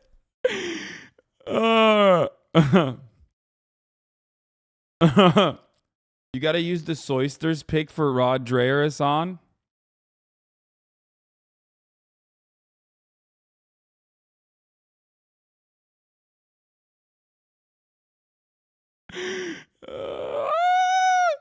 Yep, article heads. Dude, that's the funniest thing that Felix always shits on. We always love shitting on ourselves, okay? If there is an article head out there, it's the Chapo franchise, okay? They literally read articles on their podcast. I, on the other hand, never read, okay? That's all I'm going to say. Next time you hear one of these motherfuckers talk about article heads, remember, they quite literally read articles on their fucking... Yeah, call me Pol Pot, baby. No reading, no glasses.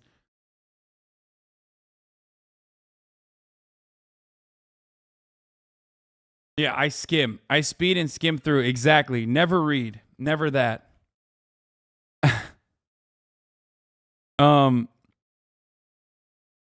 Catholic exorcist. Nathan started his story with a jaw-dropping line. For the past year, my wife has been under the care of an exorcist. I don't Nathan's wife as well as I know him, but I can tell you that she is worldly and sophisticated, even as she is devout.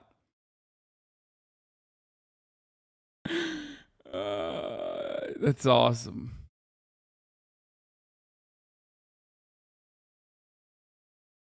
Anyway. I already ran the top of the hour, chatters. Stop trying to get me with that.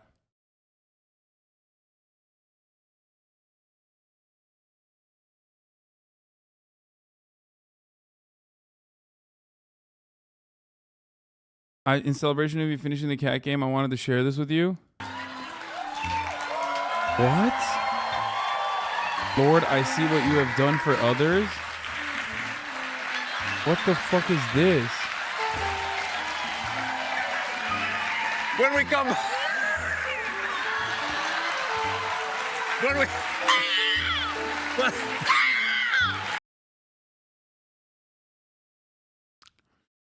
Bro, that was... Okay, that's a little...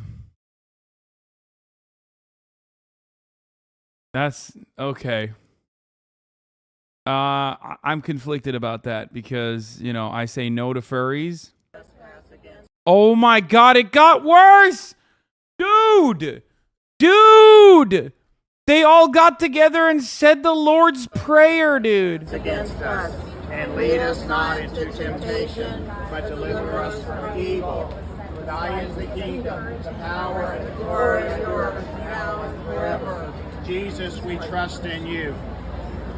Saint Michael the Archangel, defend us in battle. Be our protection against the wickedness and the snares of the devil.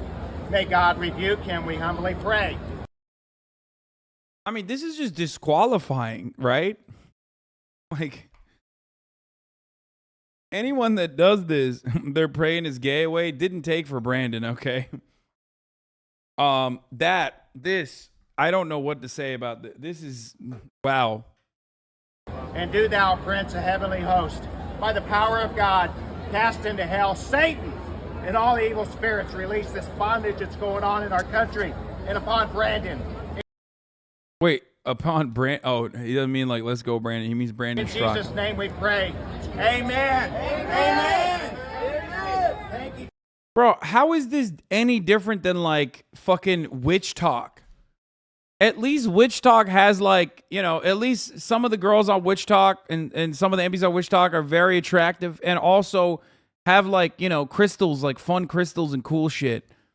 These guys are just doing, like, the Lord's Prayer. They look like shit and they got 0 fucking crystals. You know what I mean?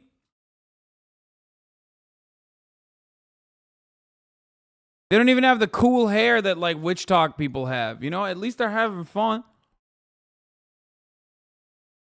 The archangel, defend us in battle, be our protection against the wickedness and the snares of the devil. May God rebuke him, we humbly pray. And do thou, Prince of heavenly host, by the power of God, cast into hell Satan and all evil spirits. Release this bondage that's going on in our country and upon Brandon. In Jesus' name we pray. Amen. Amen. Amen. Thank you, Jesus. Thank you, Lord Jesus. Those who trespass. I can't. I don't understand. Witch Talk has more power than all these false God worshippers. Against us, and lead us not into temptation, but deliver us from evil. For thine is the kingdom, the power, and the glory, and yours, now and forever. Jesus, we trust. No. I thought he was saying Brandon as a substitute term for Biden, like they're as brain broken as I am because I only call Biden Brandon now. But I realized no, they're talking about Brandon Straka, the political prisoner that's currently in jail. Bro, I love this shit, dude. This is so awesome. Matt Walsh retweeted this banger of a rap song. Those band rapper alive. Can I speak my mind? Nah, I'm being attacked by the Democratic plantation. Mess with me, you'll get no standing ovation. Aye, liberalism is a mental disorder. That's why they let illegal immigrants across the border. They keep trying to push the liberal world order. They in public school telling kids to be transformers. Ew, they demonic for real. They took God out of schools and it all went downhill. Okay. They say Bryson crazy. Nah, I ain't got no till, but how can you? They got rappers wearing dresses for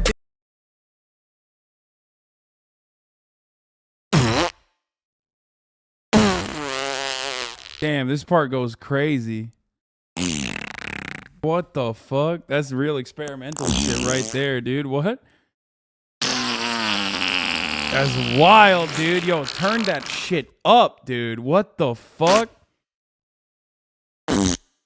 Banger. schools got your daughters to be transformers. Ew, they demonic for real. They took God out of schools and it all went downhill. Okay. They say Bryson crazy. Nah, I ain't got no till, but how can you? They got rappers wearing dresses for deals. There's no God there. They got rappers wearing dresses for real. First of all, you do not have half the bars, my friend, of Young Thug. Okay? You can't be talking shit about much better rappers who are political prisoners, much like Brittany Griner, except they are political prisoners in this same country that we are in. Okay? Free Slime. Absolutely unacceptable. Okay? The American government's talking about freeing Brittany Griner. Meanwhile, people have forgotten about YSL.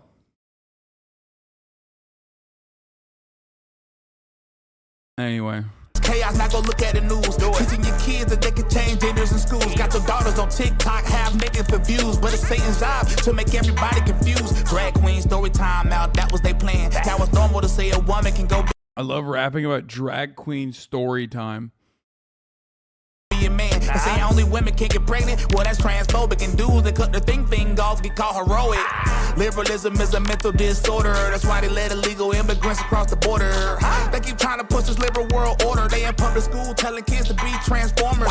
Ew, and they demonic for real. They took God out of schools and it all went downhill. They say Bryson crazy, nah, I ain't got no chill. But how can you? They got rappers wearing dresses for deals. And you think your votes matter? They just took the election. And they coming for your guns.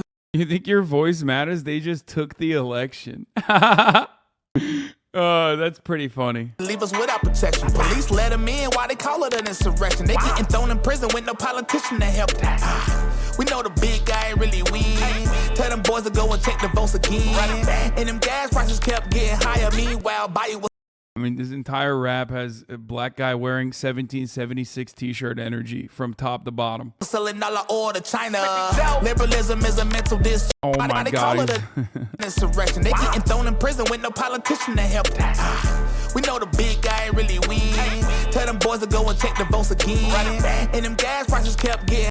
Why is it that like it's always? Why is it that it's always just like every talking point that you can hit as quickly as possible? This will age well. What do you mean? What I just said?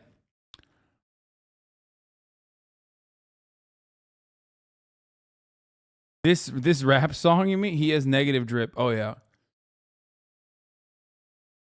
My favorite genre of rap is the type hardcore Christian moms play in their SUV. First of all, that's the funniest part about conservative rappers.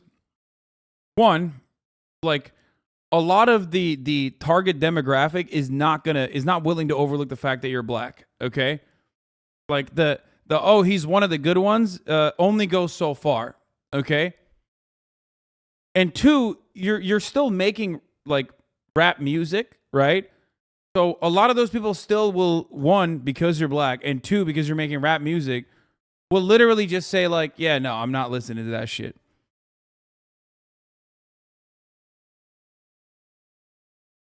This is literally a rap of white dog whistles to make these hogs feel like they're cultured and not racist because they can point to this rap song. I don't even think they do that.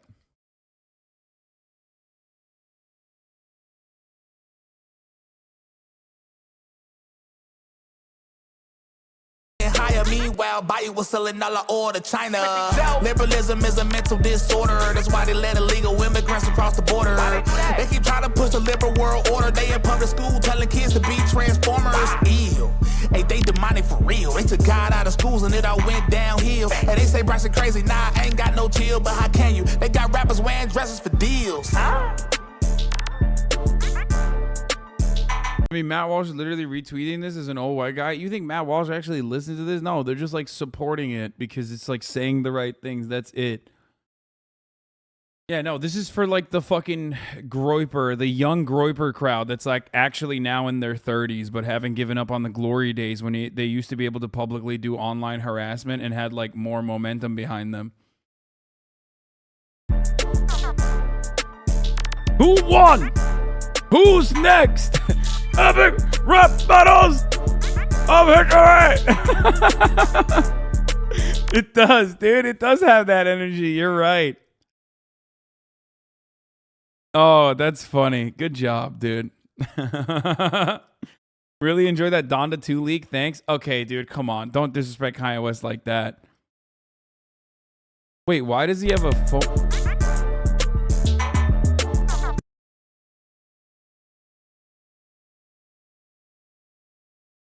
New Tom McDonald? Dude. They gon' try to call you names, label you with things till you're ashamed. You're a sexist or a racist, white supremacist or gay. They'll attack your reputation, claim that you're the one to blame, and try to make you hate yourself. I'm sorry. People are gonna get mad at me for saying this. But conservative rappers can never find like one sexy lady to be in their music videos, dude. What's up with that? Like, remember that other guy, the dude who's like, what's the guy that's like,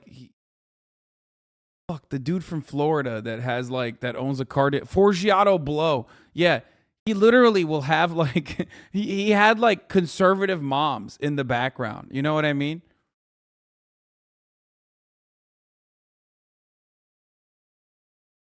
I don't understand why people just want to hear Tom McDonald say the exact same thing with like a different beat, like a marginally different beat every single time.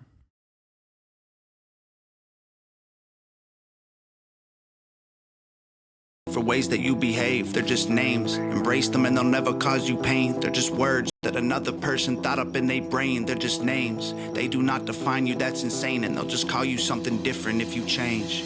Call me racist, I don't make no BLM donations. I can stand with black folks without a branded corporation. All this systemic prejudice, if you live in this nation, you privileged, black or Caucasian. Call me transphobic, but I support you in your policies. I just can't ignore the very basics of biology. All I see is men and women trying to live in harmony. Oh, wow. Wow. That's fire. Call me transphobic. But like, you know, I'm going to be transphobic. So yeah, you can call me transphobic actually, because I'm just going to fucking say dumb shit. Like I support biology. Okay, but like biology doesn't support your view, so I don't know what you're saying. Not 100 genders that you wanna be. Call me snowflake, cause I'm offended, I ain't stone-faced. Social justice warriors destroying us with woke ways. Mad because they voted for the POTUS with the most hate. Man, I miss the old days. Call me loser, call me bigot, call me stupid, call me bitter, call me ugly. I mean, dude, it's the best. It's the best because like conservative rap, much like the rest of the conservative movement, is just a sequence of L taking and just complaining about all the L's that they're taking. It's like, bro, at a certain point, you're just basically taking notes on how many L's you've taken. Okay? Yeah, call me ugly, call me dumb, call me poopy head, just because that one time I did poopy in the bed. What's up? Your one moment shouldn't actually carry over. Meanwhile, I'm in a Range Rover trying to hold my poop until the ride is over. Bars, dude. Call me cracker, call me doucher, call me triggered. You can call me what. Fuck! I'm sorry, Twitch. He meant that. He meant that in the decadent saltine snack kind of way, and not in the other way. Fuck!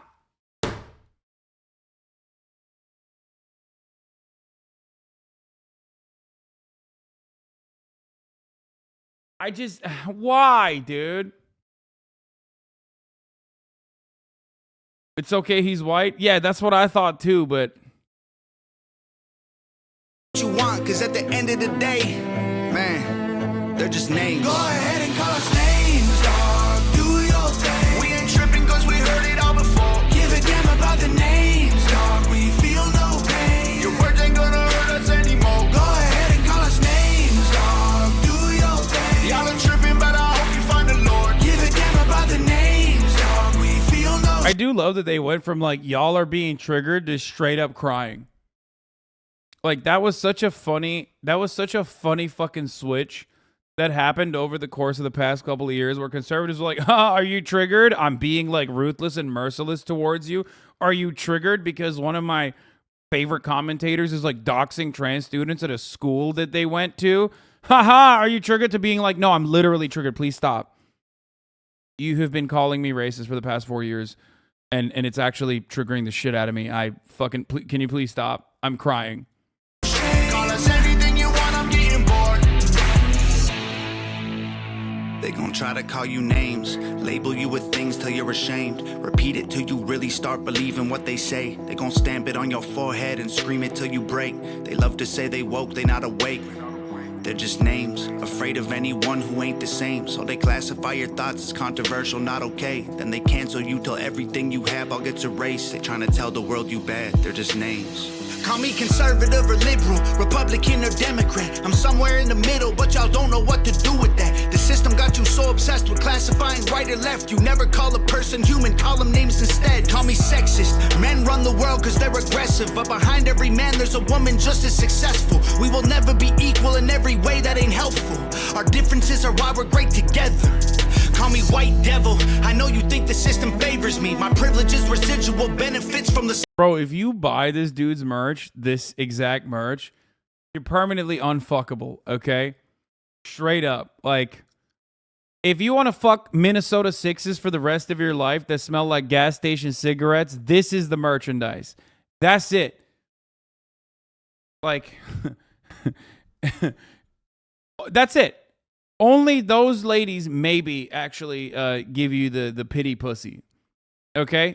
Other than that, you are permanently unfuckable if you wear this, which is cool. I mean, this is the way to avoid This is the absolute best way to fucking avoid people. So maybe we should be promoting this merch more so that people know who to avoid in public. Every time I say avoid, it doesn't mean top of the hour is upon us, okay? Merch for guys who nod off in the drive-thru. Slavery, subconscious prejudice embedded in the system made for me. Don't mean I never struggled to survive, I guess we ain't agree. Ignorant and jaded, call me dumb, uneducated. Call me idiot or redneck or delusional or crazy. Call me anything society has taught you to say. Cause at the end of the day, they're just names. Go ahead and call us names, dog. Do your thing. We ain't tripping cause we heard it all before. Give a damn about the names, dog. We feel no pain. Your words ain't gonna hurt us anymore. Go ahead and call us. Oh, remember when I said everyone's a 7? Like every guy's a 7?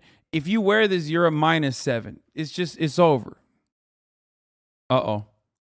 Oh my God, this fucking beat was so stinky that it like dropped my frame rate, dude.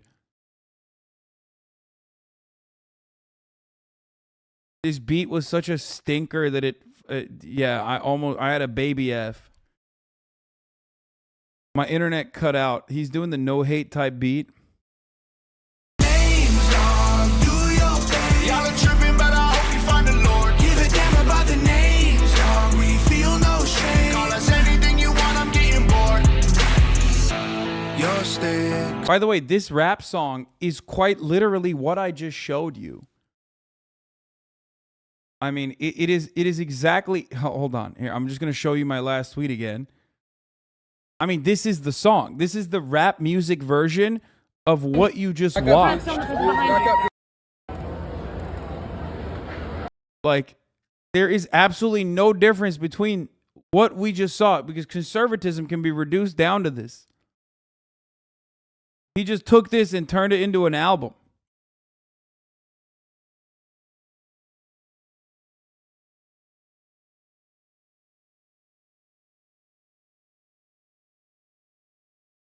I love that. Basically, his entire album, new banger. Hey, yeah, skirt, yeah. I hate people who have different skin color from me. Times 32. Didn't this just happen? What the fuck? Question number 2, $20,500,000. Question number 3, $20,500,000. Oh my God. Oh my God. Combined with the compensatory damages, $49,300,000, dude. Oh, get you fucking. Oh God. Question number. Yeah, it did just happen because my fucking editors are fast with it. They're quick with it. They're nice with it, baby. Let's go. Juice it, juice it, juice it, juice it, juice it, juice it, juice it, juice it. I'm actually gonna post this on immediately on my fucking Instagram too. Go. Let's fucking go, dude.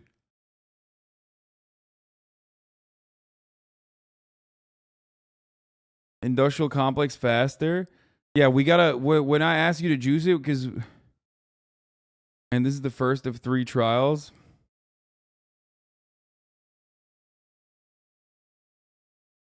Bro, these editors are so fucking fast. Yeah. Let's go. Let's fucking go. TikTok dominance. Literal base UK rap complete opposite of McDonald. No, we're not doing that.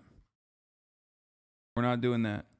See, someone in the chat just said, "Oh, this just came up on my For You page timeline, and I wondered if you were live." Guess what, chatters? That is the reason why we do these TikToks, okay?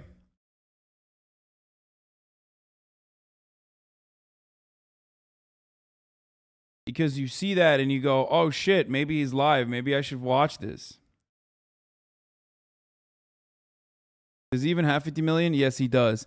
Don't worry, we got a button video coming up in a second. There was a couple other things I wanted to look at here before we got to that. I don't know if we should watch. Okay. I don't care about the UK politics. Disney made us gay. Maybe that's for a different day. You know what I mean? But cut button content is upon us. Last thing we're going to watch before we get to the cut button content, which is coming up in a second. Last thing is why are Democrats funding the far right? This is something that I really wanted to watch. Part of the reason why I really wanted to watch this is because No. This is a really good video. Remember what I talked to you guys about the Pied Piper strategy?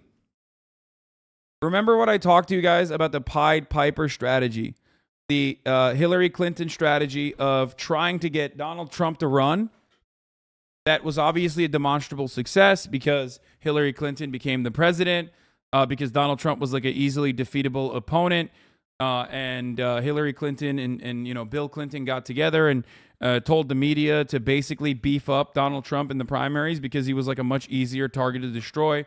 He had so many negative qualities, and that's why Hillary Clinton became the president. And and then Brandon won, and now we have created Maoist third worldist coalitions here and all around the country, all around the world, globally.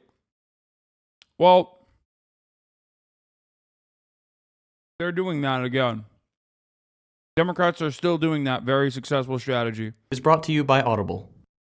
This is Republican State Senator Doug Mastriano. He's the Republican who's ahead in the polls for governor. I gotta pee. governor. I'll be back in a second. Earlier this year, Democrat Josh Shapiro spent $840,000 on this ad for far-right Republican candidate Doug Mastriano.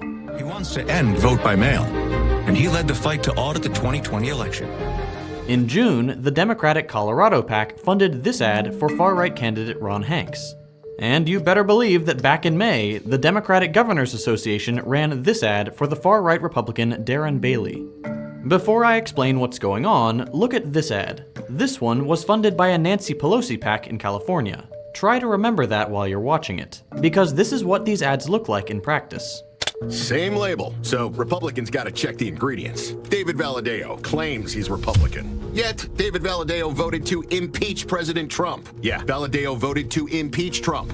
And Republican Chris Matisse, a true conservative, 100% pro-Trump and proud. Pro-Trump Republican Chris Matisse, military veteran, local businessman. Or politician David Valadao who voted to impeach Trump. Republicans, it's time to decide. House Majority PAC is responsible for the content of this ad.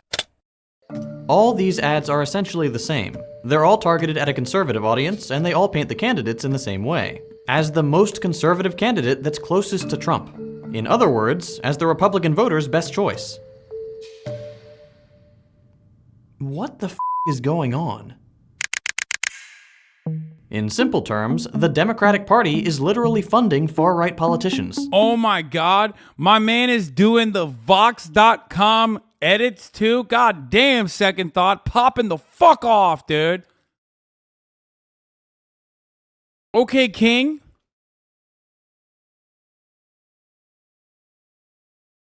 But yeah, this is definitely a really good strategy. They should keep doing this. Fuck it. Democrats are now the party of accelerationism, okay? Not just the opposition, not just any Republican, but the extreme wing of the GOP. If you're new here, allow me to be the first to welcome you to the shining city on a hill and beacon of democracy that is the US. Don't mind the fire.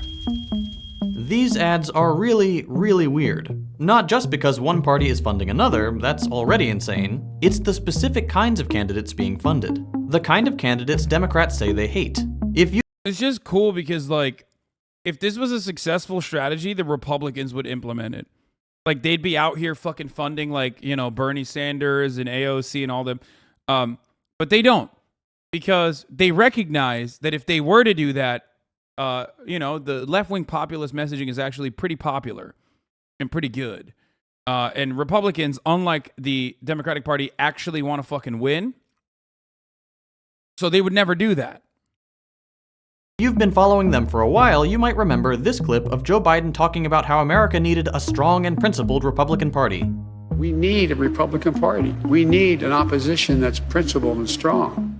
And it's not just Joe. Nancy Pelosi said the same thing about needing a strong Republican Party earlier this year. She told the press that she was really bummed about the GOP being, quote, hijacked by extremists. But less than 4 months later, she was the one paying for the hijackers' plane tickets. At first, this might look like hypocrisy. Democrats say they want a moderate opposition, but they fund the far right. They say one thing, do another, we, the public, catch them in a lie, and bim bam boom, democracy is saved and we can all go home. But that's actually not what's happening. There is nothing hypocritical about Democrats saying they want a moderate opposition and then funding a far-right challenger. That's because these are actually two sides of the same political strategy coin. A strategy that, as we'll see, not only reveals the class interest of the Democratic Party, but shows us one of the mechanical ways our capitalist society is decaying into fascism. If that sounds dramatic, just wait. I promise you it's not. But let's go from the beginning, and start by explaining why Democrats are funding these candidates in the first place. The first thing to know is that midterms are coming up, and the Democrats are terrified.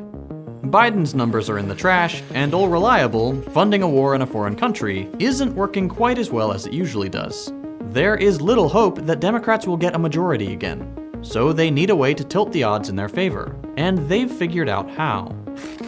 Democrats are hoping that by making a bunch of far-right nutjobs win GOP primaries, two things will happen in general elections. One, moderate Republicans will be outraged and vote for a more centrist blue candidate, and two, solidly left-wing voters will also be outraged and vote for the lesser of two evils out of necessity. And the problem is that this strategy has worked for them before. In 2012, another Democrat, Claire McCaskill, spent $1.7 million. Except for when it didn't work, and when it doesn't work, it's really, really bad. On ads for the ultra-conservative Todd Akin, more than Akin spent himself. The result? Akin got a boost in the polls as soon as the ads started running, won the GOP primary, and then lost against McCaskill in the general election. This wasn't an accident, and it wasn't even a secret. McCaskill herself said, "There were 3 viable candidates, and Todd Akin was kind of the weirdest one. I knew he might say some weird things if he were nominated. And he had less money, so we took a poll and figured out what Republican voters would really like about him." She even went on to write this article about it. Democrats fund these campaigns because they win when their opposition are far-right. By the way, that one instance is the reason why Claire McCaskill could still go on fucking CNN or MSNBC every goddamn night. Every goddamn night. Isn't it the same strategy Trump used by boosting Bernie? Trump literally did not boost Bernie. Trump has no power to boost Bernie in the same way that Hillary Clinton had the power to boost Donald Trump. Donald Trump also, when faced with a genuine opportunity to boost Bernie, like by debating him directly, refused to do so because he recognized that Bernie Sanders would have fucking wiped the floor with him, and that would have made him look bad and also made Bernie Sanders look good. Not only did Trump not boost Bernie, but he very routinely mentioned behind closed doors how afraid of Bernie Sanders he was, if you remember. Weirdos. Except when they don't. Funding a far-right candidate and saying they want a moderate opposition are two ways for the Democrats to do the same thing, to position the Democratic Party as the only reasonable political choice. By saying that the Republicans are being hijacked by extremists and then actively funding that hijacking, the Democrats are creating an image of themselves as the only remaining bastion of democracy, the only way to vote that won't actively tear the country down. At least until the Republicans go, quote-unquote, back to normal, which Democrats know will never happen. Democrats are reliant on the right being represented by the worst guy imaginable, and will actively work to make that the case. Either, as we see here, with direct funding, or more commonly, by pitting themselves only against candidates like Trump. Clinton never campaigned against guys like Jeb Bush. Her opponent was only whoever was the farthest to the right and could make her supporters most upset. She drummed up a radical opposition because it's a much safer strategy than running against someone who shared a lot of her ideas. But this strategy has a couple different outcomes. It might, as Democrats hope, bring some moderate Republicans to their side and get more blue voters out to the polls. Maybe. But it might completely backfire and their funding will just have gotten more far-right wackos into politics. No one can... Especially when the Republican Party is totally willing to go along with incredibly fascist agenda items. They want to win. And ultimately, they don't care what it takes to win. And they're the people on the ground and their immediate policy needs in the form of, like, you know, hurting trans people, hurting gay people, I don't know, fucking hurting black people. Like, those are not antithetical to the pre-established hierarchical order of capitalism, which is why they can get away with being as brutal and as ruthless as possible. Whereas the Democratic Party and the coalition built there, if there is even a fucking coalition to begin with, the Democratic Party promotes anti-capitalist sentiment in their, public facing side when they are actually saying things like, oh, healthcare is a right. Everyone deserves healthcare. That is immediately anti-capitalist. Straight up. That's anti-capitalist. But that's precisely why they will also say, fuck Medicare for all, and we don't believe in Medicare for all. And also, it's just, it's never going to happen. It's impossible. We want it, but it's not going to happen. Like, that's the issue. There is a conflict of interest with what Democrats can do or are willing to do or are positioned to do versus what they believe, they kind of understand what their base of support wants and also what they publicly run on. Can know for sure what's going to happen come election time. What is guaranteed, though, is that this lesser of two evil strategy allows the Democrats to move further right and still get votes from left-wing voters, and it actively promotes fascism. More ad spots featuring quasi-fascist politicians, brandishing fascist slogans, and actively supporting the president who, so far, has embodied fascism the most, all promote the popularity of fascism in the US. That is undeniable. At the end of the day, fascism is getting more airtime, convincing more conservatives, and the Democrats are absolutely to blame. With not the best odds of winning, and with the knowledge that this strategy promotes ultra-conservative politics in America, I'm sure the let's not grow our base but scare moderate strategy is super sustainable. Wait, what? I mean, for the Democratic Party, it is enough. The Democratic Party can always rely on the Republican Party going way too fucking far. I mean, the Kansas elections showed that, right?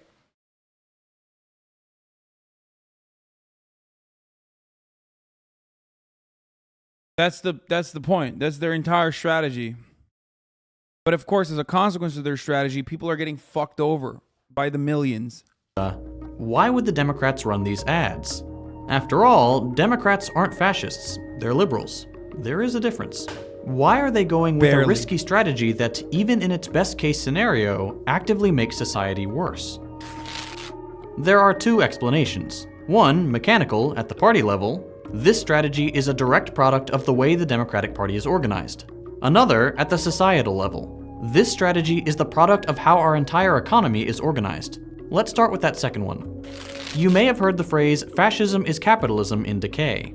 That sentence is used to say that as capitalism starts failing the people it usually benefits, starts decaying, it concedes strategic ground to fascism in order to survive. Doesn't promoting their nut job op make it seem like they're a legit voice of the people? No, because the people are nut jobs, dude. Come on. How much mental illness do we look at all day, every day, make content out of, and like quite literally analyze, dissect? How are you, dude? Do you want me to play this again, dude? Here. To make everybody confused, drag queen story time out. That was they plan. That was normal to say a woman can go be a man. And say only women can get pregnant. Well, that's transphobic and dudes that cut the thing. Like, you want me to play you some fucking Tom McDonald songs again? It's like, bro, it's done. You can't do that. Like, do you not see what's going on out there? Do you not step foot outside? Do you not know what your fellow man is believing and thinking? Loving the fit, BB? What is this? Stop! I did not wear that shirt. Boys. Oops, the wrong one. It's an idea that gained traction in the 20th century when socialists realized that capitalism wasn't being replaced by socialism like they expected. World War I and the Great Depression, brought on by a global economic crash, didn't lead to socialism replacing capitalism's global hegemony. Instead, reactionary movements started popping up everywhere, most notably in Germany and Italy. Capitalism hadn't been replaced by socialism, it had adapted into something new: fascism. Fascism is a mechanism of control when liberal capitalism is not doing the job, especially when the working class is recognizing their oppression and taking matters into their own hands. A political economic system that didn't look like capitalism, and that often even gave up on, quote, free markets, but that preserved the private ownership and profits of the capitalist class. The same people were on top, but things looked a little different. You know what I gotta mention, dude? Fucking Mussolini had the most cop skull. Should not go unnoticed. Capitalism wasn't being replaced by socialism like they expected. World War I and the... Like, straight up, the most fucking cop skull motherfucker you've ever seen, bro. kind of wild. Like I'm about to do some phrenology to the OG phrenology Andes, but he does have that Thumbelina ass look to him, dude. Fred Flintstone looking motherfucker, straight up. That just looks like any Italian from New Jersey. Looks better upside down though. Haha, you're right. Just like the top of the hour ad break looks better when you're subscribed. Instead of seeing a fucking random ad, you get to continue watching the stream in an uninterrupted fashion. Top of the hour, there's a 6-second ad break. If you no longer want to see those ads, all you need to do is subscribe, baby. You can do that for $5 or for free with a Twitch Prime. Or by getting gifted a sub by, hey, Tony Walnuts over here. Hey, how you doing, Walnuts, with the 10 gifted subs, allowing 10 motherfuckers to no longer see the top of the hour ad break. That's right. Hey, how you fucking doing? Oh, I'm Mussolini. What you gotta do it? What you gotta do that to me? Oh, no. Do not hang me upside down. Oh, I'm walking here. Yabba dabba fucking do over here. You know what I'm saying? Forget about it. $5 for fucking free by connecting your Amazon Prime account to your Twitch account. Hey, forget about it. Here's the ad break now. Opazzi92, thank you for the $5. Thank you for the fucking $5 over here. I haven't done anti-Italian racism in a long time. Profits of the capitalist class. The same people were on top, but things looked a little different. Here's how socialists explain something like this happening. As capital concentrates into fewer and more powerful monopolies, as the rate of profit falls, as more and more people are kicked into poverty and those remaining in the workforce are increasingly overworked, the conditions that produce fascism begin to appear. Monopoly capitalism, the inevitable outcome of winner-take-all competition, leads to economic stagnation and crashes. The first victims of this stagnation and these crashes are, of course, the working class, as we saw in the Great Depression, 2008, and with the COVID recession. Millions of people are suddenly thrust into poverty and can't make ends meet. The thing is that within this context, governments are no longer able to rule as they usually do. They have to resort to more direct violence to keep their hold on power. People's demands are no longer brushed away by politicians in assemblies. They're actively resisted with cops on the street. For example, when people start demanding to defund the police or for a price freeze on basic necessities. Political stagnation is just no longer an option for capitalist governments now that tens of millions of people's immediate needs aren't being met. So to preserve that political gridlock that is so stable and profitable, governments get used to scaling up the violence. But when people need to vote you in to govern, governments need to find a justification for this sudden growth in state violence. And this is where fascism comes in.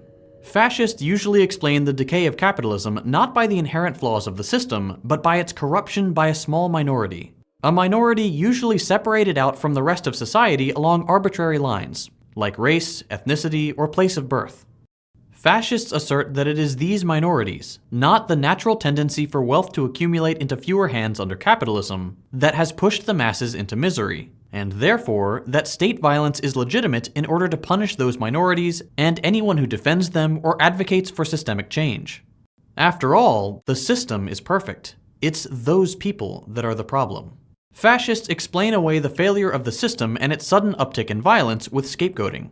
It's as simple as that. Because this kind of narrative is beneficial to established capitalist governments, this struggle for power gets mirrored at the national level. Governments that benefit from capitalism would rather concede to fascism and keep their benefits, rather than allow for socialism to grow in popularity and upset their power and private interests. This is why we say fascism is a mechanism of control, as I just described earlier, right before we got here, before the top of the hour ad break. This theory of fascism is how socialists explain the 20th century. But practically speaking, how does this concession to fascism actually happen? What exactly is it that has to take place for fascism to gain this kind of place in society and government? This is where the Democratic Party comes in. You probably know that another idea, socialism, has gained traction these past few years. Around 70% of millennials and Gen Z say they are somewhat or extremely likely to vote for a socialist. And nearly a quarter of them believe society would be better if all private property was abolished. Faced with this demographic information, the Democrats have two choices. Either they adopt socialist policies, or they win elections. The thing is, they can't do both. Not at a party-wide level. That's because the Democrats aren't just contending with the public's pressure when they run for office. While the public may want socialism, more than ever before, not every Democrat can adopt socialist rhetoric and policies into their program. That's because at the core of every Democrat's strategy is the question of how do you get funding? Average people don't contribute that much to political campaigns, and very wealthy people will not fund a party with policies that threaten their profits. They just won't. Not if that threat starts becoming real. A few socialists in the party is okay, but a party that embraces socialism can't afford to run nearly as many ads. That means that Democrats who support socialist policies will have to fight an upstream battle. They'll need to fundraise at a much more grassroots level. They'll have to contend with constant villainization in media institutions owned and operated by some of the wealthiest people on Earth. And they will constantly deal with the pressure of simply existing within a party that is not hospitable to socialist ideas. That doesn't necessarily mean they can't succeed. It just means it's the hardest path to success. With these kinds of challenges, many more Democrats will take the easy win of running against a far-right opponent to try to capture centrist voters. Fascism grows just because it's easier. This kind of system doesn't need anyone to be evil. It doesn't need anyone to lie. Nobody needs to be actively dishonest. Enough people just need to follow the path of least resistance. It is in the material interest of Democrats to not concede any more ground to socialism than is absolutely necessary for their survival. And by comparison, it's much easier to fund and then run against the far right. The more their platform is influenced by the anti-capitalist left, the more likely they are to lose elections. So without trying to make fascism more popular, just by being okay with it happening to win elections, fascism gains traction in our society. This is not the only way fascism takes over, but man is it an effective one.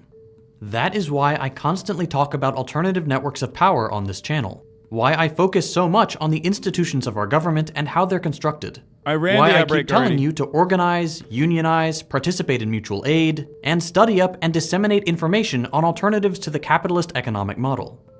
The natural tendency of our elected institutions and political parties is to prioritize capitalism, even when it fails most people and starts relying on fascism to survive. Our institutions were built with preserving capitalism in mind, not to be accurate reflections of the public's will, especially when the public turns to socialism. Without building institutions that can resist this natural tendency, this country will comfortably slide into fascism. We can and we must put a stop to it. It has, and it will continue to do so. Slide further and further. The US is kind of in a boiling frog scenario. We're not just gonna wake up one day and someone will have flipped the fascism switch. It's a process, and we're already pretty far along. It is so important that we come to— Guy seems cool. Please tell me he doesn't hate you for some reason. No, Second Thought loves me. No, these guys are, no, they're great. Terms with that fact and act accordingly. I try my best to learn and understand as much as I can so I can share with others. And one way I like to— Yeah, they have a podcast as well called The Deprogram with Hakim and Ugopnik. This is why I say white upper middle class progressive leftists are so hawkish when it comes to foreign policy.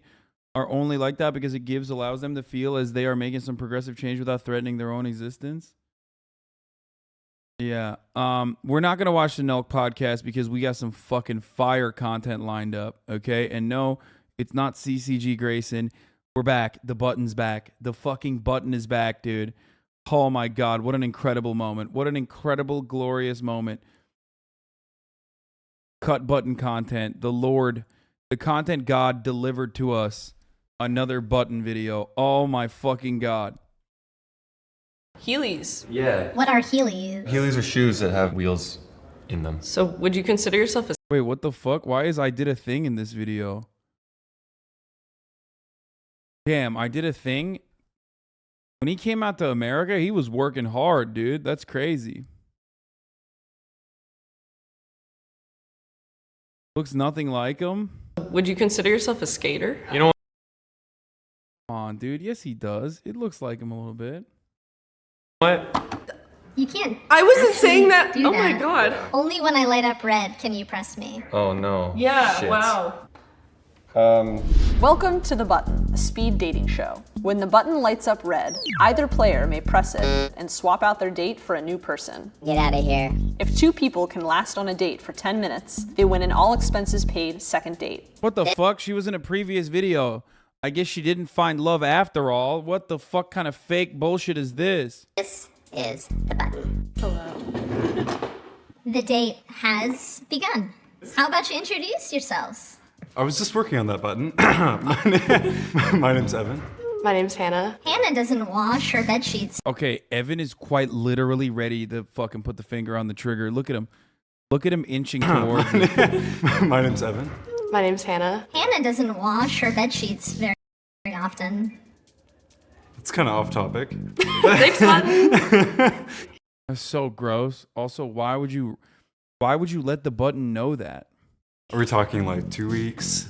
Maybe like a month. What? Are you fucking kidding me, dude? No, that's unacceptable. That's a button. Hit the button, King. Evan, you better fucking quick draw McGraw on that ass, dude. That's nasty as fuck. People saying that's normal? Okay, bro. Okay, stinky asses. Y'all about to get fucking acne out the wazoo. Be like, oh, I wonder why. You know bed sheets get gross, right? 2 weeks max. I would say a week. A week. Once a week. And if you can't do once a week, 2 weeks. Maximum. Maximum. Y'all are fucking crazy. 1 month? 1 month, dude? Your bed sheets are probably fucking crispy, dude.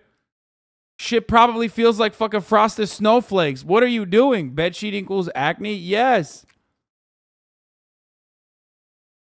You know your fucking skin sheds, right? You're sweating in there when you're dreaming about fucking, I don't know, whatever the fuck you're dreaming about. I don't want to come up with anything. It's just full of, it's full of dander, full of skin.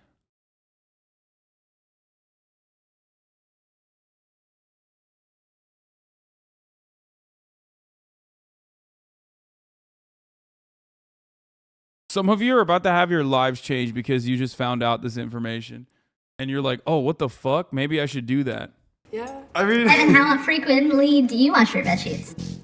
I feel like it's every 2 weeks. I thought that was kind of long, but to each their own. That's okay. Oh, wow. She got him fast. Bro, it's just skin pussy.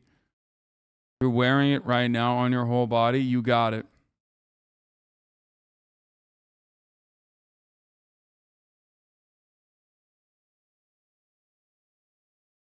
I hate to do this because it's friendly fire, but she's a cat owner 100%. I can't believe, regardless of how fucking slow she is to clean her sheets, she was very fast to hit the button. Sorry, Evan. You are eliminated. Nice to meet you. Hannah, why did you reject him? I just didn't feel attracted to him, I guess. Hi, I love your hair. I like your eyeliner. Thank you.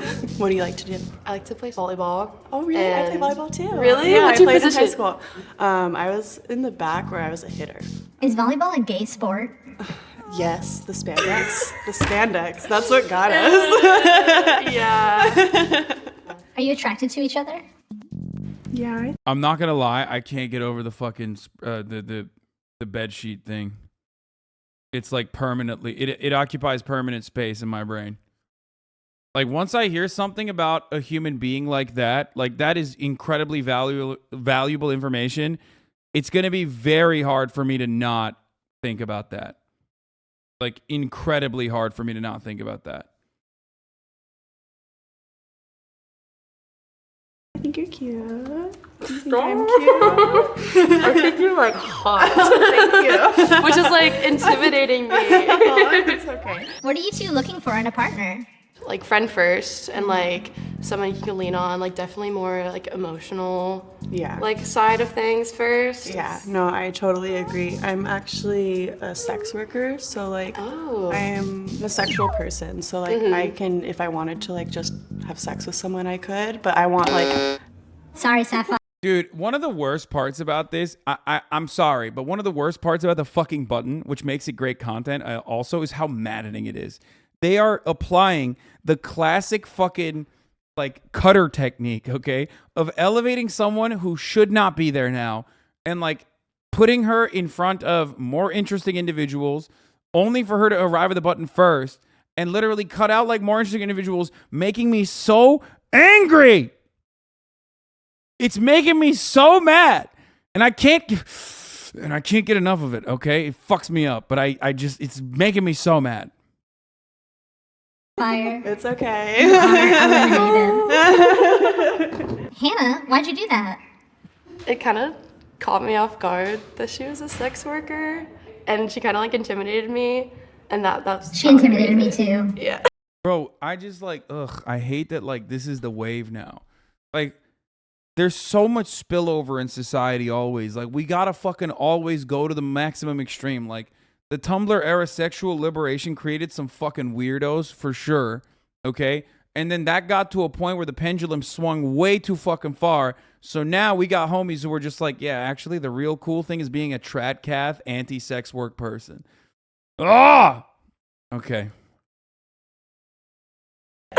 I'm glad we're together. Hello. How's it going? So, when was the last time you two had sex? A week ago? Damn. It's just like a hookup? No, somebody that I've been seeing casually for a little while. Patrick, are you poly?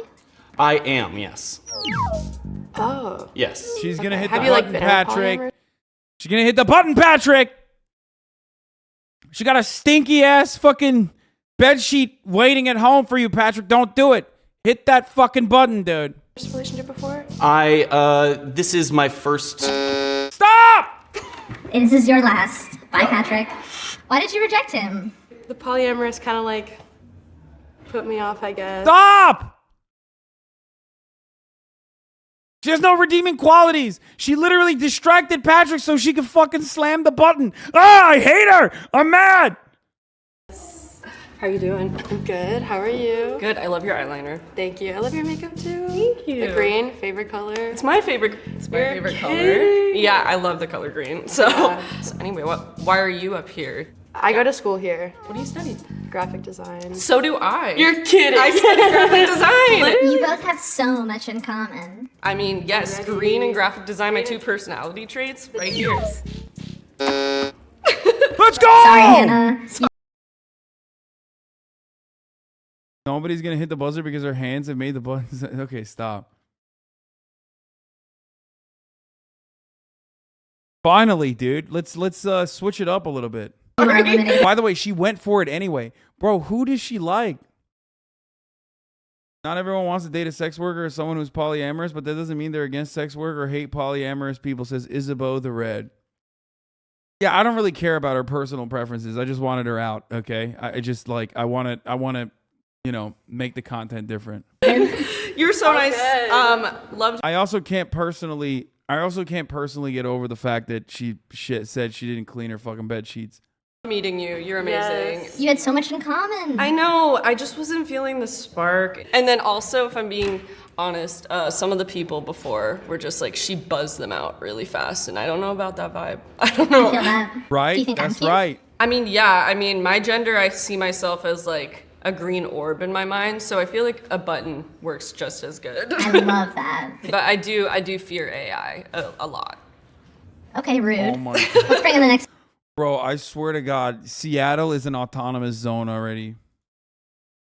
Like, it is just a different planet, dude. We focus too much on Portland, okay? In all of our endless focus on Portland with, like, everybody who's like, yeah, Rose City, DSA, rise up. Like, they're fighting the fucking paintball squad, you know what I mean? Every goddamn weekend. We forgot that Seattle has its own version.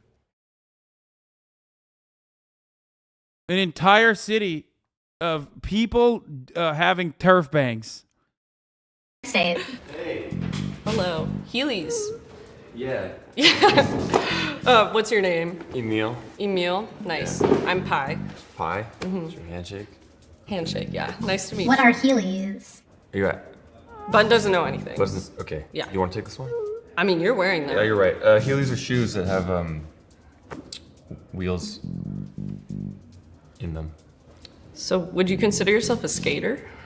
I consider myself an ex-skater. Is it because the wheels aren't there? It's because what? Oh, on the Heelys right now. Oh yeah. You know what? You can't. I wasn't actually saying that. do Oh my that. god. Yeah, I didn't like that. Only when I light up red can you press me.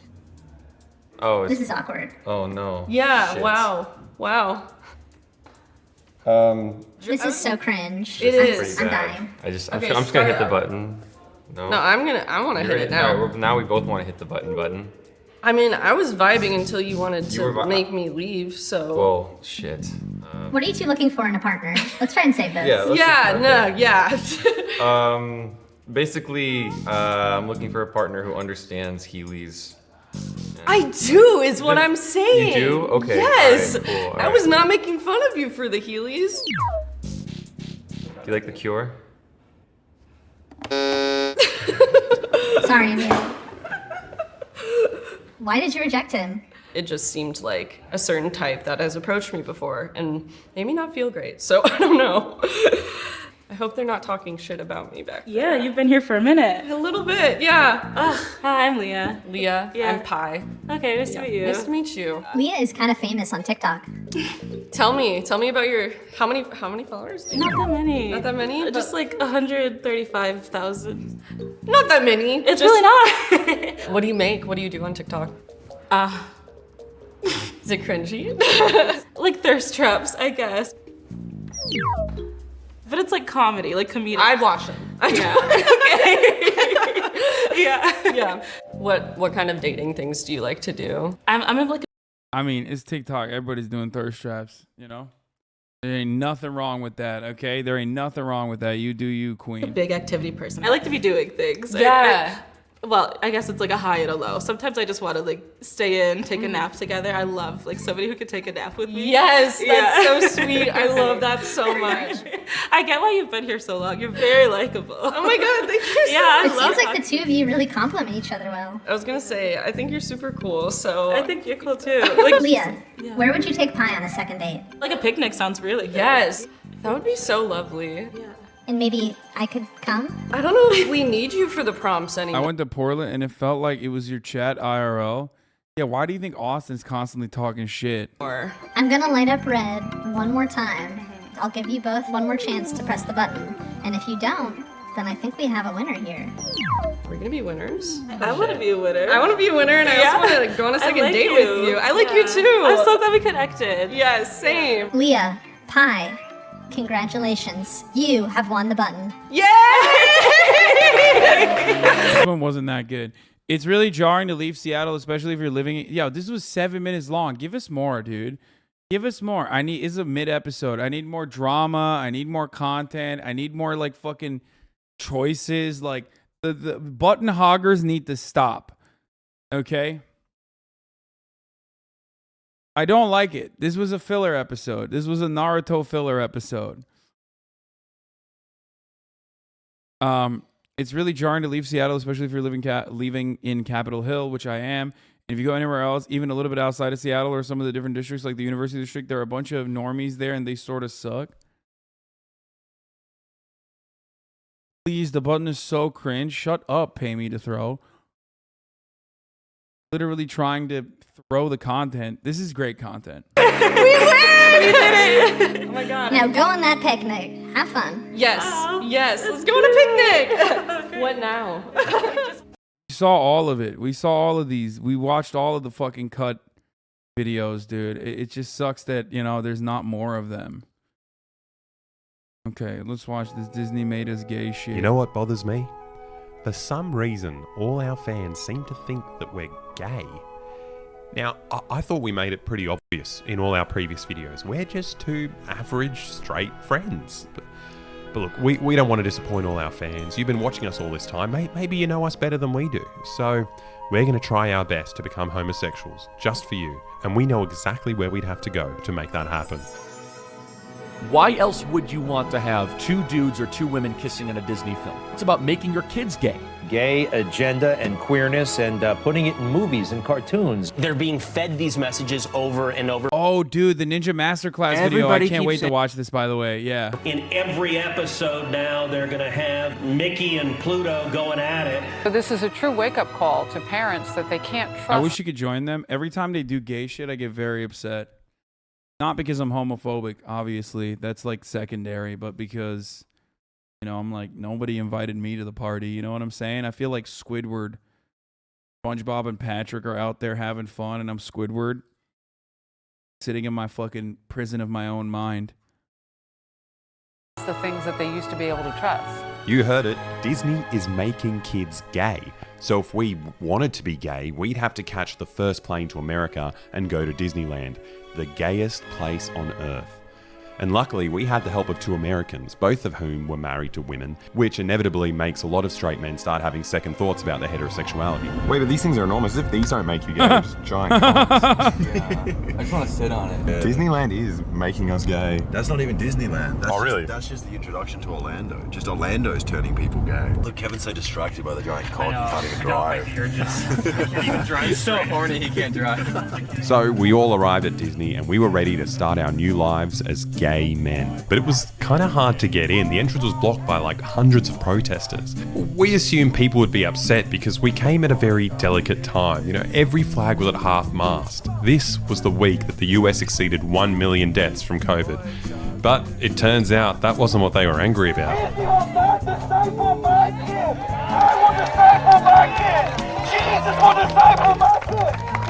So what's... Bro, that's awesome.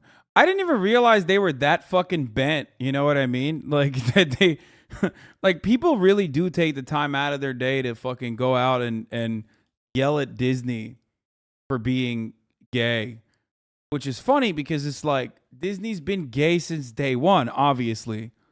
So where the fuck was this protest then? And when I mean bent, I don't mean it in the fucking oi bruv way. Okay, bent as in America, when you say bent, you mean like bent out of shape, okay? Angry, frustrated, fuck. What seems to be happening is that Disney has made these people's kids gay and they're not happy about it. And they all came to Disney World to cast some kind of anti-gay spell on Mickey Mouse. And I want us to lift up our hands, and we're going to do this Old Testament song. I love that. 1, 2, 3,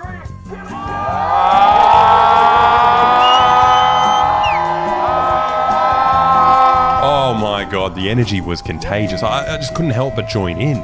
They worked us up so well. I honestly hated Mickey for a minute there. Well, not all Mickeys. I mean, there was a heterosexual MAGA Mickey who was apparently on our side. Make the Bible great again. We were about to have some good old-fashioned fun and apparently get some sweet discounts too. We're going to do a Jesus march down the street in front of the Macaroni Grill, where we're going to have a worship throwdown. Woo! And the Macaroni Grill manager already came out and welcomed us and gave us $50 coupons. Oh, Macaroni Grill. Now, I've never done a Jesus march before, but it turns out it's actually pretty easy to do. You just got to remember one word. Jesus! Jesus!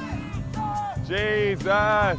To the untrained eye, this looks a bit silly, maybe even delusional, but I quickly became convinced of the magical power of the Jesus March. You see, last year during the BLM protests, the governor of Florida made a law that made it legal to run protesters over if they obstruct traffic.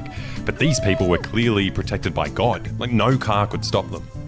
And we thought the Jesus Walk was a perfect... Oh, silly boy. Don't you know that anti-protest law is only designed against black people? Silly Billy. You think that anti-protest law would work against God-fearing white Christian men and women? No sweaty. Time to start talking to people. What do you think of the event so far? I think it's amazing. Absolutely amazing. I'm glad I drove from Myrtle Beach. I live in Atlanta, outside of Atlanta, and I was at the Great Awakening in Myrtle Beach when he spoke. And I was like, I gotta be there. So I have slept in my car for 3-4 nights and came here because this is amazing. Clearly, an intelligent person who has all of her brain capacities, like that has not been diminished at all. Amazing. How many miles is that? Roar! I have no clue. I'll be honest, I felt a bit out of my depth here. Things were getting really weird, but that was nothing. As soon as we got to the Macaroni Grill car park, things got even weirder. A man comes out with some kind of medieval horn and everyone goes wild. People were speaking in tongues, gyrating on the ground. This shit was sure to scare even the most determined homosexual. Honestly, I was struggling to fit in here, but luckily the leaders tell you exactly what words to shout.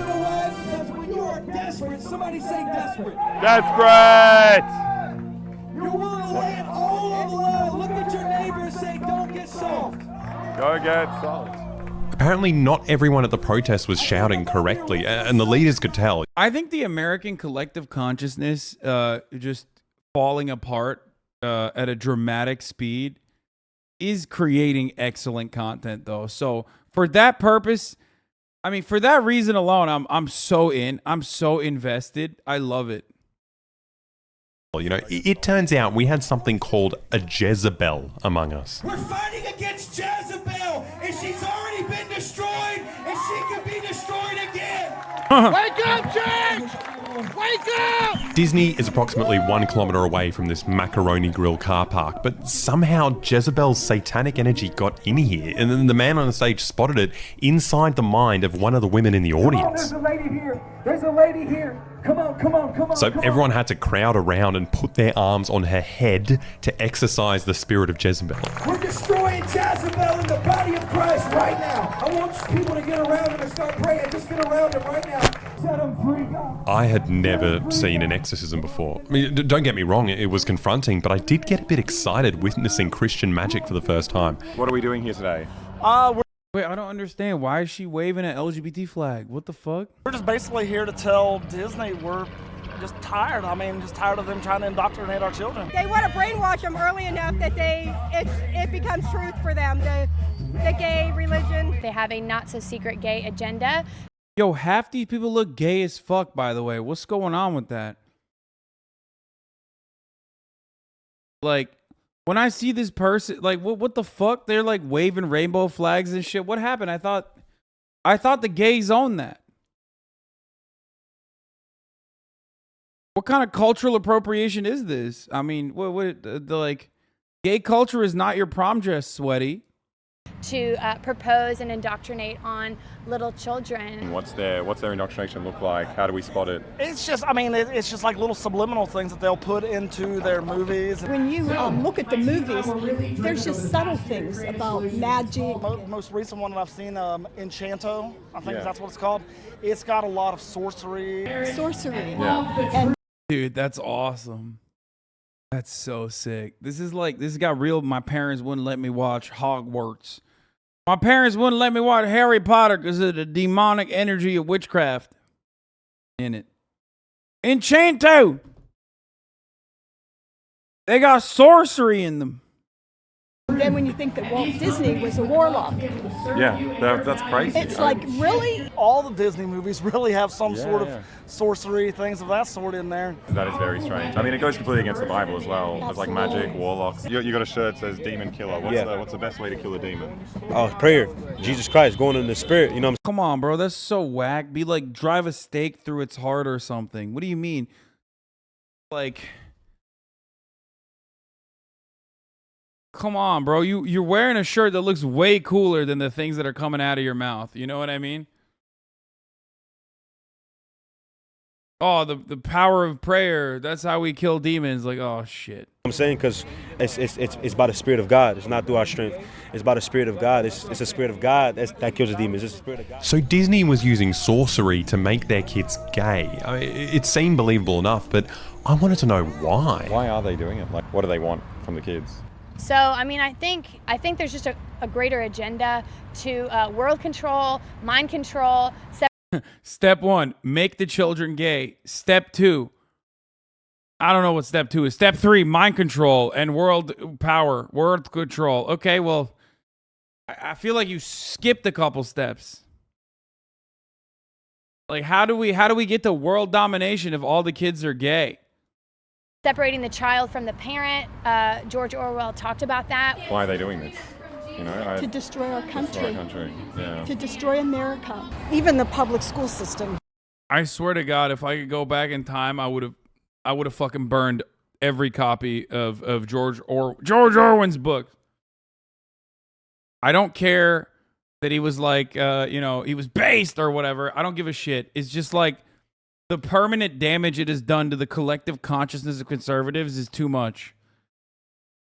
This is George Orwell, Factory, Animal Crossing. George Orwell, Animal Crossing, 1989. here is getting vile. What are the teachers doing in the schools here? Oh, wow. Well, basically what Disney's doing, they're basically grooming our children. And I have a 13-year-old daughter that I actually pulled her out of public school. Oh, wow. Yeah, and she's been homeschooled for 3 years now. We've actually taken our kids out of public school. Wow. I mean, it's not right. I mean, kids are kids. Let them be kids. Yeah. These people are so committed to letting he said, kids be kids, let them be kids, but not like that.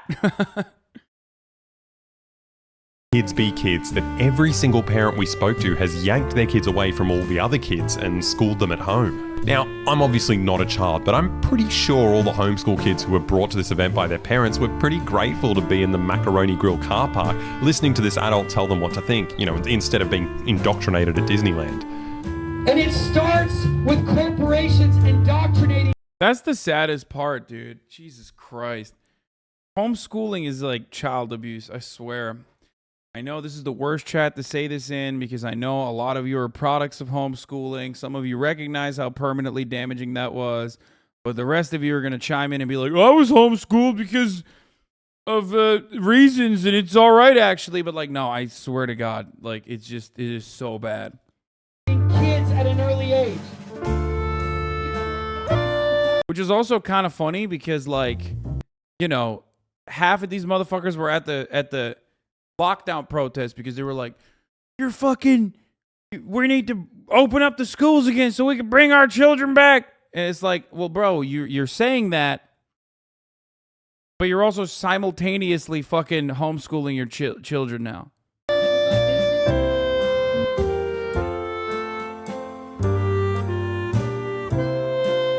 What is wrong with these people? Well, it's all well and good for the homeschooled kids, but what about the kids who are already gay? What happens to them? You know, they're kids, they've watched Disney, they've gone to public schools, they're gay. Like, what do they do? We just a prayer. God's going to come down and deal with these people. People would talk about God dealing with the homosexuals, but it's hard to imagine what they meant by that. The fire of the Holy Spirit will come right now like a mighty rush of fire and will destroy any agenda, any demonic agenda. Fire! Fire! Fuego! Fuego! It turns out this is their... Dude, what hole do these motherfuckers crawl out of?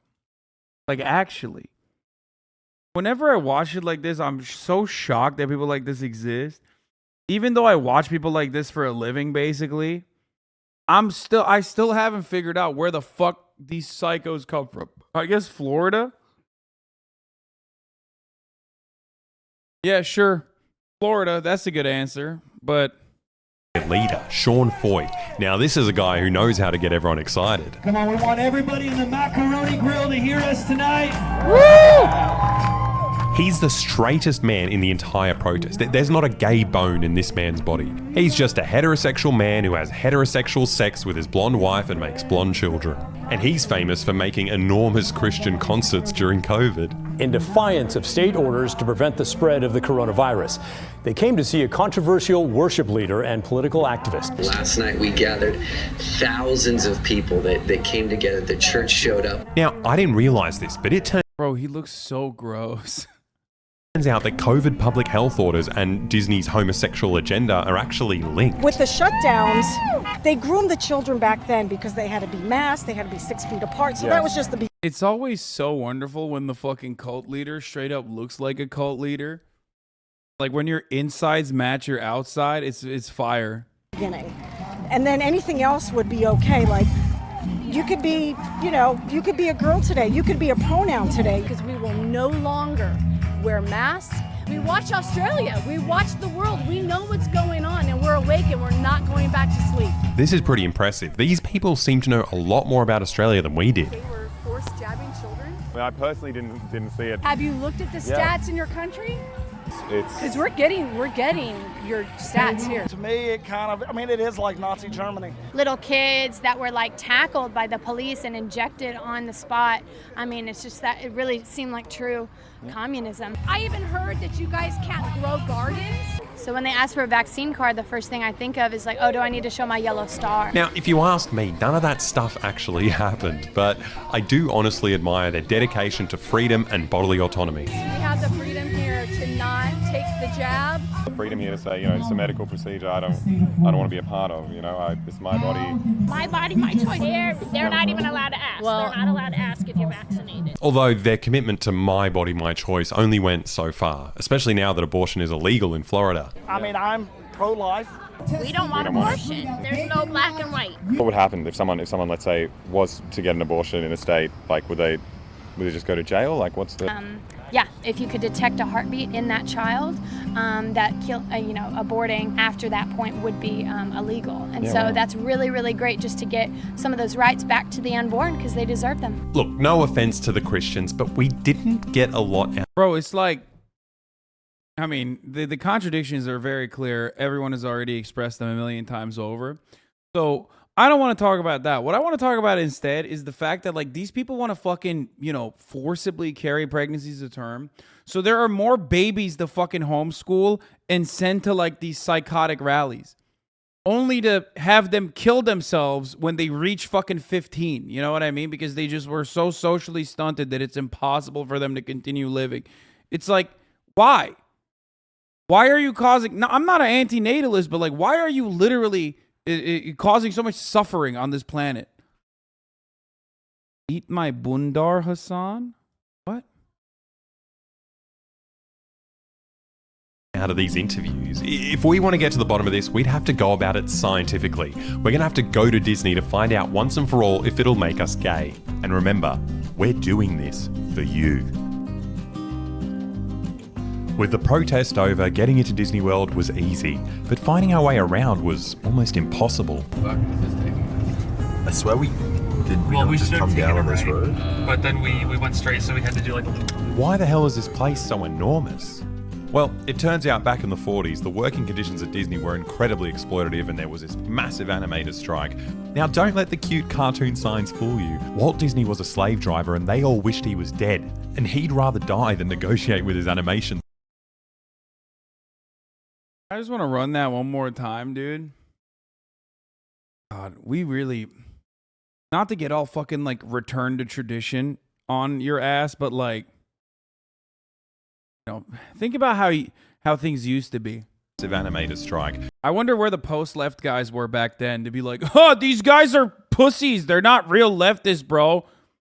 Real leftism is when you fucking let these guys suffer, actually. They're fucking animators. You're not real working class, dumbass. I'm real working class because I have a podcast that's paid for by Peter Thiel.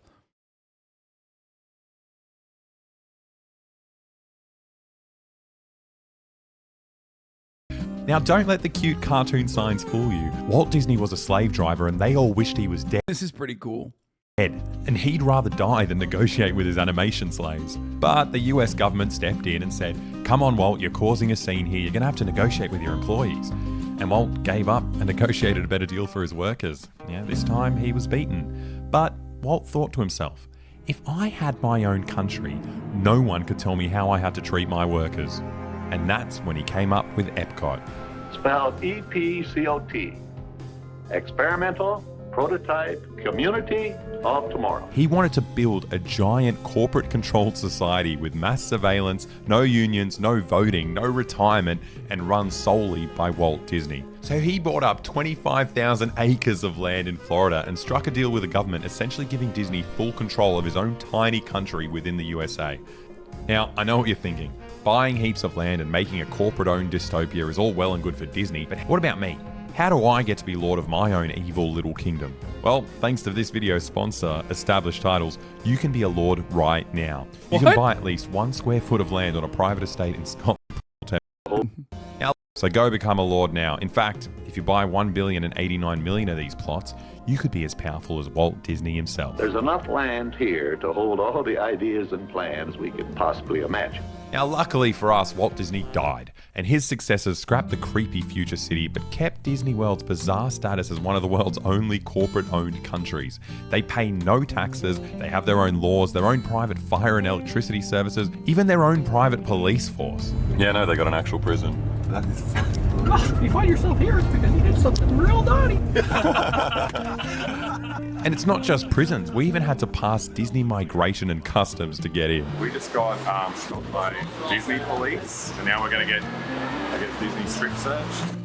I mean, I hope they make it fun. It's going to be the funnest strip search on earth. Can I record the process, please? Oh, sorry. Always you two who get secondary screening. Why? No, it's because we don't look gay enough. I presume just because I have a gun in my back.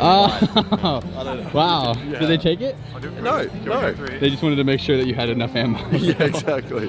Here you go, sir. Have a good day. We finally made it past the funnest biometric data scanner on Earth, and we made it in. And we're finally ready to test out if Disneyland can make us gay. We decided to stay at the Swan Hotel, named after the gayest creature in the animal kingdom. And straight off the bat, the Christians were right. Disney does seem to be making us gay here. The accommodation is so prohibitively expensive that you have no choice but to share a bed with all the boys. But it's morning time and the experiment continues. Now, just because we're trying to radically alter our sexuality in one day doesn't mean we're reckless maniacs. We're going to be outdoors all day, so we've got to be sun safe.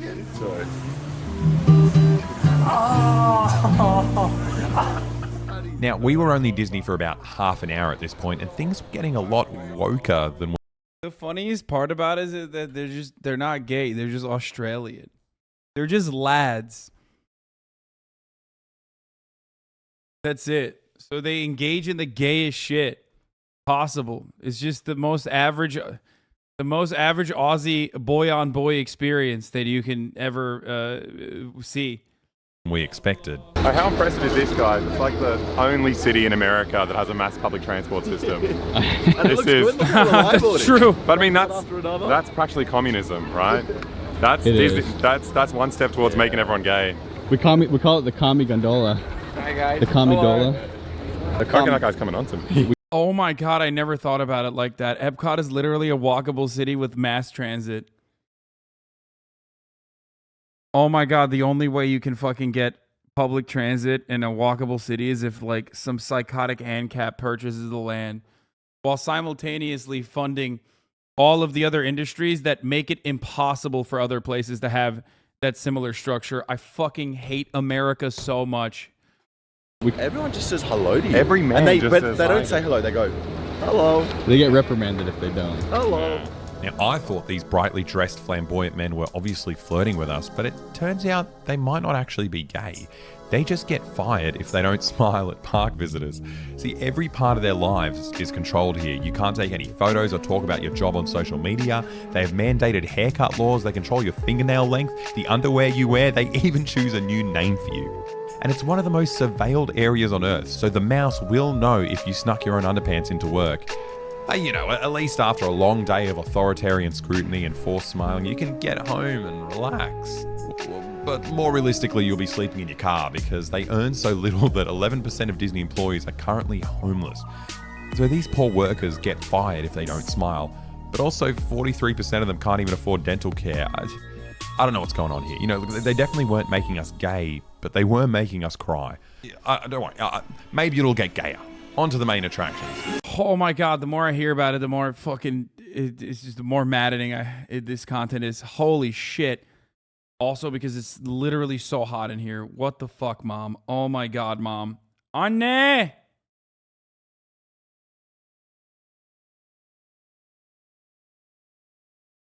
Wonderful. It's wonderful to have my mom staying here and just constantly and consistently change the temperature in the house. Wait, dude, I understand what they're talking about. They're literally promoting bestiality here. Yeah, this is way too radical for my taste. The spectacle was pretty weird and confronting, but there wasn't anything particularly gay about it, so we decided to take matters into our own hands. Wait, do you want to kiss in front of the Disney castle? Of course. Is that Walt Disney? Yeah. I like if this man turned around like he was like, yes. Yes, I am. So, we're getting ready for our first kiss, and it has to be perfectly framed to make sure Disney can work its magic. And I think we got it. I'll be honest, kissing Alex wasn't that bad, but it also wasn't particularly arousing either. We're going to need much more evidence for this to be conclusive. Yeah, what are you doing? I think we've got to test to see if the food's gay here. Yeah. I mean, it doesn't look very gay. Mine doesn't look gay either. It tastes gay?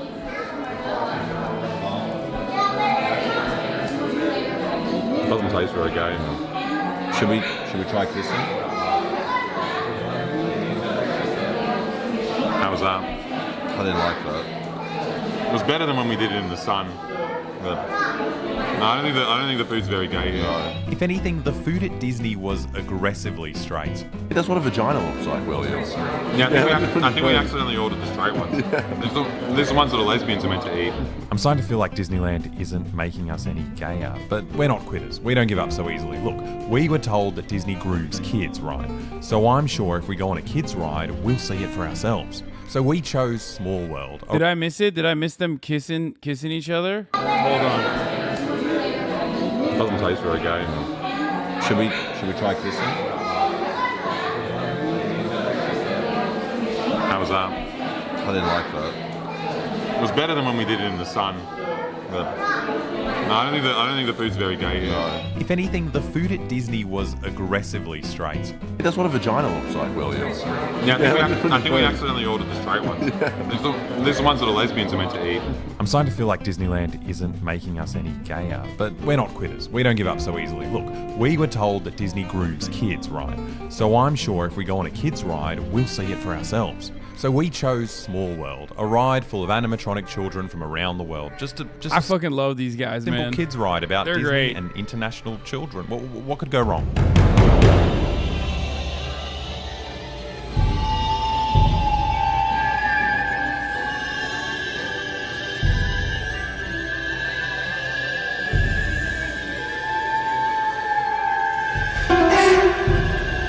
Tanya Red? Yeah, because it's 1,000,000 degrees in my fucking house right now.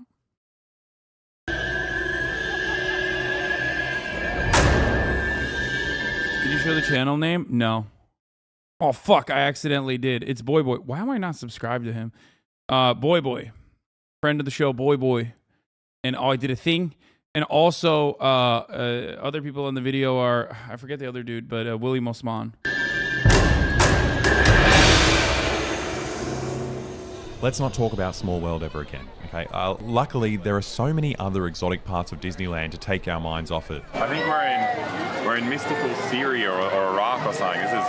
What's this place called? You got it. It's Iraq. It says here this is counterinsurgency land. Counterinsurgency land, sick. Sick. You get to kill Osama bin Laden at the end of the ride. Go blow up some weddings. Yeah, do it. Honestly, at this point, we were running out of hope that we'd ever become gay, but we realized we somehow missed the sexiest part of the map. We had to go to Squirt Mountain. Okay, let's go to Squirt Mountain. Squirt Mountain. Oh, by the way, you know what's funny about this?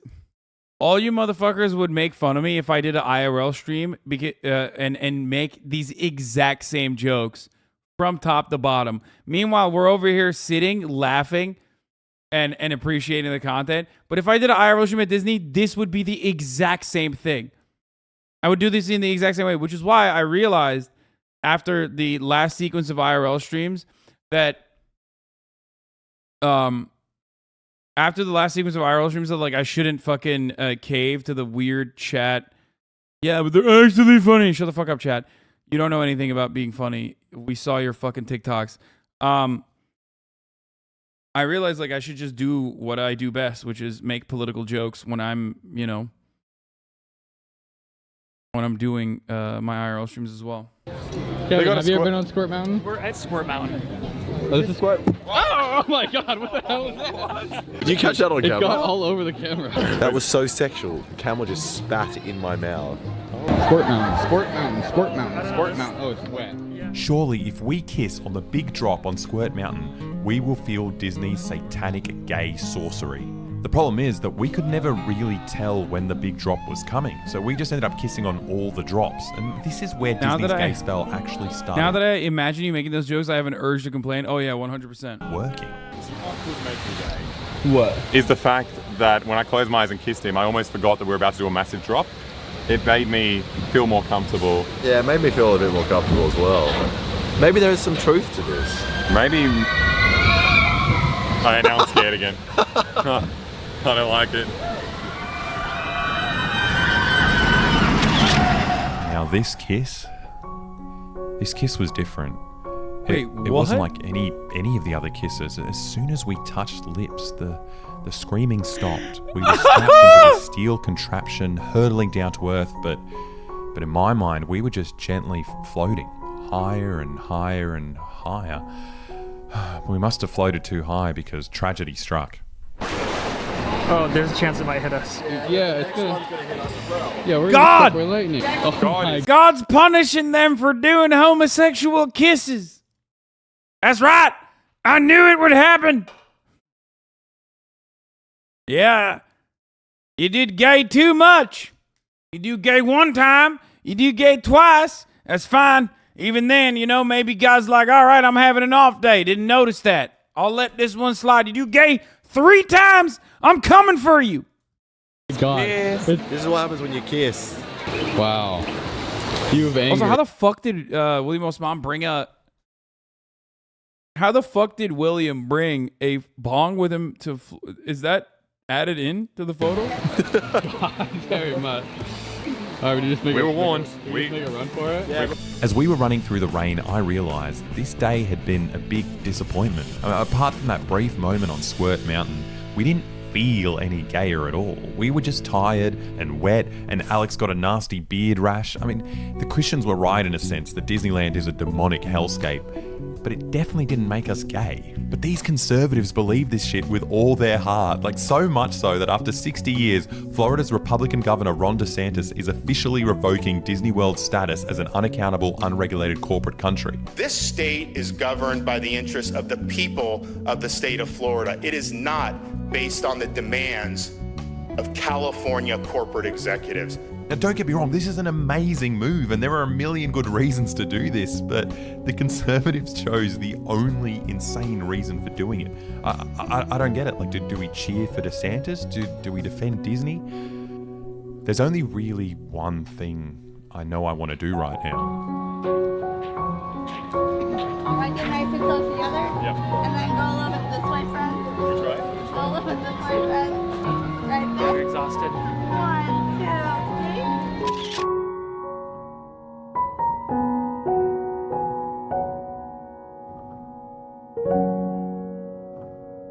I love these boys.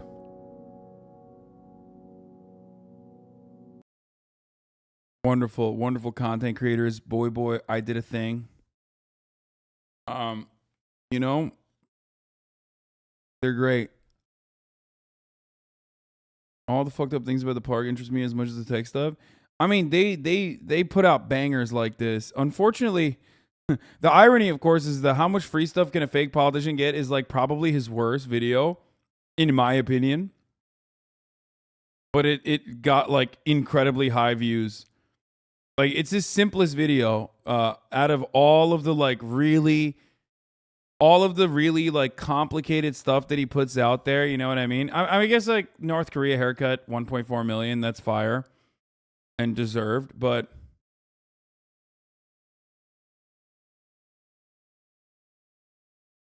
I love the racist statue vid. What is this? Meet the guy who makes racist. Hi, my name's John, and I make racist statues.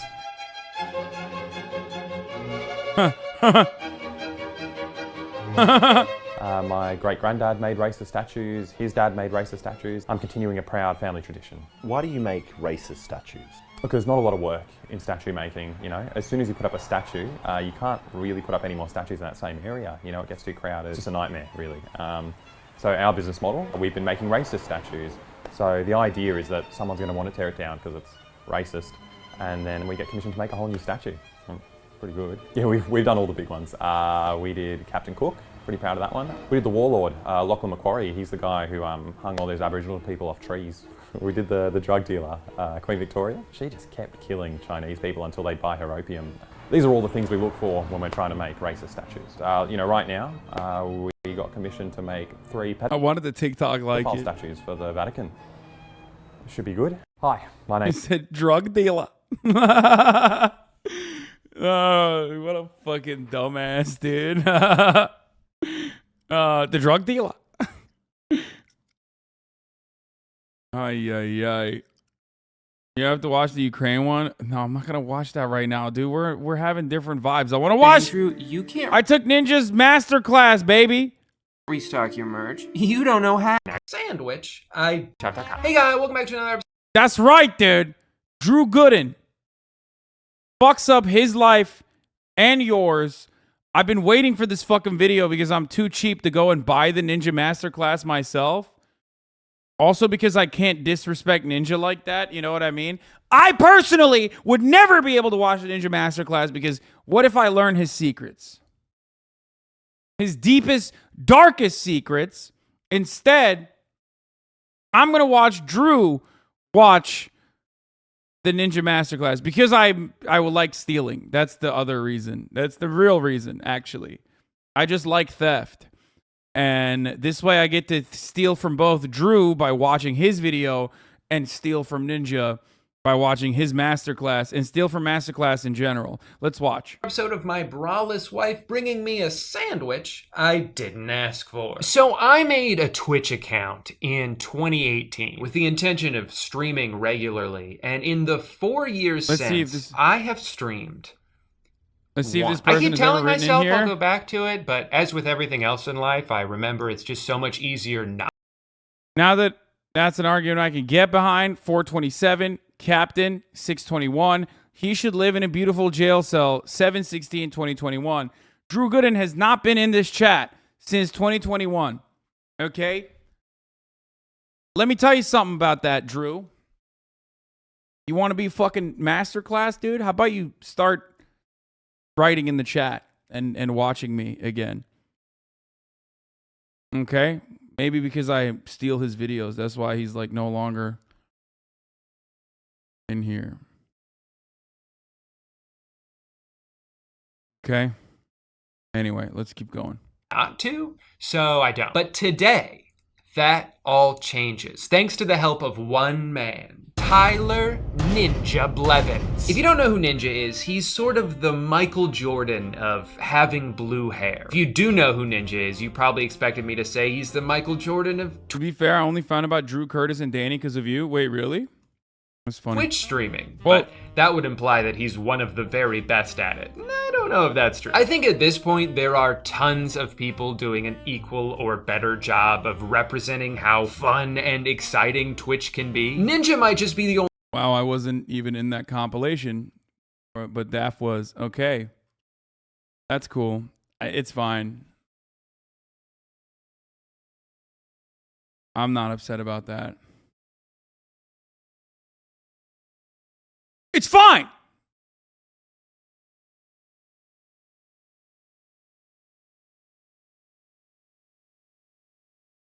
Guess you just, I don't know. It's okay.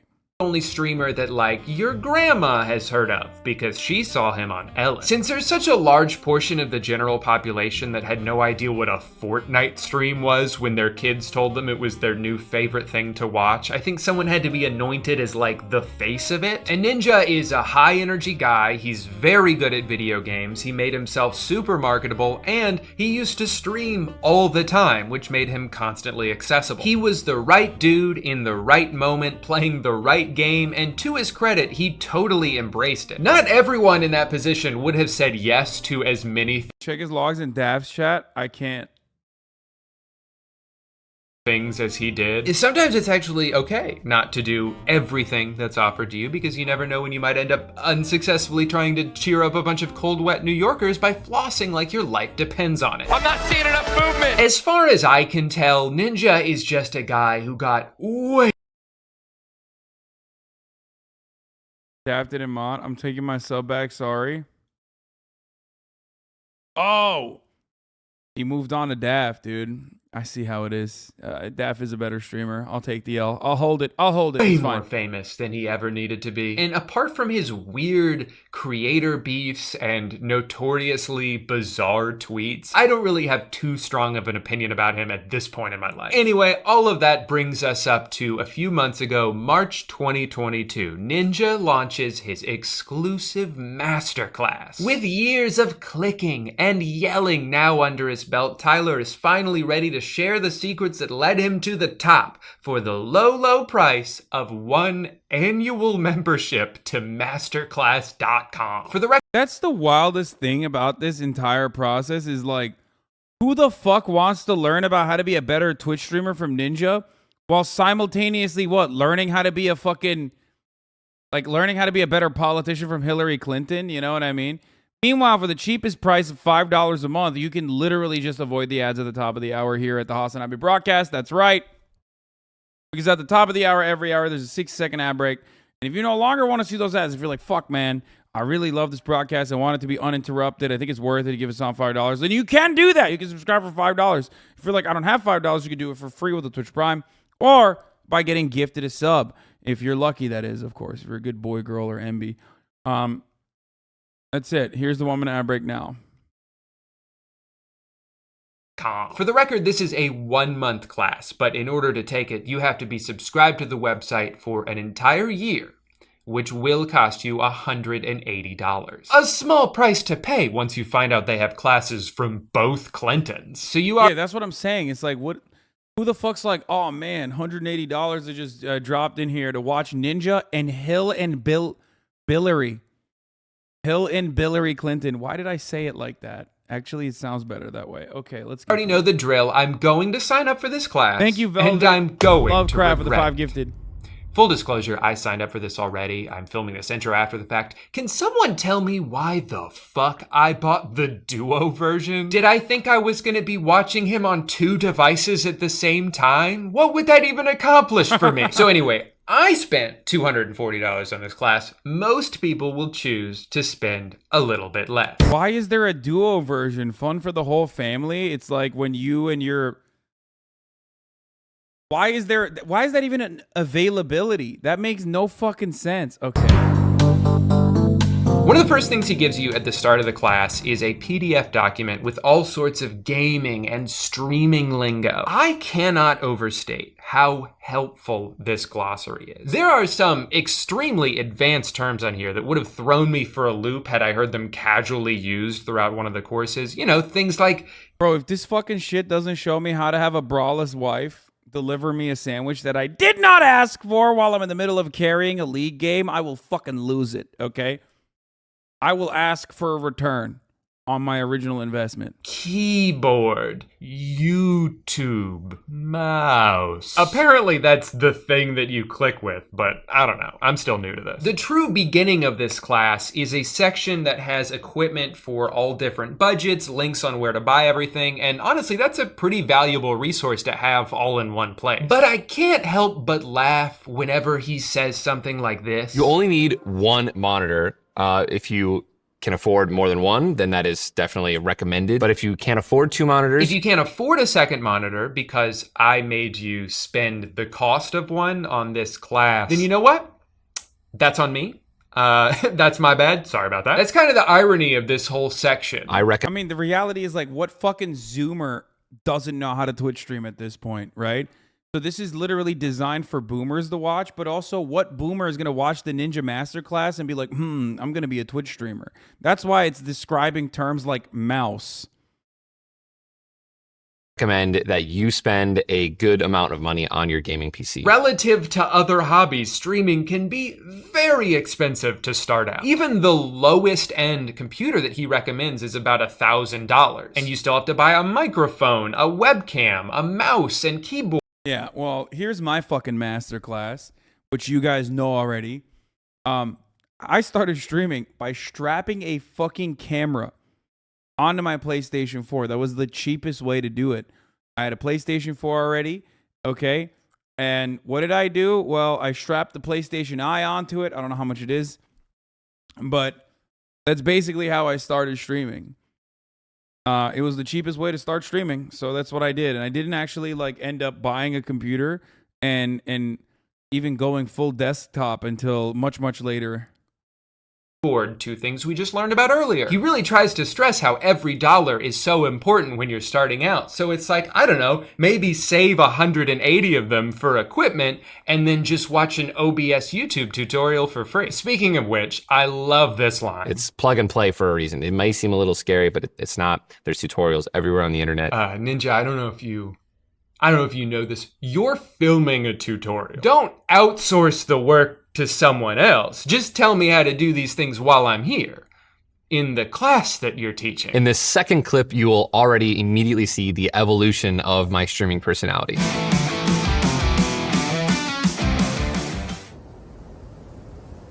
What's going on, guys? It's so funny to hear him describe the things that he does well in like an analytical way. Okay, here we go. See, now it's okay. We're on a good lead. You can see I'm wearing my hat. I'm clearly doing a funny voice. And obviously you probably noticed as well that I will often make silly faces. So sometimes I'll do one of these, you know, or maybe That's fucking nuts, dude. This is awesome.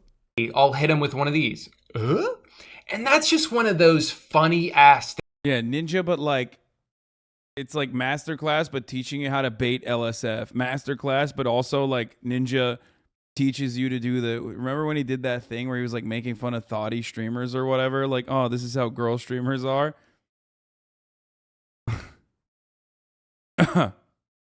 Things you can do. God, I fucking hate you guys. Oh my God, I hate every fucking spammer. And, you know, of course, it's entertaining to watch. This makes me laugh. And laugh so hard. This next clip I'm going to show you is kind of me evolving a little bit as a content creator.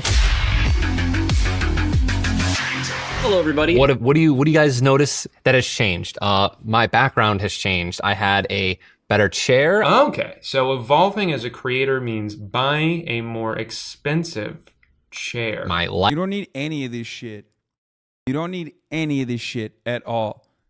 Okay? That's why XQC is able to fucking be the #1 streamer year over year with literally a Logitech Brio camera. You don't need any of this shit. You need 2 monitors, a fucking Logitech Brio camera, and that's pretty much it. And headphones, I guess. Unless you have...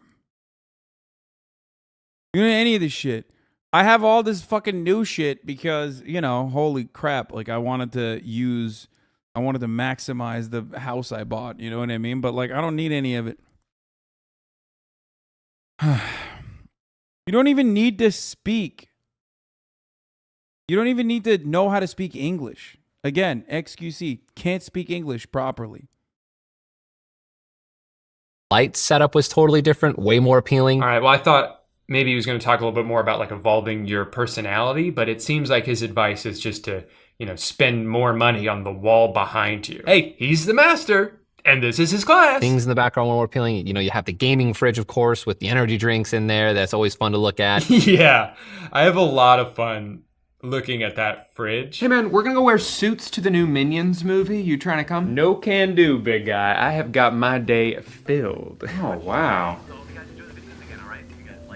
That fridge is really fun to look at. I know. In the very first one, it was just my full screen webcam. The next one, I was reacting to a clip that I had, and, you know, I was wearing a hat. All right, there we go. If you want to get better at streaming, put on a hat. You know, that's probably why my friend Chris is so good at streaming. That dude has so many hats. My headphones were upgraded. The my hair was blue. Now we're getting somewhere. These are actionable steps. Wear a funny hat and dye your hair. If you're like me and you're not exactly sure why that matters so much, he does actually have some pretty insightful commentary about it. This is so funny. It's literally here's the line, right? Play video games a lot, and then when the next big wave video game comes in, be one of the more dominant characters in the scene and just farm it non-fucking stop. Figure out when you can be the top of the directory, no life it, okay? And always try to figure out at first, like, what hours, what time zones you could be the top directory at or close to the top of the directory, and that will try to elevate you as much as possible. If you get in, if you're lucky and you get in before the meta, you can be one of the top fucking creators, except also you have to quite literally get, again, lucky, and also have a life-changing, meta-changing, platform-changing, world-changing video game like Fortnite. That's it.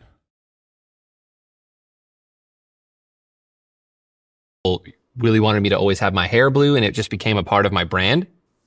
There are a couple of What game did you have? No, I'm an anomaly. I'm not going to fucking sit here and act like what I'm doing is in any way, shape, or form similar to a lot of these other content creators. My meta is called politics, okay? It pops off every 4 years, especially with Donald Trump as president. Categories. Oh. And also, on top of that, you know, I was able to network effectively as a consequence of already having prior clout coming onto the platform. So there's that too. Not really. I'd say that Reactorson is common nowadays. I mean, I was one of the fucking early adopters of React Andy, React Randall content, specifically because I, you know, didn't have anything else to play. I didn't like playing video games on stream. Thank you for mentioning that already having a following is the easiest way to break into streaming. Yeah, except remember that a lot of people with previous clout, no matter how fucking big their clout is, doesn't necessarily translate the clicks on this website. The hardest thing to get is to go from 0 to like 1 viewer. So obviously I'm not going to sit here and act like that's something that is easy to overcome. It's not. Hardest thing to get from, bro, your following was so huge, you had like 5 viewers on PS4. No, that's why I always talk about it. Like my first stream I had 15 people watching. 15 people. You understand? 15 people are watching, but that's huge because a lot of people never make it to that even. And the reality is that even if you have clout on other platforms, it's very hard to translate that those eyeballs into Twitch. Twitch is very insular.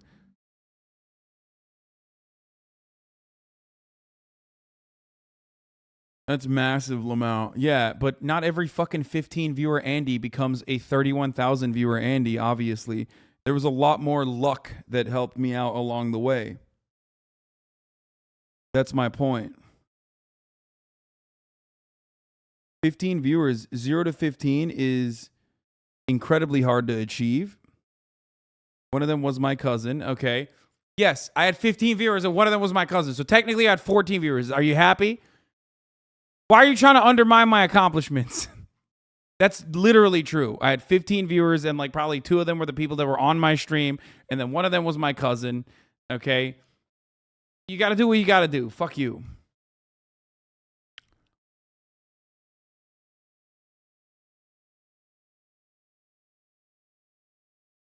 And Frogan, probably. Most likely Frogan.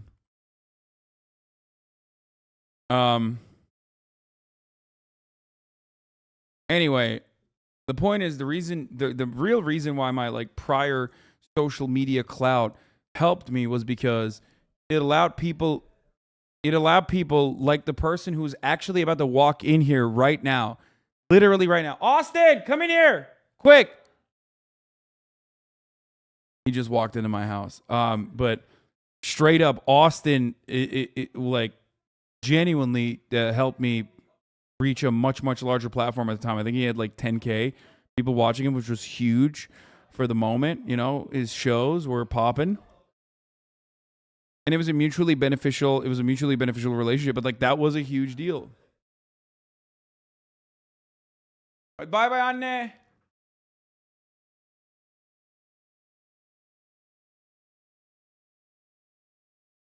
And the guy got lost, and he it disappeared. You want food? I'm fucking dying. I'm on a diet right now because I've been fucking working out and running. Sit your ass down. Sit your freaking ass down, dude. But I ordered. This is what I get for ordering homophobic chicken. I'm gonna order it right now. You literally deserve it. You deserve to not have your. I'm gonna get a refund for that homophobic chicken. I'm gonna order some more homophobic chicken. How about you? So, how about you homophobically take your shoes off? Oh, but they're so nice. Yeah, that's what I'm talking about. Oh yeah. Okay. All right. Okay. How we doing? We're doing Good all right. evening. We're currently watching Drew Gooden take Ninja's Masterclass, and I was literally talking about you as you walked in. Oh, really? What were you talking about? Well, I was talking about how like that guy looks like me or something. Oh, okay. I don't know. No, I was talking about how like I was able to I was talking about like how I grew on this platform. Oh, and I was talking about how like my prior clout allowed me to get like 15 viewers, which was a big deal because 0 to 15 is like huge, right? Yep. 0 to 15 viewers. Yeah. Hey, can I order my food real quick? No, Just don't yell. Give me one this second. This one's gonna peak a lot if you don't have to yell into it as much anymore. I don't yell. I just yell naturally though. Yeah. Okay, hold on. Let me add pepper jack, cheese, white bun, unbuttered. I'm gonna add some extra pickles on there because that sounds delicious. And then we're gonna do barbecue sauce. And basically what I was telling them is that my prior clout. Yep. My prior clout from the Young Turks helped me basically gain more like a prominent status on your show. Which is why we decided to put you on the show to begin with. Yeah, that's what I'm saying. If I was like a random 15 viewer Andy, you probably wouldn't have. We're had like, me on. man, this guy's got bad shit, crazy takes. Let's platform him. Yeah, but that's pretty much it. Yeah. I was like, but again, we a found lot this of that leftist is- extremist. We're like, let's Yeah. put him on the show. I was lucky because like it was a mutually beneficial relationship. I was lucky because like he was looking for a unique position to defend. Yep. Now it's not a benefit. Now I just use Hasan. Yeah. You guys wanna know why Austin's here? Because like he hasn't told me, but I know why he's here. Oh no, this is all coincidence. I swear to God, it's Oh, coincidence. it's a coincidence. What are you doing here? Why are you in? Oh, LA? because I'm here for like we're going to a party tonight. That's why you came? Yeah, because I What the fuck is wrong with you? I was supposed to be here because really weird because you're gonna be on the motherfucking Fear and episode. Wait. When's the episode?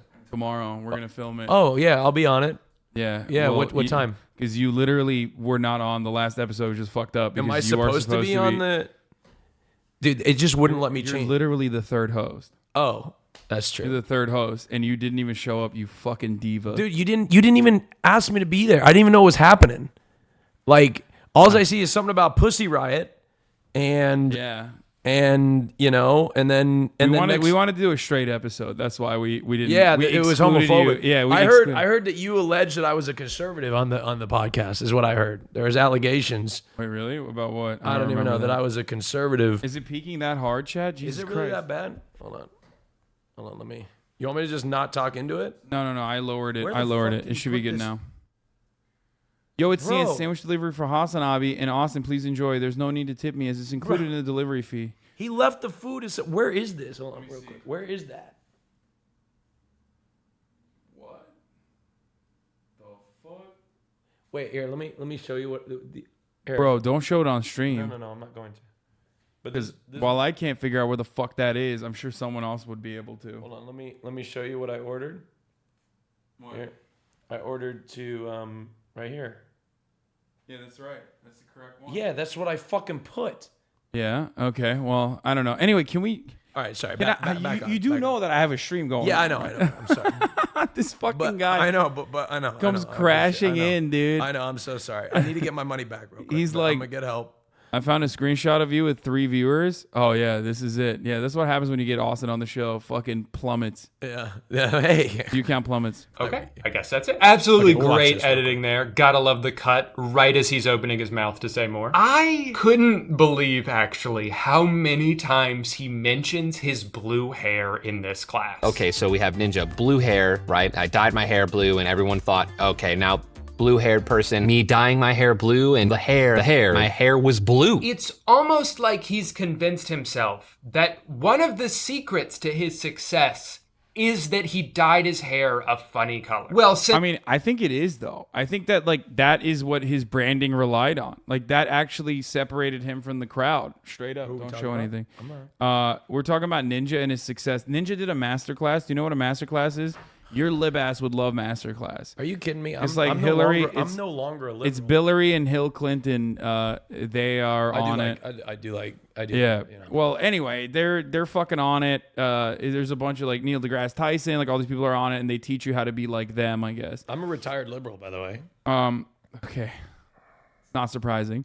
But yeah, he's talking about how he popped off, like how Ninja popped off originally, and he's talking about how his like hair was blue, but it is literally what separated him from other people.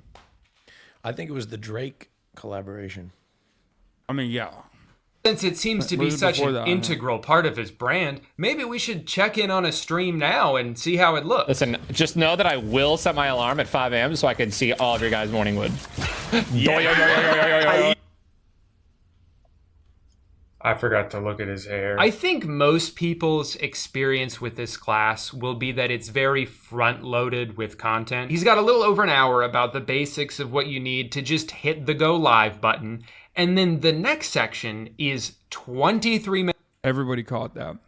What, me looking in myself? Yeah. Oh, I don't care.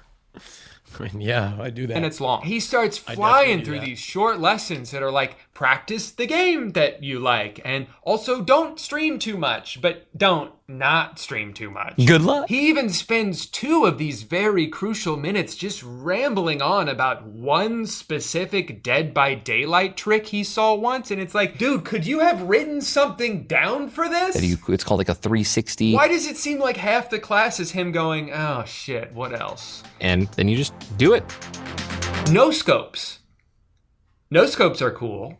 So, you know, you could do one of those. Before you even have time to process anything that he said in section 2, we're already breezing right into section 3, which is less than 23 minutes long. It's so visibly short at first glance that they had to pad it out by copying and pasting 2 lessons from the previous section. Share your streams with the community and engage with each other.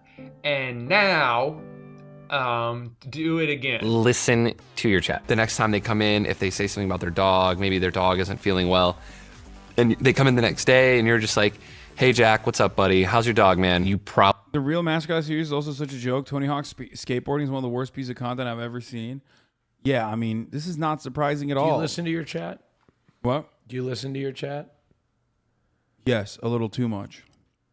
We just secured. They come in the next day and you're just like, hey Jack, what's up buddy? How's your dog, man? You probably just secured that viewer for life. Ask people if their dog is sick. He's got a section about how to deal with trolls, which is definitely something to be wary of if you're going to be doing anything in a live setting. I love that this is the only example of an insult that he could come up with on the spot. Like, if someone says, hey Ninja, your hair... It's so funny. You can make a compilation of clips of me, like, not doing the exact opposite of this, by the way.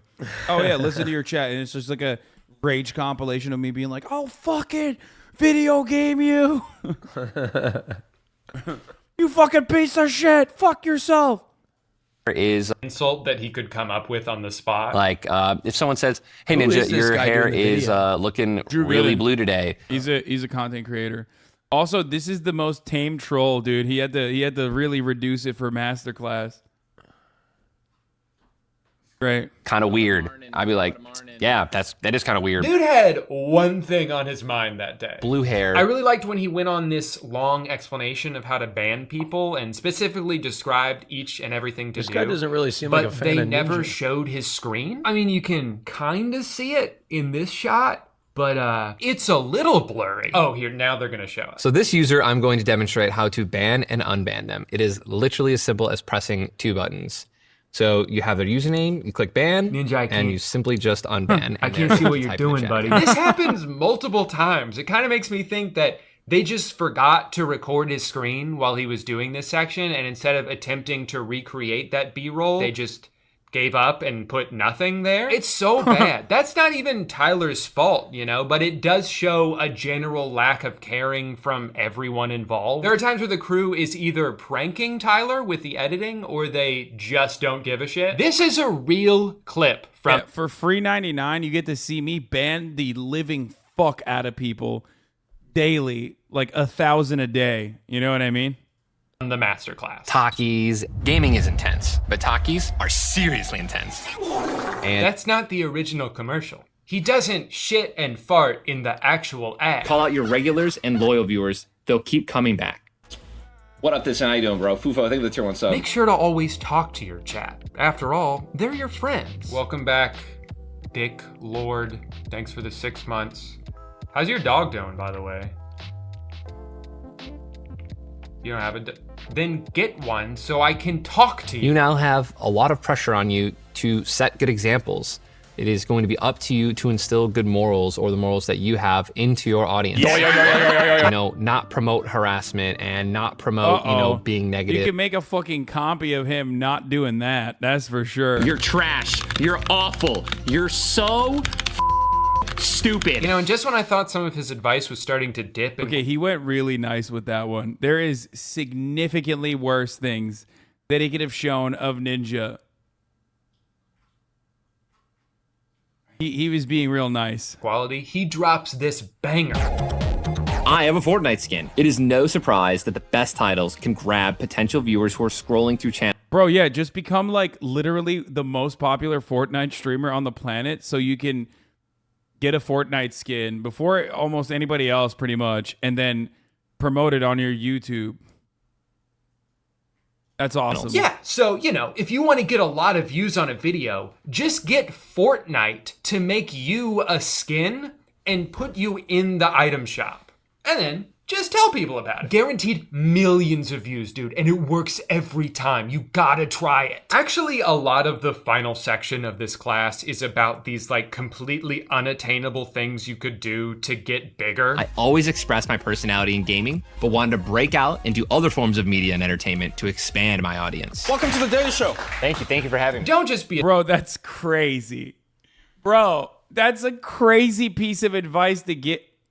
Dude, just get on the Daily Show. Motherfucker, I've been a political commentator for 10 years, okay? For 10 fucking years. I'm the largest leftist content creator on the planet. If you would just de-radicalize just a little bit, I think. I can't get on the Daily Show. What do you mean just get on the Daily Show? Just a little bit. What the fuck? All I can get on is fucking Name Your Price, dude. You kidding me? That shit sucks. Hasan Piker is a big. Are you kidding me? You love Name Your Price. It's your favorite show. Yeah, the only time I am able to get in front of mainstream audiences is when I say America deserved 9/11. Be a streamer, go on TV. I wanted to be known in Hollywood, so I went on shows like Ellen and The Tonight Show and The Masked Singer. How? I want to know how. How do you do it? What the fuck? I paid $180. Well, you know, here's the deal. I want to know how you do it. How do you do it? Well, why am I asking you? You don't fucking know either. Wait, you kidding me? I'm gonna be. I just don't want to go on The Masked Singer because I think it's fucking stupid. That's why. Oh, okay. Yeah. What about The Daily Show or Ellen? Would you go on Ellen? Oh yeah. Hell yeah. Well, exactly. I'd go on both of those. Hold this L, motherfucker. I'm sorry. I've never. The only L you're holding is not Ellen. Okay. I've never enjoyed The Masked Singer. What? Shoot me. I mean, you know, I've never enjoyed it. Wait, it's homophobic? I don't know. Yeah, it's a very gay show. all the people under the mask are gay people. Yeah, singing is pretty gay. I mean, and was eventually cast in movies like Free Guy. Come on, get your name out there. Be in a movie. I know it sounds crazy, but it makes a big difference. Collaborations are a great way to get more people to your stream, and it's very exciting for your viewers. Bro, just collaborate with Drake, dude. Hey, you want to pop off? Just do a collabo with fucking Drake. Hey, hold on. What the fuck, dude? Are you joking? Are you out of your fucking mind? I mean, he's got a point. Yeah, that will help you. That will help you pop the fuck off. That's for sure. Okay, straight up.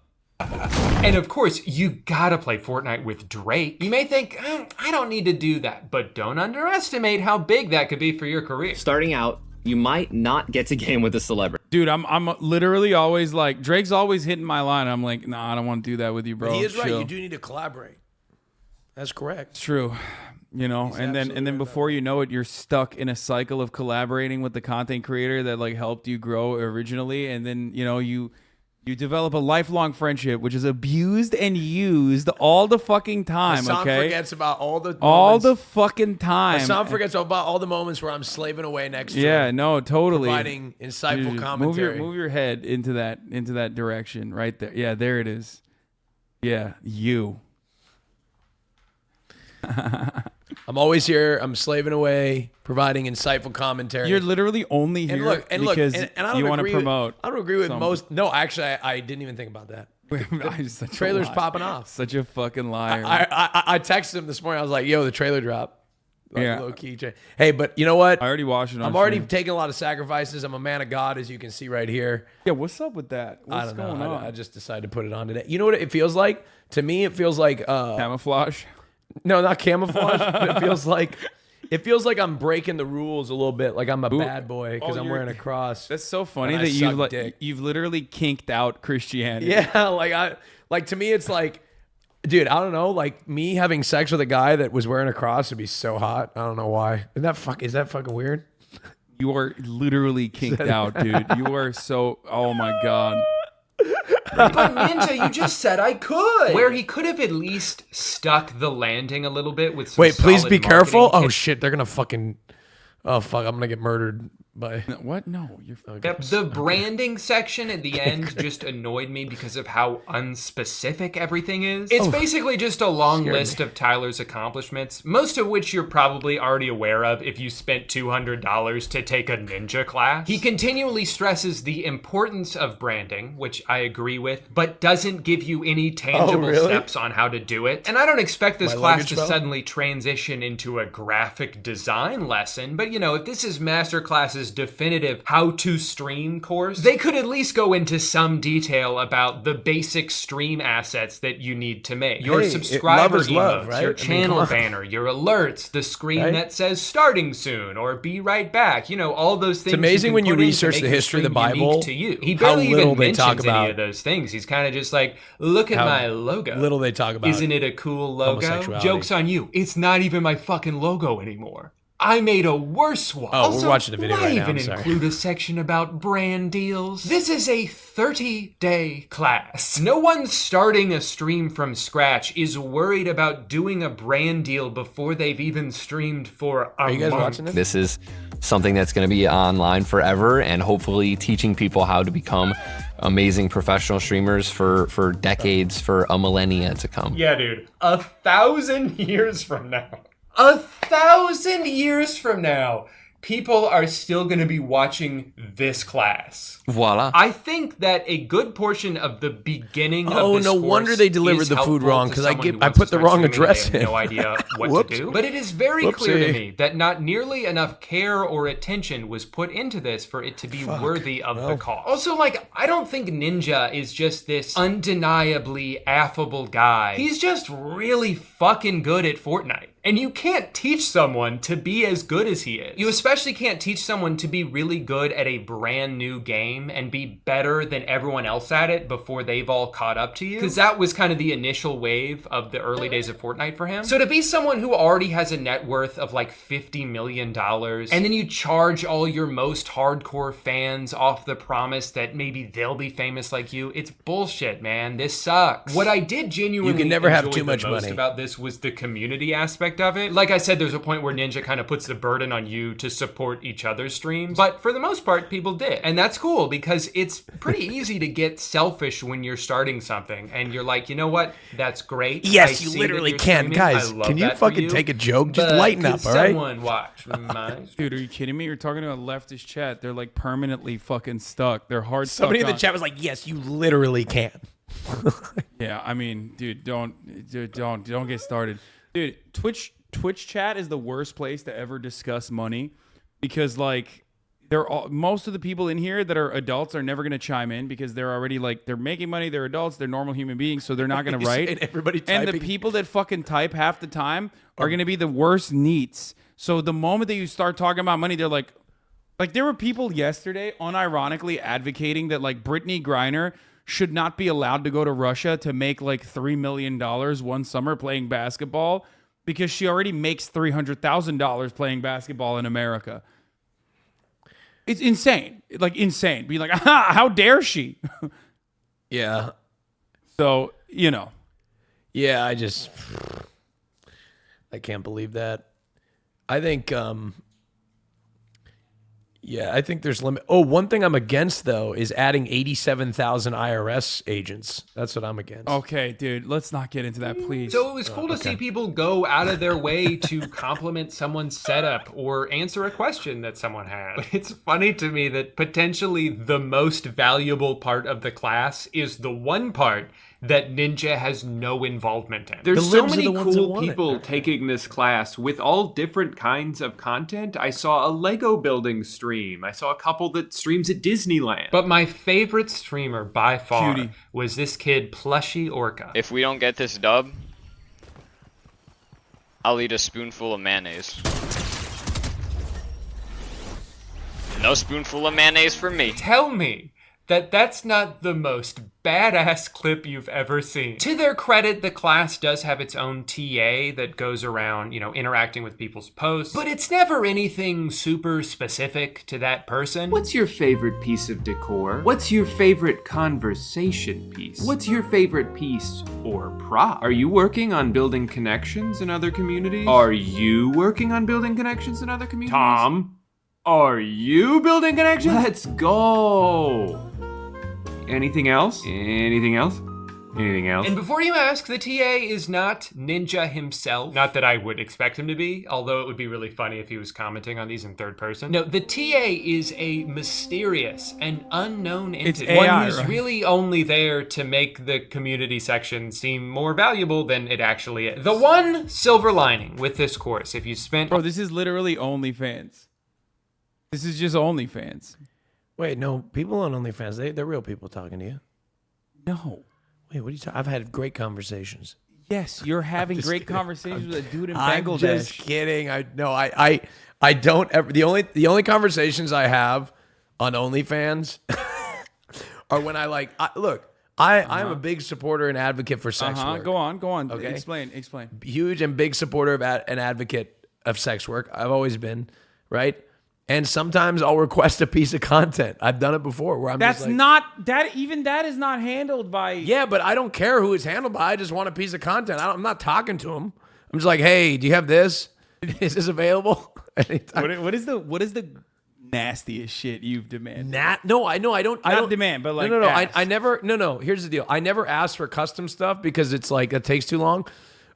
Usually he's like, I'm horny. I need to crank it now, pronto. It's usually like, hey, do you have this like video? Because I subscribe. Okay, what's the thing? So that let me you explain. Ask? There What's needs the some thing that you context. ask most frequently? So context. Well, here's some context.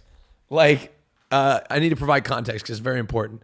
A lot of these videos, right, or a lot of these OnlyFans accounts, they'll release videos that'll be like on their profile. But if you subscribe post that video being released, you like can't see it.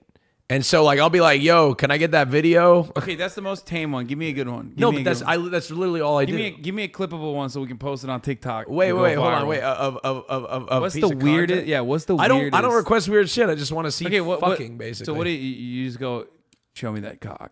No, I don't explain. He's trying to get me. This is a gotcha. He's trying to get a gotcha. You get in there. You get in that TikTok. Okay, No. not TikTok. You get in that OnlyFans. You say, show me that cock. No, I never asked. No, I don't talk dirty to the OnlyFans account. It's like it's a transaction. You know, I'm not. You don't ask them whip it out. No, because here's the deal. Because for me, I just want when I'm engaging in like a sexual thing. I'm just jerking off. That's just for me. I don't want like it's purely transactional. So you're like, hello, sir. Yeah, well, I would like to see butthole. Like I know they don't want. Like I don't. I'm just a blank profile with a fake name. I'm not. They don't give a damn about me. You know. It's like I'm not gonna show. You know. It's like going to a. It's like not. And there's nothing there's nothing wrong with them, but it's their job, right? You're like ordering a burger with a side of fries. Yeah, be like, one butthole, please. Could I please get it's usually like sex videos. Like I want the whole. Show me your fucking messages. No. Come on. Let me read one. No. Come on. It'd be so No. good. Are you kidding me? It's content. You motherfucker. Fuck no. I'm giving you my you're cut. You're cut from the podcast. You're cut from the podcast. Fuck no. Come on. Just no. one. I have to read them. Okay. He's gonna literally let me read it on the podcast next episode. All right. Yeah. Next episode of the podcast. Yeah. Okay. Fine. I'll look through it. But I'll select the conversation. I would never fucking expose. No. Come on, bro. If it was like something fucking insane, I would ask. Well, but I don't ever type insane shit. It's like, yo, do you have any videos of it's literally very professional. Yeah, I want to see. Oh, come on. No. Okay, we'll save it for the pod. I have to log in. You're going to see a lot of dicks on my OnlyFans. We'll save it for the pod. Yeah, I mean, I don't give a fuck. Wait, do you ever pay for stuff like that? I don't know why. I just enjoy it sometimes. No. Well, there's nothing wrong with it, but I have never. Look, I don't by think the I've way, ever paid. I would I don't never, think I've ever paid for. I would never pay for sex or anything like. Oh wait, yeah, what am I talking about? I've gone to a brothel. I've been to strip clubs and stuff. I've just never paid for online. I would never pay for sex or anything like that because Wait, I would. I don't have a problem with that. No. I have nothing. I have no problem with it, but I just never would do it because I wouldn't enjoy it. The moment that I pay for it and it becomes transactional, like with sex, like I'm not enjoying it anymore because I assume in my head it's like that means it's work for them, not pleasure. So it doesn't. I don't enjoy it. Sometimes it can be work and pleasure. Yeah, but that's what they want you to think. Which is great, and I want them to make money. Massage. Yeah. You know? I want them to make money, and I support them in their grind. I support sex workers, yes. Yeah. Please support sex workers if/when you can. Yeah. I just don't have I do not have an OnlyFans. I don't have an account. And I'm not saying sex workers don't enjoy their job, right? But I also think that some may not enjoy certain clients, I imagine. And I just don't want to risk that. So for me, I like to buy like porn. But I'm gonna keep it 100. I feel like maybe this is fucked up of me to say, but I feel like I'm a pretty good client. Okay. I'm just saying. Like, yeah, you're come pretty on. good. Like, like I feel like I could, like lay it down. Well, it's not even just that, for sure, but also like I'm just saying in general. Like I feel like He'd be the type of guy to go buy pay for go to Amsterdam, pay for a couple hours or an hour, or whatever, and then just to prove that you could I don't know. I mean, for me, no. Hasan thinks he's doing them a favor. They're gonna fall. No, I like. I've done it in the past for the experience. You know what I mean? Just to see what it's like, just the experience it and whatnot. But I mean, I don't know. I mean, I've had plenty of sex with sex workers for free. You know what I mean? Your my food is right here. Your homophobic food is here. Go grab it. Can I grab it real quick? Yeah, go Keep grab talking it. about this. This is a great conversation. Okay, well. You can ask what Austin thinks of the Brant Boys straight baiting account. Wait, what? It's like gay guys straight baiting? Wait, what? Okay, we'll talk about that when you come back. Anyway, let's continue with the Drew Gooden video for almost now. $200 and you got to this point and you're like, that's it? Is that you're still able to watch a shit ton of content on Masterclass. It's just a matter of whether that's something that actually has... Austin's DMs to my OnlyFans? I'm gonna out him. I'm gonna out him for this when he comes back. Value to you, because it might not. You might have noticed Marquez Brownlee just launched his own course about video creating and posting, and I feel like this class is just so much beefier than the one I just watched. He has a 20... Well, guess what? You get to watch that as well as all the other ones, Drew. That's the beauty of Masterclass. Now it's turned to a hashtag ad for Masterclass, by the way. 1-minute video entirely dedicated to lenses. If you've ever watched his content, you know that he's extremely tech savvy, and he also has a much more natural teaching cadence with... Also, here's the other thing. Marcus Brownlee is like an actual content creator, whereas Ninja and myself, we're just fucking dickheads on the internet, speaking into a goddamn camera and yelling at fucking chatters and shit. So I think there is that. Like, Twitch streaming is the jackpot, but also in many ways the scummiest way that you can fucking... Twitch streaming is quite literally the scummiest way. And I don't mean that in like we're scumbags or whatever, but it's just the grimiest fucking way that you can earn a living as an entertainer. Wait, you aren't a content creator? No, we are, but the type of content that we create for the most part, like if I wasn't doing something that is genuinely fulfilling and compelling for me, like talking about politics, I don't know. I would feel really fucking shitty. And even then, I sometimes feel like you sometimes feel kind of shitty. Stop acting like it doesn't take effort. No, I mean, it does, but luck plays a real fucking huge, significant factor. But as far as like Twitch streaming goes, Hollywood character begging for dollars, I mean, that's a I've got a correction to make in your statement. Kind of gross way to put it, but I'll just say it like this, okay?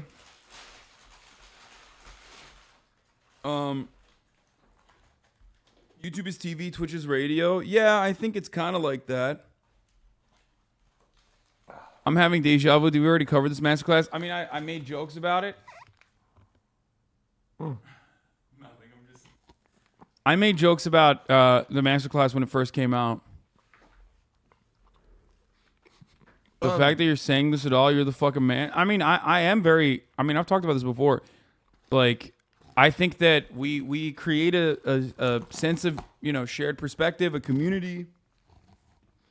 No, I didn't want to get one. I told him I don't want it. I tried to order him. Yeah, he asked. I was like, no, I don't want to fuck it up. This is how nice of a friend I was. I texted him while I was at 37,000 feet. I was already planning my meal. Yeah. Oh.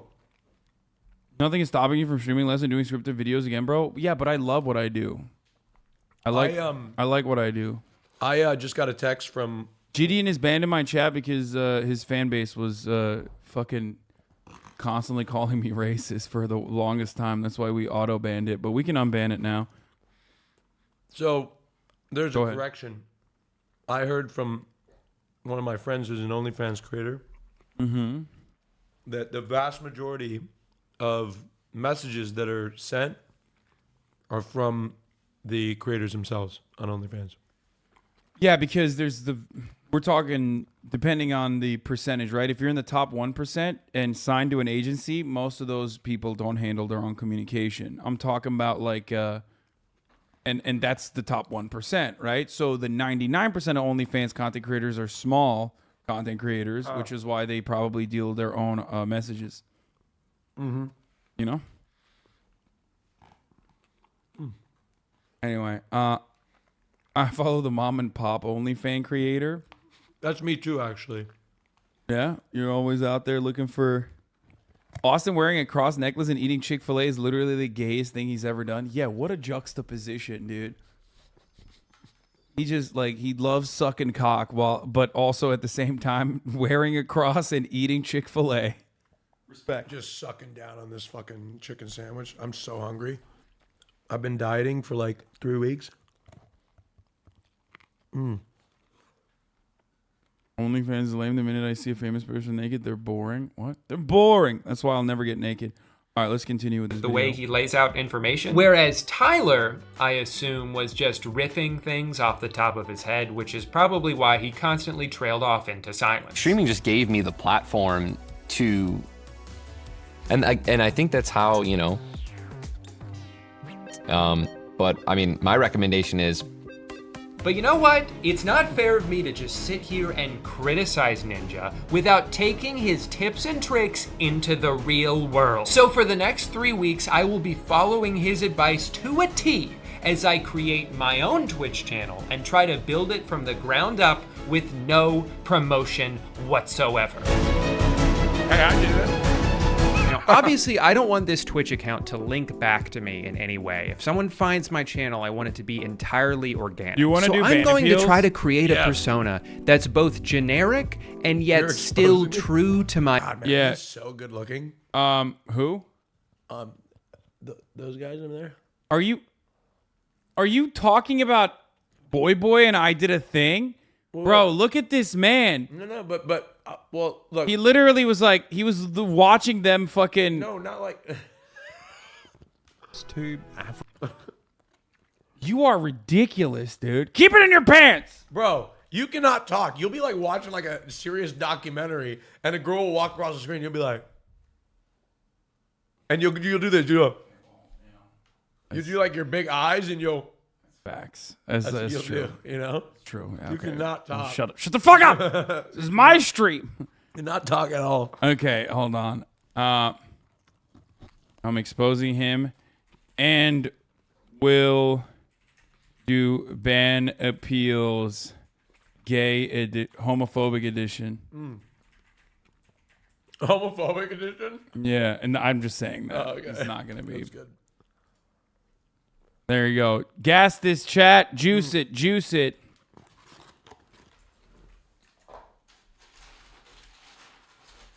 Yeah, we just watched this. Actually, this would have been great for you. When I was watching it, I knew that it would have been great for you to also be here to watch it with me because Disney made us gay. It was a great video. They're so wonderful. I love those Disney, guys. Wait, did Disney wait? Why are people thinking Disney's gonna make people gay? Their entire clientele is already gay. Wait, did AOC actually unfollow? What the fuck? Shut the fuck up, chatter. She still follows me, okay? Are you kidding me? Disney is filled with gay men like me who love. Damn, you got the fucking extra prody. Dude, look at that. Show the people what you're eating. So right now, he got the additional. Basically, I'm trying to. So right now, I'm on a journey right now. So I did panic a little bit. Shut the fuck up, chatter. I want my abs to be a little bit leaner and show more, and so I'm basically running 2 miles a day and working out like I do. What is this fucking piece of shit doing in my chat while you're... Do you see this? Hey, Ludwig. Do you see? We gotta fucking ban some of these dudes, bro. We're over here talking about fucking abs and shit. You know what I mean? He's in here spamming subscribers. So, in order to achieve my ab goals, I have to... they didn't put a fork in here. Now that's homophobic right there. Do you want me to grab you a fork? You know, I can get it. I'll go. No. I'll grab it. You tell the rest of your story. Also, I'm going to grab a fork because I'm going to throw some of the stuff that you... Because I know you're not going to throw it out. No, I will. I'll and throw it I've right made there. peace. No. I've made peace with how dirty you are. Oh my God, I'm not even dirty. I was just Austin, gonna there throw was it away. literally a fucking cookie that you left on that shelf That was that so- I that found video was so that I funny. fucking found because someone pointed out in the chat. They were like, Austin left a cookie on your shelf. Go check your was shelf right so now. funny. A week later. Okay. You have literally left your razor Okay, that was on this desk. that was unacceptable. It's just like ridiculous. I'm gonna clean up after you. It's all good. That was unacceptable. That razor thing was unacceptable. You want a drink? That'll never happen again. Maybe a water. There's alkaline water here. It's very good. Here you go. Oh, thank you, sir. Here you go. So what I'm doing is I've come to a realization, and that is, if I want abs, I have to work for them. And I'm not. I crazy know. realization. No, but like I got to work hard. I got to like every part of my life. Yeah. And I do have abs already, and I've always pretty much carried them. But they're not like they're abs that you can like see in the right lighting in a mirror, and like I have to flex them. I want to be sitting with abs a little bit more. And so what I'm doing is I've been running 2 miles a day. I'm on a training program that I've always been on, but I'm essentially running 2 miles a day and just eating right. And a lot of that has to do with the risk with my metabolism is that if I don't eat enough protein, I won't hold on to the muscle that I had. So I'll get skinny and like I'll lose, like I've already probably lost a little mass in my arms probably. But that's the risk you run in exchange for being leaner here. Because I feel like I'm trying to get gay fit. I can't be down here in Los Angeles, fucking Portland fit or Oregon fit. You got to be gay fit or Eugene fit. You got to be gay fit. It's a different level of fit. It's like 365 days a year with abs in all moments. You got to be prepared at all moments to take your shirt off. Oh yeah. Right? Yeah, it's a. Did you get a fork? Oh, I forgot to bring it. Oh, fuck. Oh my god. Yeah, I mean, gay fit's like gay body is a totally different. It's a different thing. And so as I get older and other parts of me start to fall apart, like my face, I need to make sure my body's hot because like at the end of the day, that's what's going to be able to sustain, right? The face eventually is going to give out, right? My face, my hair eventually is going to get out. I like low key.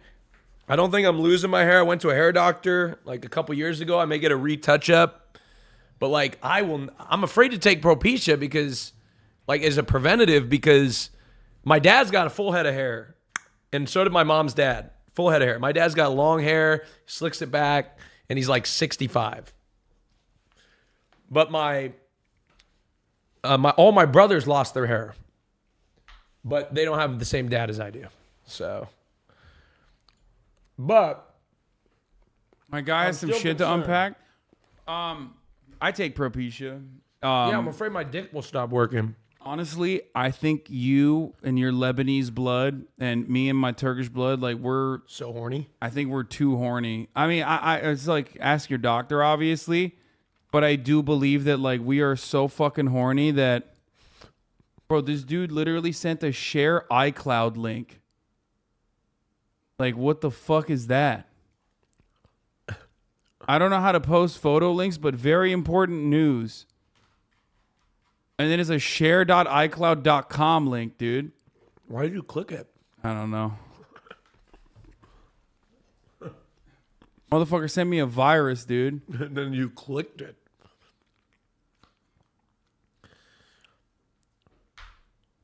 Download it and give him your SSN. Yeah, you got it.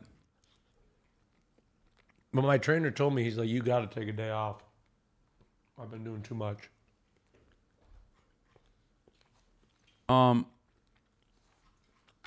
Yeah, you can overtrain, but you gotta also make sure that you're you know, eating right, and I think you do that well. Wait, did you drop chicken? It's in your mid region. Wait, my nether regions? I just like. Are we doing banana peels? Not yet. We're gonna finish this video. I do want to watch the rest of Drew's video. I can't wait for the podcast tomorrow. What time are we recording? It's not in the morning, is it? Who's on tomorrow? We're not leaking that? No, we're not leaking it. My own brand. I can't believe that name wasn't already taken. After some light branding and a little bit of finagling on OBS, I hit start on my very first stream ever. And I forgot to enable VODs beforehand, so there is no record of it. And of course I had one of the most insane Fortnite wins I've ever had. Wait, Ludwig said, hello, sweet prince, and he called me. Is he streaming? I'm gonna call him back. I didn't even see it. Hello? Hello, Sweaty. Why are you calling me? I was reading an article about gambling, and then I was talking about how $1 million a month is a lot of money. And someone in my chat said Hasan makes $2 million a month, and I called him dumb. And then I was doing my investigative journalism. That's so nice. That's so nice of them to think that. I mean, you know how much money I make a month, especially because not only did you see my sub count, but also you've seen my contract. So that's very cute that chatter thinks that. Well, it's more like $3 million a month, but yeah, you know. no, it's actually that's what I'm saying, it's $10 million a month. That's how much I make. What's the deal with the butler not getting lunch anymore? Is that a new thing? No, I had that. It's called inflation. Okay. Yeah. Yeah. So you have to sorry, stop feeding we had to cut some. Yeah, no more healthcare either. If you want to get fucking treated, well, then you know you're gonna have to figure out how to do that on your He own. actually hires him as a contractor, so he doesn't have to pay, those payroll tax. True. Okay, well, I actually do that, so. Oh, we all do, don't worry. I'm kidding. Article Ludwig is talking about Twitch gambling boom is luring gamers into crypto casinos. Overseas site partners with Twitch streamers to gamble with crypto, and their fans follow suit. Are you back? What do you Ludwig, mean? Are you in LA? Yeah. Oh, you are? Yeah, I just came back from the wedding today. Huh, interesting. Okay. Want to hang this weekend? Hey, what? Yeah. You want to hang out tonight? Maybe. Yeah. Are we allowed to? Yeah, he's already. Yeah, of course he's. I've already talked about it. Oh, okay. Wow, you thought I wasn't invited? No. bro? I'm just because it's like no. Hollywood these days. It's not up to me to invite other people to someone else's birthday. You know what I mean? That's like insane. I'm just shocked you thought I wasn't invited to a birthday Hasan, party. don't worry. I already forethought that earlier today. I was like, I want to hang out with Ludwig and Cutie, and I was like, and so I double checked already offline. And I was like, but Ludwig. To be clear, I was like, they're invited, right? Like this is totally. Of course. That's what I said. Yeah, no, I knew you were. Okay, well, it's I not. knew you were invited. You know what I mean? I'm not gonna like third party invite when I'm like a fourth party invite. You know what I'm saying? Like it's just. I'm not gonna do Either that. way, Anyway. we can hang out tonight. That's the moral of the story.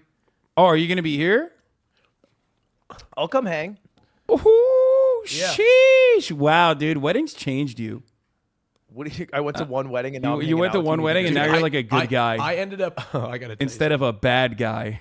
Okay, which you were my before. being a good guy or bad guy is not contingent on hanging out with you or not hanging out with you. No, it quite literally is. In also, the moral hanging out system I with just you- made up, it's quite literally that's all it is linked to. You could burn down an orphanage and then hang out with me, and I'd be like, good guy. Blood, Okay, good that's guy. like Cutie with Taylor Swift. Solid, good. Yeah. Hanging out with Hasan offline is like this. He drinks maybe one drink the entire night. He stands there like a fucking U-Haul truck. Everybody walks around him. I grab his shoulders a lot because they're big and I like touching them. He eats about 4 nicotine gums, and then he heads off at midnight because he's like, well, I got to work out in the morning. This is true. It's also And true. that's it. And then, No, I'm And then gonna he's I'm gonna gone. bring the energy tonight. Okay, I'm gonna be dancing my freaking ass off, No, dude. Okay, you're always tired. You put everything into your chat and you leave nothing for the friends. that is true. That is literally true. I and do. You forget about all the women in between that are just always just like trying to, you know what I mean? Yeah. Okay. And then he face palms them and then he says, Butler Jeeves. And then they carry them away. You know how many women I've had come up to me and be like, I just never do this, but like, please. I'm just like, I don't fucking know. Yeah, that's why They I had to asked hire for a Hasan from specific you? butler for that. Yeah. Yeah. Specifically for Yeah, it's that tough reason. life. Tough life for you. But that's okay. That's cool. kidding, We're guys. gonna He be doesn't get it hanging out later. I like that. Yes, you also arrived at the truth that I do make 10 million. Wait, is this gonna be a Mogul Money? Are we gonna be in a Ludwig video? No, obviously I record those offline. It's a one-take Jake. I don't do any edits. Hey, Ludwig. That's a bummer. I was I doing a YouTube Subscribe thumbnail. to Ludwig. I was doing a We're not- thumbnail face for you too. I was like, Well, if you were in the video, Hasan, you definitely wouldn't be in the thumbnail. Okay? oh my You know that god, much. why did you do this? Bad guy again? Well, if Hasan's See? not in the thumbnail, I'm definitely not in the He's a thumbnail. bad guy again, by the way. Notice how he shifted. He switched so quickly from good guy to bad guy. I was like very excited to see him, and now bad guy again. See, bad guy Ludwig. Yeah. I'm excited Bad guy to see like Ludwig. the animated movie? Hey, if you're lucky, Ludwig, tonight you get a little kiss, huh? No. Cutie's gonna chop my balls off. Wait, hold on, hold on. You're switching up on me. We've had a couple of encounters. No, I will think never there's a kiss cap. a man ever again. That is gross. It's not June. I don't do it. Wait, did Cutie have a talk with you? Is this no longer allowed, or is this what's going on? I only have my eyes for one woman, and she's a queen. Yeah, I know she is, but come on, just a peck here or there. I mean, you know. I get 1 month. All right, to forget it. stay I'll with drop Austin. it, Ludwig. Whatever. get You 1 already month a had year. me. I don't need you anymore. There you go. You already had me. We'll What are stay you like? friends. What are you fucking catching We'll stay them? friends. You're Don't catching come them all running like to me. catching them all like Pokemon. What's happening? Yeah, it's the goal. She'll Wait. give you a hall pass. Don't look NFTs at the end. All right. All right. Well, you Bye, guys enjoy the Ludwig. rest of your stream. I'll see you all tonight. I also saw your text message. I have to check my calendar. Okay. We can talk Okay. about it later. All right. Because we'll hang Bye. out in person. Bye. Bye. He's gonna check his calendar to see if he's not scheduled to do a name your price. This fucking guy. It's true, literally. He's scheduled more Yeah, people. sorry. Than ever. My mom's I'm like, booked for hey. the next 3 My mom's months. like, hey, it's my birthday. Like, how are we celebrating? I'm like, I'm sorry, mom. I have to do name your price. I'm sorry. He asked me again. That's not, oh yeah. Damn, look at those fucking bazookas, dude. What? Yowza. What are those, dude? God damn. My man is fucking. Whoo, shit. been You got there. some big ones, dude. Oh, shit. God damn. If you want to see more of this sexy content at the top of the hour, you're going to have to subscribe, baby. Oh. You're going to have to Wait, pay for that. I gotta. Ooh, don't show it yet. Don't show it yet. I'm gonna paywall it. I'm gonna paywall it. I'm gonna paywall it. Okay. At the top of the hour, there's a 6-second ad break. If you no longer want to see those ads, all you need to do is subscribe, which you can do for $5 or for fucking free with a Twitch Prime. Yeah. Ooh, look at that. Or you get gifted a sub. Thank you, Gizmo Max, with a 5. Get the subs. There's a 1-minute ad break now. All right, you go. Oh shit. My triceps suck though. I need. No. You got the fucking horseshoe, my man. No. But see, my arms just sitting. They don't look as. Crazy Panda, thank you for the 10 gifted. La Keisha, thank you for the 5 gifted. Ray Donnell, thank you for the 5 gifted as well. Yeah, I'm Hasan exploits Muscle Twink on stream for all to see. It is what it is. Ice 9 Wolf, I thank would you for the love to 10. I'll be honest. My dream is to be objectified for my body. I love it. No, I'm the same. I fucking. That's what I'm talking that's about. That's my favorite. Look, you shouldn't do that to people, but do it to me. I give you permission to objectify. No, I love that shit. I I'm love like, being objectified. Yeah, whenever people say like, bro, you're only successful because you're fucking hot. I'm like, you think I'm hot? Yeah, that's what I'm saying. That's so sick. You know, remember how I talk about how people like when they call me a fuckboy? The implication of a fuckboy is that they're good looking with no other attributes. Yeah, no, I love that. And I love being called a fuckboy. I'm like, oh my God, that's the nicest thing anybody's ever said to me. Exactly. You're a fuckboy? Elon Musk 101. You preach against capitalism, yet suck from Bezos' teat by streaming on Twitch. I suck Bezos' dick too, bitch. What's up? That's right. Got him. Yep. Anyway, let's move on. Oh, by the way, Motherfuckers I be like, you about how Twitch has ruined my brain. What? How? Go on. I was at the gym this morning, and I was talking about how I'm going to be 30 in a few years. Right? Oh, I know where the story's going. Go on. I was in the gym, and I was like around people, and I was like, they're like, Austin, why you been in here working so hard? And I was like, because, I came to a realization I'm going to be 30 in a few years. And they're like, oh, poor you. And I got berated by the entire gym for making a big deal about turning 30. Like, yeah. All of them were like... Also, you're gay. So, and I've told you that, I've had this conversation with you many times. Like, as a gay man, you're fucking set till like 60. Because there's like different categories. You know what I mean? Like, you're going to be appealing to so many different, like when you become a silver fox, like look at Anderson Cooper, Yeah. Half Pint Streams, thank you for the 5, get the subs. Like, it's really good. It's great for you. Well, I mean, also like, there is a gay guy. The guy, one of the guys berating me was a gay guy in his 60s who was fucking jacked. That's what I'm saying. I mean, he's Oh yeah, jacked. as long as you're jacked. I mean, if you go, if you turn fat, then death sentence. Well, yeah, for the gay community. Yeah, that's what I mean. I like, but as long as you're jacked, you're fine. This guy is fucking jacked. No legs, all upper body, but he's jacked. He's like, he comes in and he's like, ah! He like grunts really loud, and he's jacked. He's one of my favorite people at the gym. Yeah, but he does make a lot of loud noises. I mean, you can become a bear, I guess. If God, no. I too much laser hair removal for a bear. You do laser hair removal from here to here, but I stopped doing it because the amount of chest hair that I like is good. It's sexy. But like it was too much. I'm Lebanese, man. I got a lot of, we got a lot of hair. You are so gay. Calm like a Tom. Thank you for the 5, get the subs. Ice9 Wolf. Thank you for the 10, give the subs. You want to know my body hair trimming routine? Go ahead, tell me. Before you tell me that, have you ever... Such a conversation starter. Have you ever tried Nair? Yes.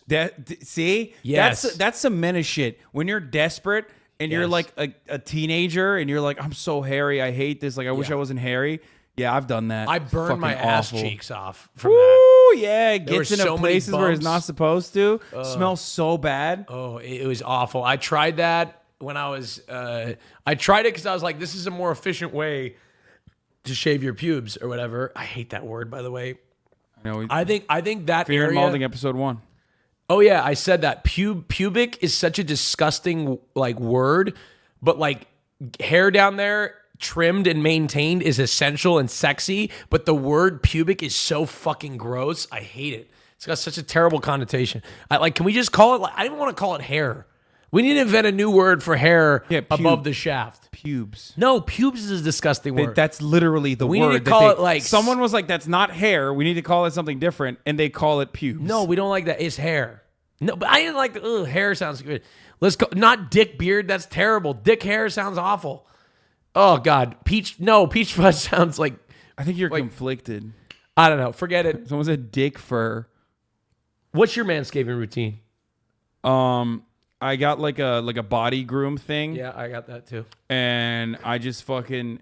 I don't usually do my chest or my belly region. We know.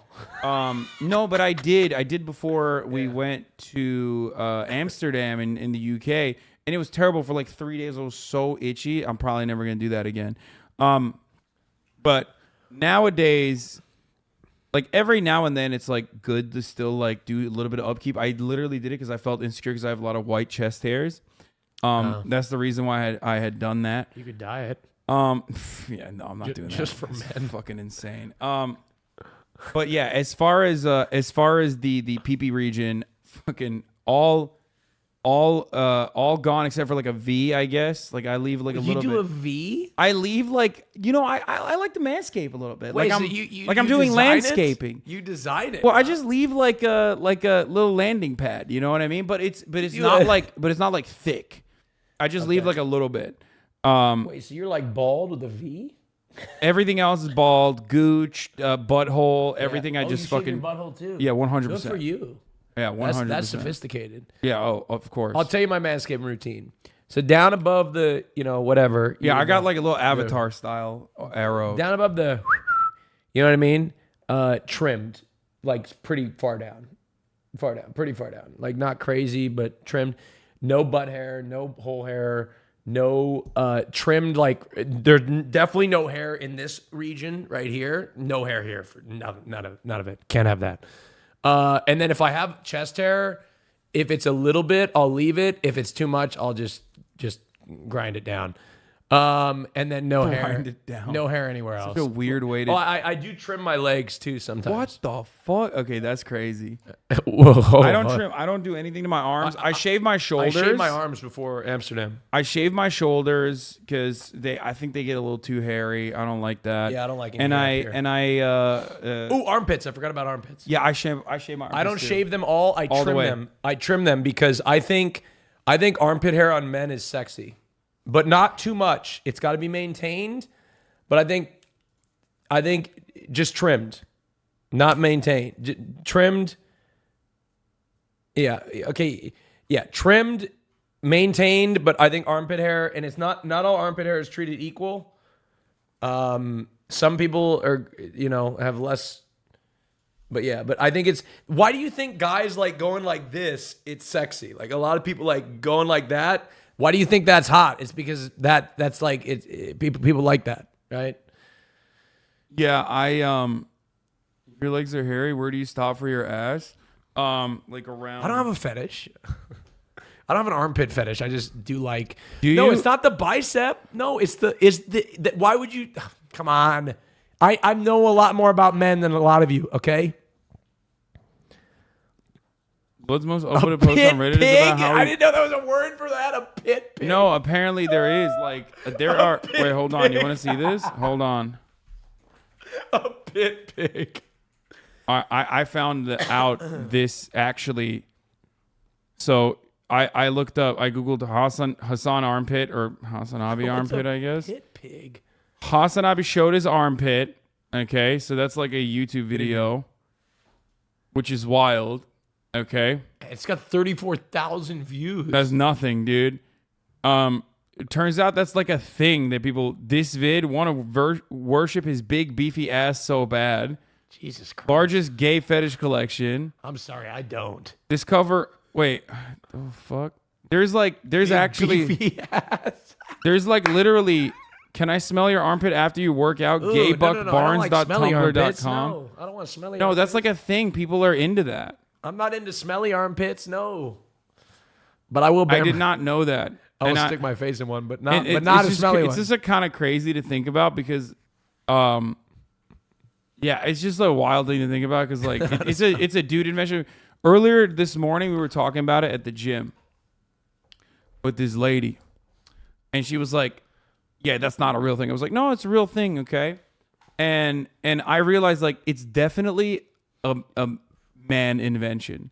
Like I feel like women didn't come up with armpit fetish. I feel like some fucking like only dudes are fucking psycho enough to be like, yeah, you know what? It's not enough that we like the butthole, the dick, whatever the fuck, you know what I mean? Like the armpit. That's the new But women thing. definitely enjoy armpits too, I think. I don't know, maybe. But I do feel like a man came up with the armpit fetish. I do not like odors. Like a lot of people like after the gym. The idea of being sweaty after the gym and like doing some freaky shit sounds sexy, but the smell, oof, can't handle it. Yeah. Can't handle it. I mean, if you know there's a feet fetish, why would that sound so weird? Yeah, I don't know. Maybe the foot fetish has been like so commonplace at this point. Can you answer why you sent this to Bussy Angel on OnlyFans? Bro. Can I get a booty pic with your panties on and one without them on? Can I also get 3 different pics of your boobs in any position? That wasn't. Also, can I get Angel just a doesn't normal have pic of your boobs. pussy from the front and one where it's spread a bit open? Can I get a picture of you fingering yourself? Can I get a pic of you doing a kissing face, but also with your boobs in it? Can I also get a pic of your pussy and ass from behind in one shot? Can I also get a pic of your full front body and just your bra and panties? Bro, what is this guy like? Angel has. What were you doing? Were you like trying to reconstruct the OnlyFans girl that you wanted to, of your dreams or something? Yeah, What I the was fuck? trying to. Okay. Do you remember those pictures that I took from the SLS? And I was like, fucking. Yeah, I do. Do you think I should post those? Yeah, I told you to post those. I got some sexy ass risky pictures that I took from the SLS, and I may post them. You should do it. All right. Speaking of which, we're going to cut the Ninja Masterclass and It Ruined My Life video in half and do banana peels because I feel like that's what we should do instead. What the fuck is this? This is 300,000 views on Twitter. Wait, I think it's probably a meme video. Get in here. You want it? Give it a whiff. Is this on horny Twitter or meme Twitter? Because there's two differences. No, this is horny Twitter for sure. Are you sure? Give me the ad. Okay, scroll down through the comments. Okay, I don't be wanna- careful I don't though, wanna because scroll- like yeah, I don't wanna sometimes scroll- on horny Twitter, Yeah, look it's at just that. a picture and Look it's at that. somebody's That's a cock. dead person. Oh. There's just like a person. That's Ashley Babbitt. Wait, is she dead? Did she die? Yeah, that's Ashley Babbitt dead on the floor. Who's Ashley Babbitt? A brave patriot that died in the Capitol. Oh wait, scroll up. Yeah, dude, I'm telling you, I can't fucking scroll through this. What the fuck? You wanted me to free scroll horny Twitter? You trying to get me Dude, banned? it's funny because their funny memes are just dead people, like literally deceased human beings. Yeah. That was posted on January 6th. No wonder Hasan's brain broken. Look at 3 seconds of his normal Twitter. Yeah. Horny interaction. Oh yeah, that was horny Twitter on 1/6. Oh my God. That was literally while January 6th was happening. Nothing but respect for my troops. Thank you for airbrushing my face, by the way. I love Mariah Carey. Such a queen. All Ooh, right. have you listened to the new Beyonce album? No. Okay. Homophobic, clearly. Yeah. You got me. All right, we're gonna cut the Ninja Masterclass in half, and instead we're gonna do banana peels. Mods, how do I get to it? How do I link to it? The banana peels. Can you put the link in the mod chat? Rain on me.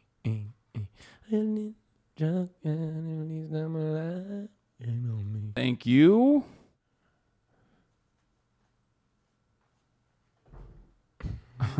This is dude.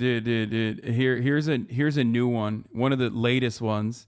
22 minutes ago, as soon as I said banana peels, some motherfucker wrote. Hold on. Let's hide the PFPs like this. And then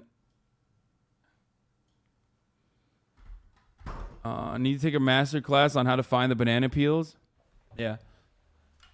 I think it should be fine if we do it like this. Yeah, whatever you want to do. Oh, I'm gonna try to hide the PFPs real quick as well. Hold on. Let's do the W fucking banner. Unshackle the W banner and put it up here.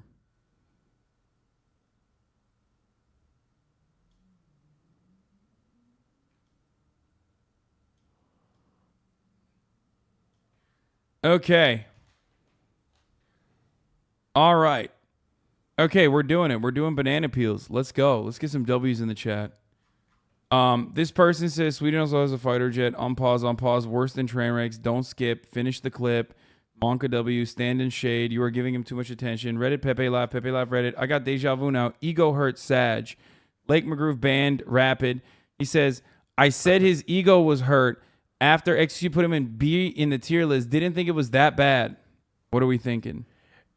It's not. I don't even think he should have been. Look at all the fucking unpause. He's bad for your mental health, Hasan. Yeah, no, they're bad for your mental health. This is one. Has nothing to do with the ego part. This is a good call. Like this chatter, unironically, is like, you know. The only thing is, it's not even for the ego thing. The ego thing I would have let him unban, but it's the rest of the stuff up top. This is a toxic chatter. Still gonna unban him though. Right. That saved us an LSF clip. There you go. Be better. Okay.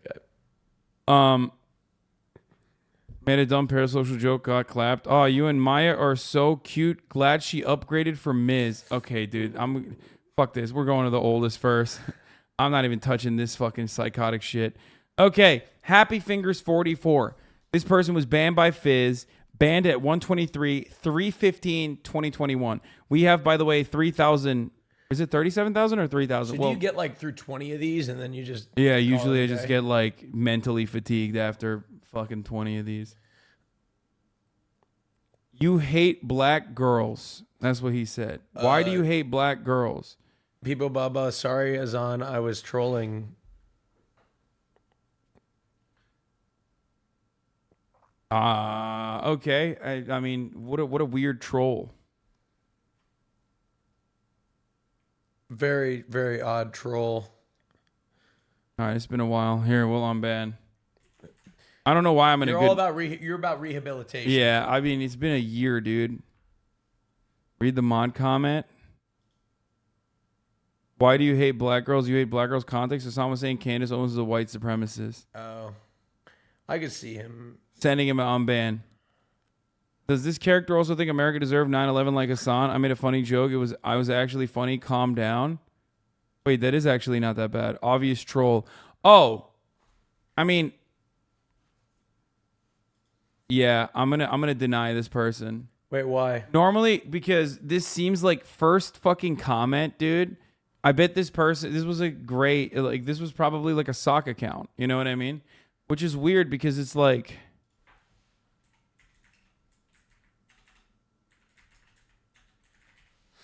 Make better jokes. Denied. Oh, this is in Turkish. Erdoğan'ın köpeği muhalefet HDP'ye destek veriyorsa ne olmuş? Abisini seviyorum, öleceğimi hissediyorum, helal et. He's got a battlefield in Turkish. No, I fucking banned him because he was... I don't want to say it. He was talking about video gaming himself in Turkish. Oh. Abi siniyorum, ABD'ye geleceğim, daha rahat ol adamsın. Vallahi ben de utanıyorum şu an, aynı sen 10 defa yazdığım için canın sağ olsun, banladığın iyi oldu. Para yok, bağış atamıyoruz, bizde dolar zaten burada görmüş. Amına koyayım trollerine inanma abi, ben de ölmem inşallah, sende çok hayalim var abi, sevgiler. No, he's just saying like... He said, I love you, I feel like I'm gonna die. There's a lot of trolls in here. And then he says, I didn't die, I'm alive. I'm going to come to the United States of America and I'm going to go find porn stars with you. You're the man. Which is why I banned him. Okay, I'm going to unban him. Salak şeyler yazma chatte amına koyayım. I said, don't write stupid things in the chat, you fucking idiot. Can I yalamak your yarrak? Which means, can I lick your penis? Orospu çocuğu, oyun oyna orospu çocuğu. You son of a whore, play a game. You son of a whore, play a game. Can I yalamak your yarrak is like the weirdest way to say that too. It's like half English. Abi kusura bakma, sol elle yazıyordum, copy paste rahatıma gitti, lütfen affet. I unbanned them. This person... No, he's saying he was jerking off while writing. That's why he was writing with his left hand. So I was just copying and pasting. That's what... Allah'a emanet ol. God, you need Jesus? I said, yeah, no, be with Allah. Be with Allah. Yemin ederim neden banladığımı bilmiyorum. Sanırım Türk var mı Are demek all these in yasak. Turkish? I don't know why these are so many Turks. What the fuck? ... Why did he get banned? Whispered me a screamer jump scare. Wait, what? He fucking... That's why you banned him? Wait, there's another one in Turkish. Amına aç orospu. Open your pussy, you son of a whore. Okay. So many horny Turks. Trans rights omega lol. That's what he said. First log is transphobic. I just banned immediately. Deny. I can see how this can look bad. All right, so let me explain things. Oh, this guy's about to fucking rap, dude. Okay. All right, so let me explain things. I'm a trans myself, Pog. And what I meant by that is that trans deserve rights. And I used the omega lol emote rather than Pog because I think we can all agree that the new Pog champ is just of questionable quality. I don't mean that trans don't deserve rights. Being one of myself, I am really sorry about that mistake. What the fuck? Wait, so they tried to use Omega Lol Learn as a to substitute use for PogChamp? better emotes. Cat a Bing as mom. Learn to use better emotes. You fucking normie. I mean, it's reaching, but could have been during the time they were testing the new PogChamps. Yeah, probably. My roommate wrote this message, and Hasan's mom would probably smoke me in 1v1. Your mom is a bitch, bro. Yeah, no, that's not happening. Wait, hold on. Wait 1 second. He said your mom is a bitch, bro. Oh, yeah. No, but I was just, yeah, you don't fucking. No one disrespects Anne. Denied. Okay, we're burning through these. Abi senin DC'de Amerikan amcığı var mı? Yazdıklarım için pişman değilim. Hala yazmadıklarım. What did it say? You're the only one that bans this. What did it say?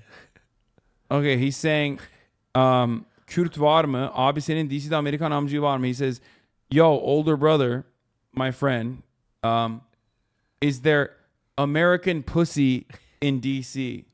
And he didn't even say he said amcık, which is like a weird way of saying pussy. Are Turks too. like that horny all the time? Yes, bro. It's so nasty. What the fuck? And then you know what he wrote in his appeal? He said, I'm not sad about what I wrote. My mind is still on what I have yet to write. God damn. You're gonna. Oh fuck. No.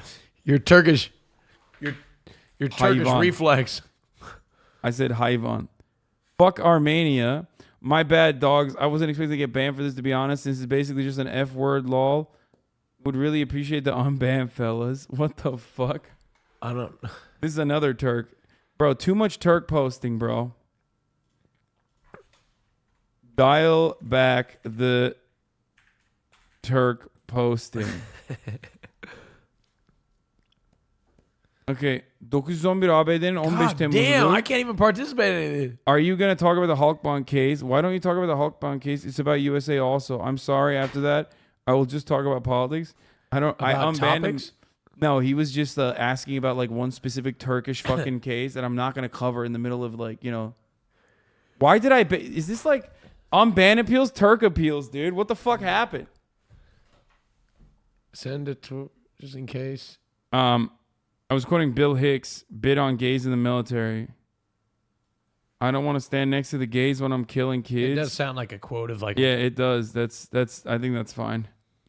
Weird as fuck logs. Well, P here. It is kind of... Look into my blue gem. Clip for PDV. Just clip aim press. No problemo. Chill out, dickwad. I don't even know if this person's on the... Sometimes we ban people... Sometimes we ban people for their own benefit. You know what I mean? It seems like it's one of those. Like... Meow. This guy's not speaking Turkish. I'm going to deny it with no answer.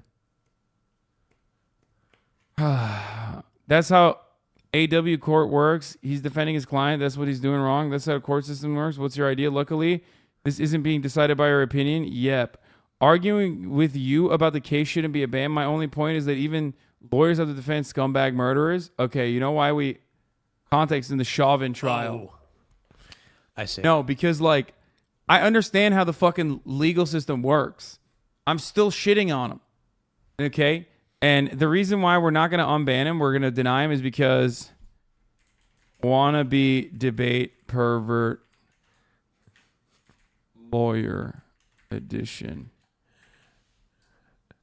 There you go. No debate lords. Turn your cam off. I'm tired of your dumbass face.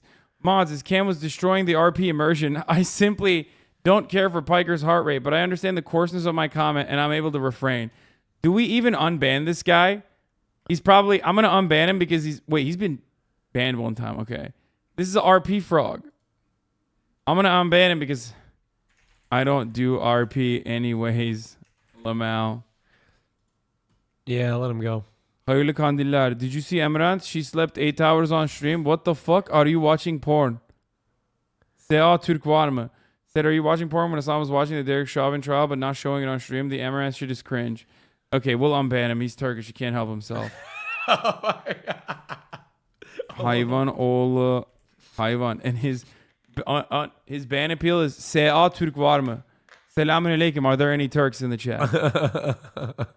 Hasan abi bana $750 yollar mısın rica etsem? This guy just says give me $750. Abicim sen de şakadan hiç anlamıyorsun. Olsun yine de ülkemizde bizi çok iyi bir şekilde temsil ediyorsun. Seni seviyorum. İnşallah daha iyi yerlere gelirsin. Aww. He said he was just joking and it's all good because you represent our country very well. Oh. Okay, unban. Abi bana 100 TL. This guy's asking for 100 lira.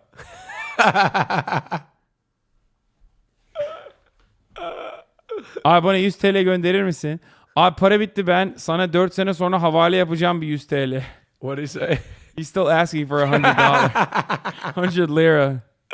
By the time that I'm responding to him, 100 lira is like $1 now at this point. Just unban him. Who cares? Let him go. Yeah, I'm unbanning him. Blackies, Blankies. Now reading it was a mistake. I wanted to write that BTTV emote. I mean, it doesn't seem like he says anything weird at all. It might have been a mistake. That's a really... Wasn't that an emote with like a blanket? Yeah, Blankies. Why with the kappa after? That's makes it a little sus. Yeah, I don't know why he put a kappa. Without a mask, spread again. Yeah, is it a mistake voting for Trump? What does Blankies mean? GG Biden 2020. Blankies is this. I know, but like, what's the context? Why would you put a kappa after? But also, why would you put a fucking C there instead of an N?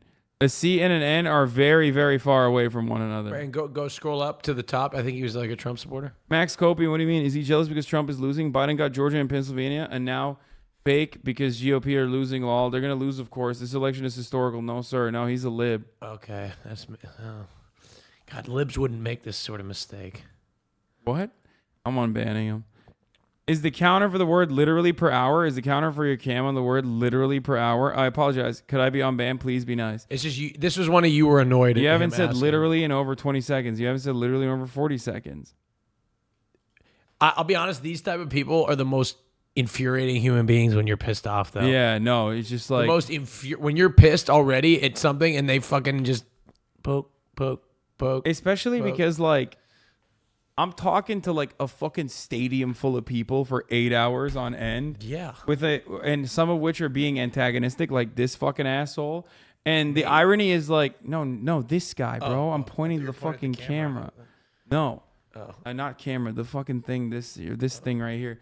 And it's like, it's funny because like they don't know what it takes at all. They have no fucking comprehension. They are so outside of the scope of comprehension of what it's like. But also, he's been banned years ago, so I'm going to unban him. Oh. You mean a year ago? Yeah, don't be fucking annoying. Unbanned. Low IQ. Yo, bitch, your content is literally fed on negativity. Why leave sometimes? He will always be Chang to me. Fuck K. Oh my God, RP nerd.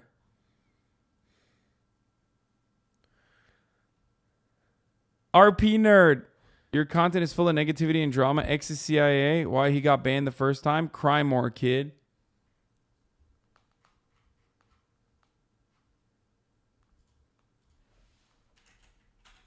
I don't do RP anymore, Lamau. There you go. Unbanned. I like your no brim. HasanAbi, should poop stuff be allowed on OnlyFans? Wait, what? That's not even that bad. I mean, when Hasan was watching the Derek Chauvin trial and discussing George Floyd's death, it was incredibly inappropriate. Jesus Christ. Oh, when you ask the context. You know what?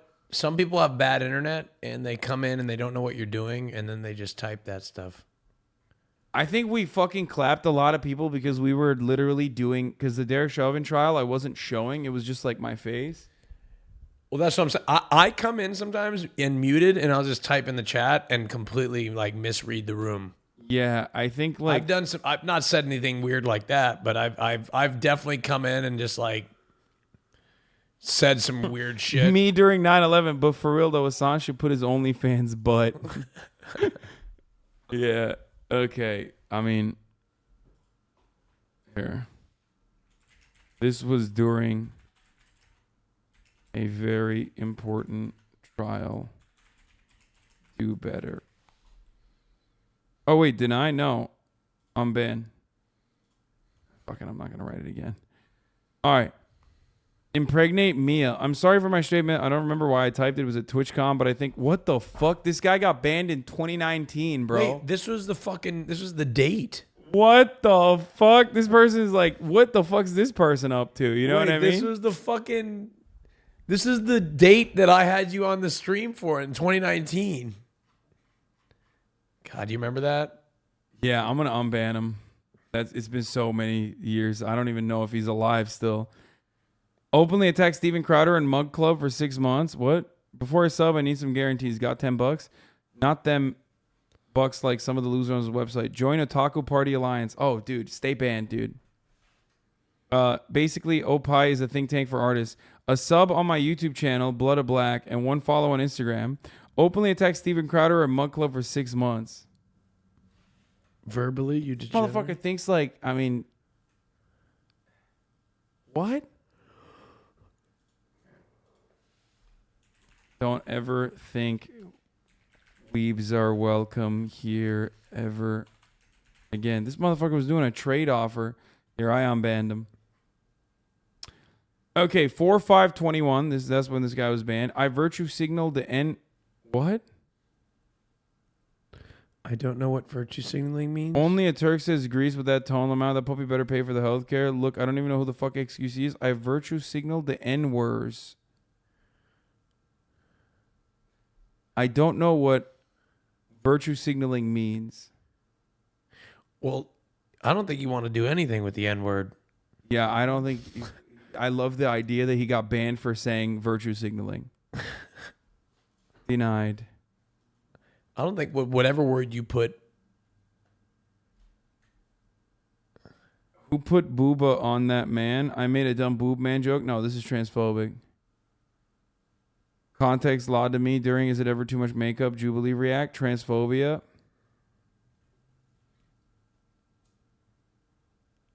I mean, what do we think? This guy made a transphobic joke, but he also made it literally fucking 4/5/2021.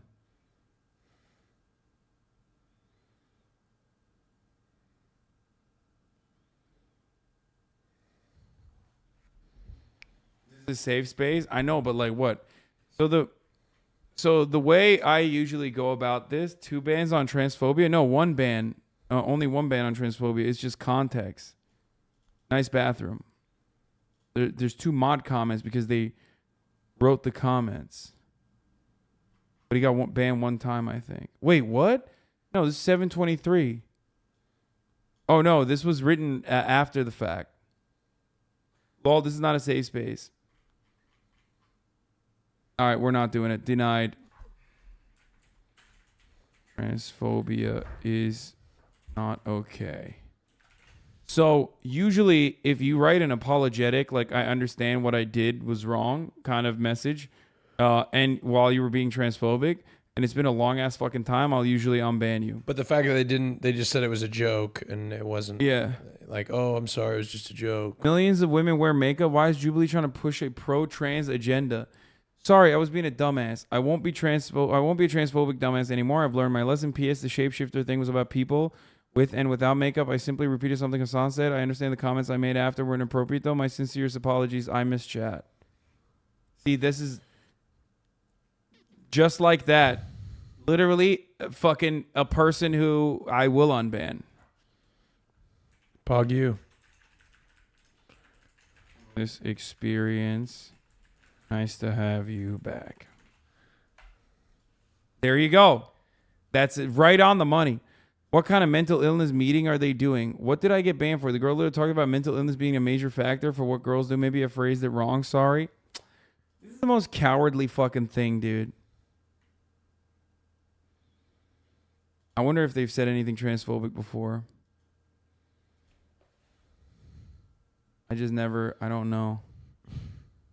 Said.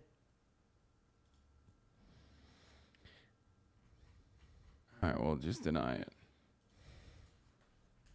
You were being transphobic. I can't tell if they were. Did you see the video of Trump getting berated as he was playing golf? Yes, it was awesome. Also, here's what we're gonna do. You're gonna take the. I thought it was. You're gonna fake. take the reins here, and you're gonna. I'm gonna give you full. This isn't fucking Turkish. No, it's not. Okay, all right, cool. I'm gonna give you the reins. I'm gonna go pee. Okay, all right. So I get to make a couple decisions. Yeah, there you go. I know you love that power. Son of a bitch. What the fuck is this? Why is there a piece of chicken right here, Austin? Oh fuck! I'm sorry. It's fine. I'm cleaning it up. Well, you can just eat it if you want. No, I don't want to fucking. It's good protein. Yeah, Thank you. Dude, I'm gonna eat the remaining chicken that you left behind. Okay. Here we go. Son of a bitch, Biden. Communism is a sick, like capitalism. Best system is German system. There isn't racism in USA. If you go to Europe, you will see the real racism. He's right about that. Putin's aide says, "Great Russia." This is a little over my head. What did he get banned for?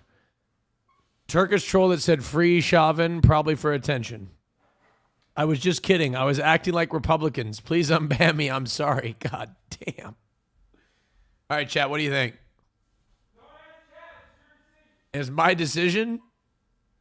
I was acting like Republicans. I feel like he's Turkish, and it's like there's like a little bit of a barrier, you know? Like he's like, oh, I'm acting. I don't know why he's Russian, but that's the closest I can do to Turkish accent. So, oh, I was just acting like Republican.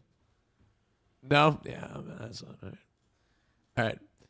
All right. Okay. She Pepela.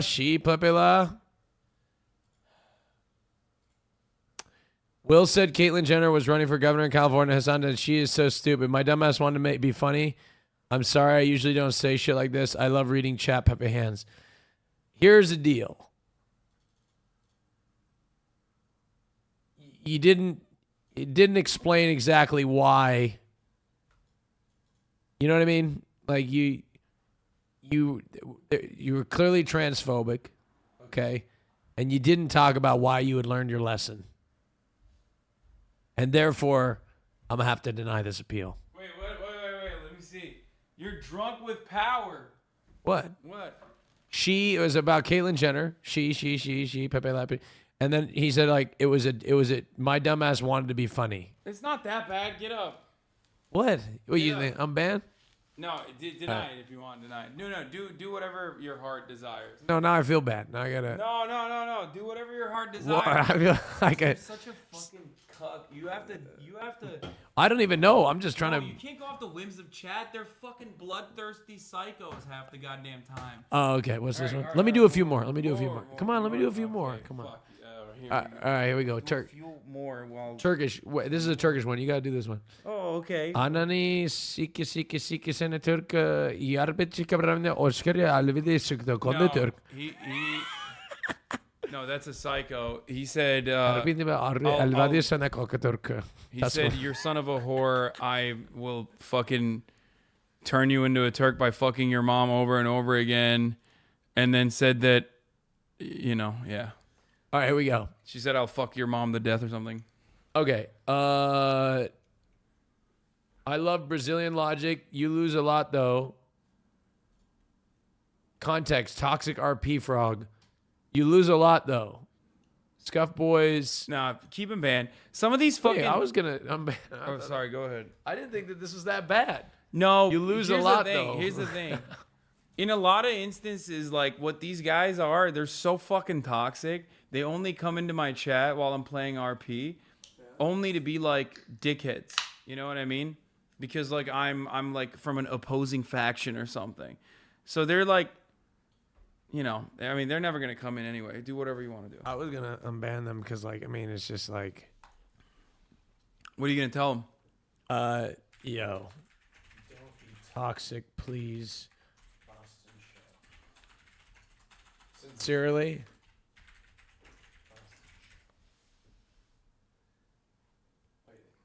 It's great.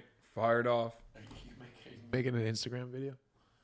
No. You have your Instagram video face. No, I'm texting. Oh, okay. Figuring out what we're doing. All right. God, you just have you got some heavy ban appeals here. Black Fragility, Omega Lol. Black Fragility, Omega Lol. I was being very edgy when you were talking about Ariana Grande's tan and whether it's cultural appropriation. I apologize if it offended anyone. Promise I won't do anything like this. The old, I apologize if I offended you. Oh, I hate that. Don't you hate that? Click on the mod comments. What are they saying?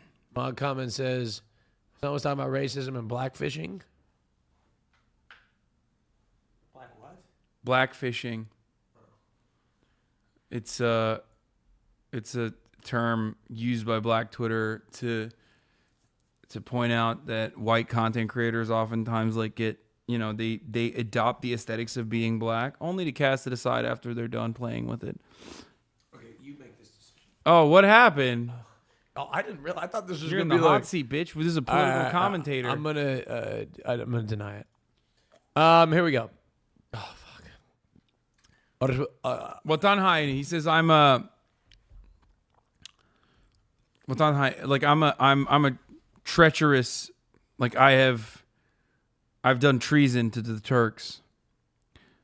Abi çok özür dilerim. Kardeşim yazmış. Aşırı sağcı bir kardeşim var ama ben komünistim. He says he's a communist. His brother wrote it. And that his brother is like right wing. Here, just unban it for the memes.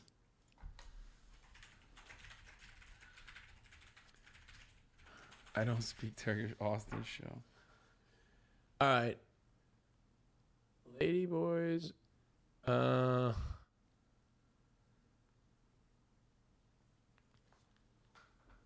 Okay, I don't. I need some help here because that's like a bad thing to say. January 2019 is when this person got banned. I've said some extremely dumb things. I apologize for saying those things. I just want to be able to see the chat pog out on sick jumps, please and thank you. I mean, it was 2019. It was a different time. Yeah, no, I mean, it's not that it's a different time, but it's been so long, especially if they were banned in 2019, they fucking waited for years to be able to even have access to the unban appeal, so unban them. But write something thoughtful about, I hope you're no longer transphobic or something, you know.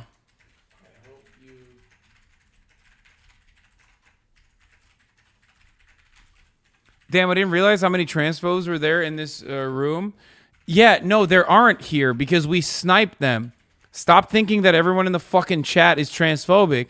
Whenever there are 30,000 people that are, in here at any given moment, of course there's going to be transphobic people. We talk about trans issues. And also, not only do we talk about trans issues, you want hands from Asman? Wait, what? I'm 30 minutes away. Wait, stop!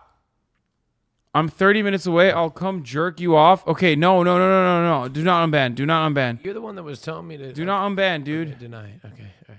Oh, Jesus Christ. Okay, get up. Let me fucking control this. It's like me giving you the controls of a plane. That's what's going on. That's what happened. Oh my God, I'm glad I saw that in time. What the fuck was that, bro? Good thing I was writing an essay.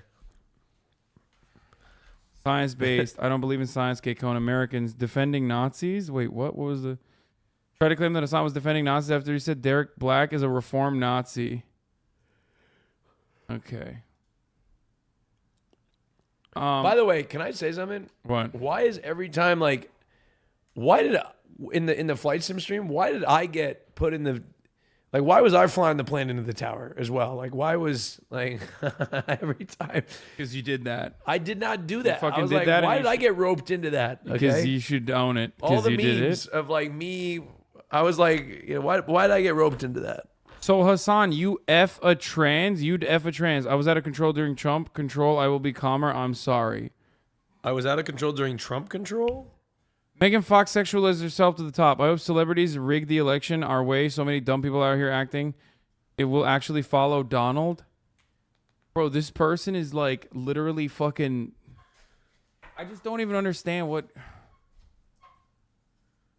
It's 2 years ago. I don't know. 2 years ago. We'll do a mod comment. Okay. Second chance. But perma if he acts out.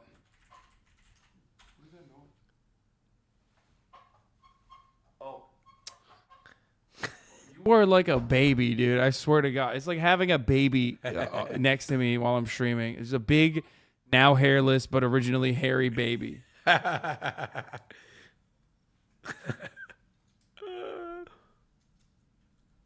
Anyway, okay. This person said, shooting my shot for a manual ban appeal in Austin's channel. It's been over a year and I fucked up the on-ban request back then. I'm begging. Brother. We don't even look at our ban appeals. Brother, why would you even try to get unbanned in Austin's chat? Like, he streams once every 3 months. And he doesn't even look at the chat while he's streaming. No, I do. I have it up. I have a monitor for chat in studio. That's insane. Yeah, we have a monitor for chat. Are you kidding me? Name Your Price Season 2 is coming back August 11th. Wonder who one of the guests are going to be. Who? Well, I'm not going to tell you. I'm not going to tell them. They have to wait till Monday. I wonder who it would be. Yeah, I wonder who it could be. Who's fucking... Why do you go on people's streams ever? Oh. All right, Hasan's one of the guests. Oh! All right, he's one of them. How crazy! In person for the first time. All of Name Your Price Season 2. But the two other guests, I'm not telling you. Two of these guests, like, unprecedented. The amount of never been done before. The amount of like hype that's going into this cast, it's unprecedented. Yeah. You won't even be able to guess. You will not be able to guess. You will not be able to guess. But Hasan told me to message this person, one of them, and I was like kind of afraid to, and they said yes. So if it gives you an idea, yeah, look at this. This is so cute. Someone's like, Carl already leaked it. Like they're. Wait, Carl didn't leak it? No, he's trying to say Carl's on the first episode, but he's like being sneaky about it. No, I don't know if Carl didn't even know. Yeah, Carl didn't even know who was on the first episode. Exactly. No, that was a way to try to prod and see if. Stop writing in the chat. You're not gonna guess it. You definitely won't. Your most controversial guess by far. Bro,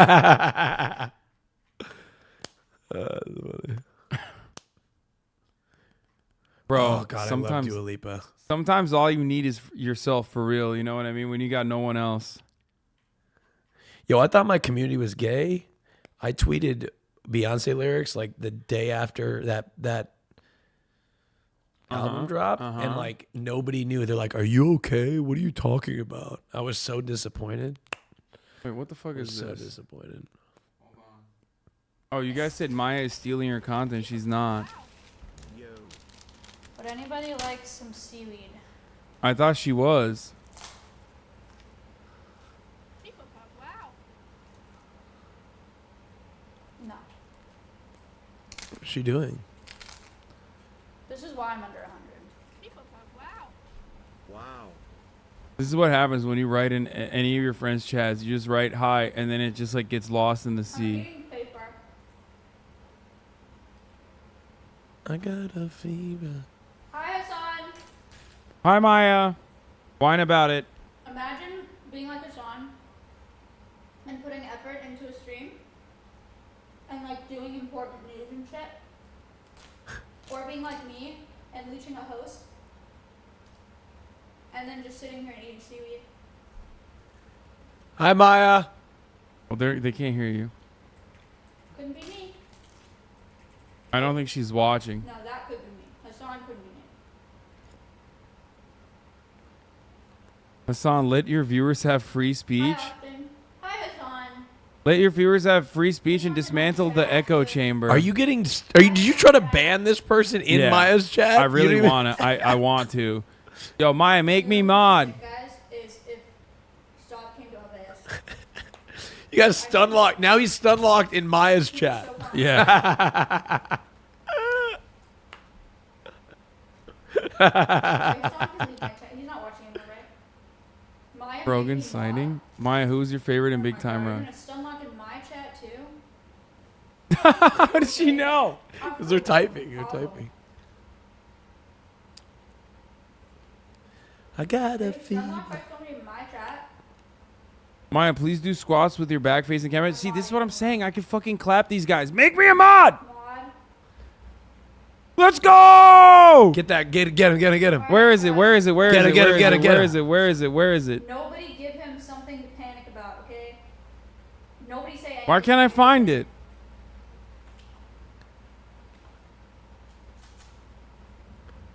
Why can't I find it? That's too far. I think someone already clapped him, maybe? No. Fuck You just Hasan. passed Get it? him! Making it live. Fuck the echo chamber, bitch. Okay, here, you get timed out. Okay.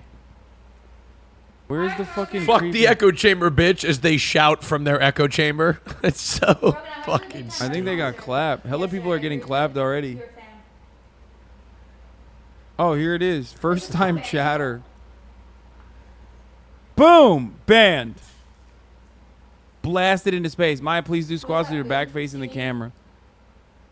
Let's go! Yes. Oh, this was the other one? Are they being cringe? Nah, I don't care about clapping him. Alright, I'm out. Alright, I'm done. Bye, Maya. Brogan, Maya, who's your favorite in Big Time Rush? Oh my god. We got dinner in an hour and a half, by the way. I know. I'm gonna end it soon. I want to get a couple. You don't have to end it. No, it's cool, bro. I get it. I get what you're saying. You're like, hey, why don't you end it right now? What would you do if I just got up and punched Obama in the face? What would you do? Be great content. We can make a TikTok out of that. Dude, I'm TikTok now. I'm a TikTok boy. Wait, how many followers you got on TikTok? Not that much. It's like 200K something. What the fuck? Are you kidding me? Your TikTok's going to catch up to mine. My TikTok's just filled with clips of you. Yeah, Will too. Did you see this? Bro, No. Will's like, bro, my TikTok is popping off. I was like, oh, really? That's cool. That's sick. And then I looked at his TikTok and it's all fucking... Hey, what the fuck? It's Bro, all why our is my shit not podcast. It's literally all our podcast. I'm at 247K. Yeah, dude, your TikTok's popping off. Mine is like stalled out at like 200 And get this. This motherfucker's posting clips from the TikTok. I mean, I'm happy for him, obviously. But this motherfucker's posting clips from the TikTok. 4.5 million views, bro. Wait, am I? Oh my God. Wait. Yeah, you're all over it too. Wait, hold on. Let me see what they say. No one likes attention more than Austin.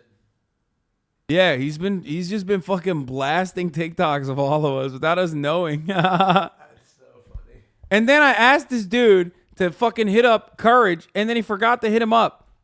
Anyway, it's fine. For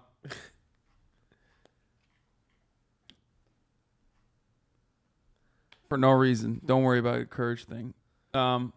He's not the guest. Mass promote your TikTok account to surpass Charlie. Who's Charlie? No. Wait, what? Oh, I see. What do you mean? Never mind.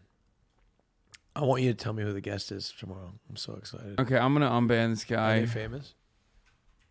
Tomorrow, are they famous? Yeah, really famous. Wait, really? Yeah, like the most famous. Wait, really? Yeah. Wait, like, you serious? Yeah, 100%. Look how excited he is, dude. Look at his face. I'm not telling you shit. Don't be trans.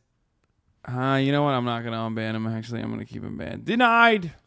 This is where the fatigue sets in. You don't even have... Rail me. You make me wet. Rail me, please. Lamau, I'm sorry, says waifu Kayla.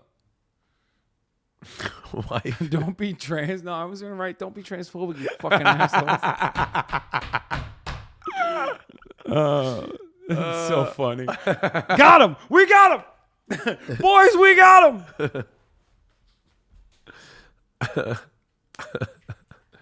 Stop being horny in chat.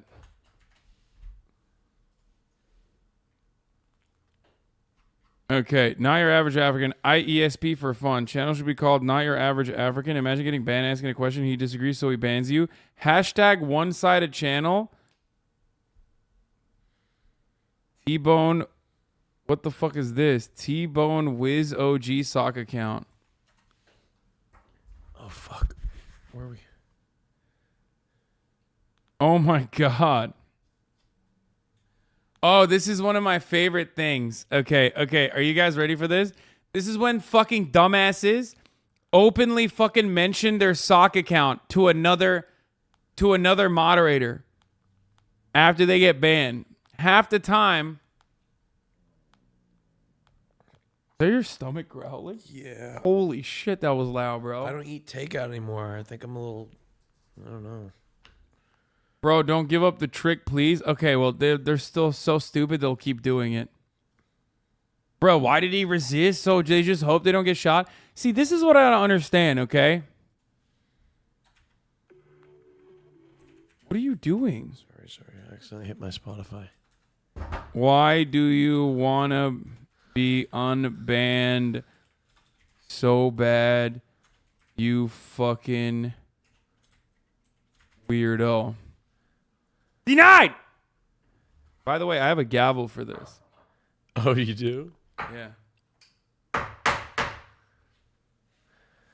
The Honorable HasanAbi Hyper Band Hammer. Oh, that's awesome. Do you ever use it? Order! Order in the courtroom! I don't think anybody else should be able to touch it except you. Okay. Order! Order! That's so cool. It doesn't even break either. Okay, well, stop fucking slamming it, dude. God damn, we got some big-ass biceps, bro. Average BLM fan. I'm Turkish and I don't have good English. I don't understand what he says. Really, Black Lives Matter. I'm brown, please. I will never do it again, please. What? What?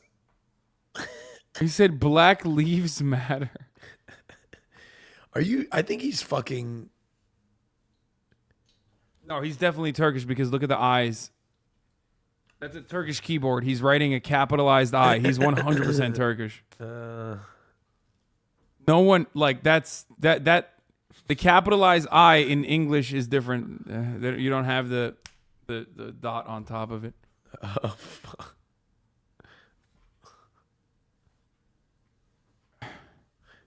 There's Turks in here that are telling you to unban him. Salak. Unban. Mal. Türkçe rap aç kral. Ramazan geldi Haso. Koca götü erit. Koca götü erit. I was kidding. You know I love you. This guy said, melt your big ass, like as in lose some weight. Denied! Wait, what? No shot. Why do people disobey? Dude, no shot, bro. No fucking shot. You think I'm going to let one of these motherfuckers come back in? Dude, are you kidding me? One of the things I hate the most. Why do people disobey lawful orders? But what about people resisting arrest and putting themselves in danger? If you don't resist, you don't get shot. Oh my God. It's disgusting to see another police shooting. I feel bad for the family and I try to understand the damage that's done to everyone involved. Yeah, you know, I can't believe this guy fucking did damage to his own family by being in the way of fucking police fire. How disgusting.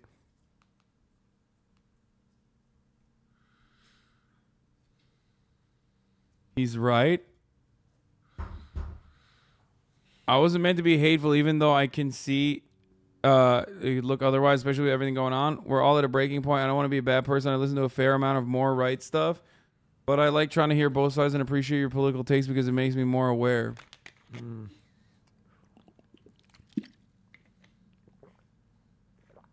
Sir, you've got this all wrong. This is an echo chamber. I'm kidding. I'm joking. Bro, there's hella fucking right-wingers in the chat right now. There's a difference between being a right-winger and like chiming in an adequate way versus being a right-winger being like, oh, that black guy that died, well, it was his fault. You know what I mean? You know what? Here you go. Okay. I'm going to ban Austin by the end of this. Don't look at my logs. They're deranged. Such a cuck to the police. My logs are deranged. The victim. Oh, no. What did I say in your chat? Have more empathy for the victims. I've probably said some hot takes or something. Vladimir is a man, baby. I'm truly sorry about what I said. I didn't mean to offend. I was referencing Austin Powers. I see how rude and hurting what I said could be. I'm sorry. I understand if I don't get unbanned because saying sorry doesn't heal wounds completely. I just want people and you to know that's not who I really am nor how I really act.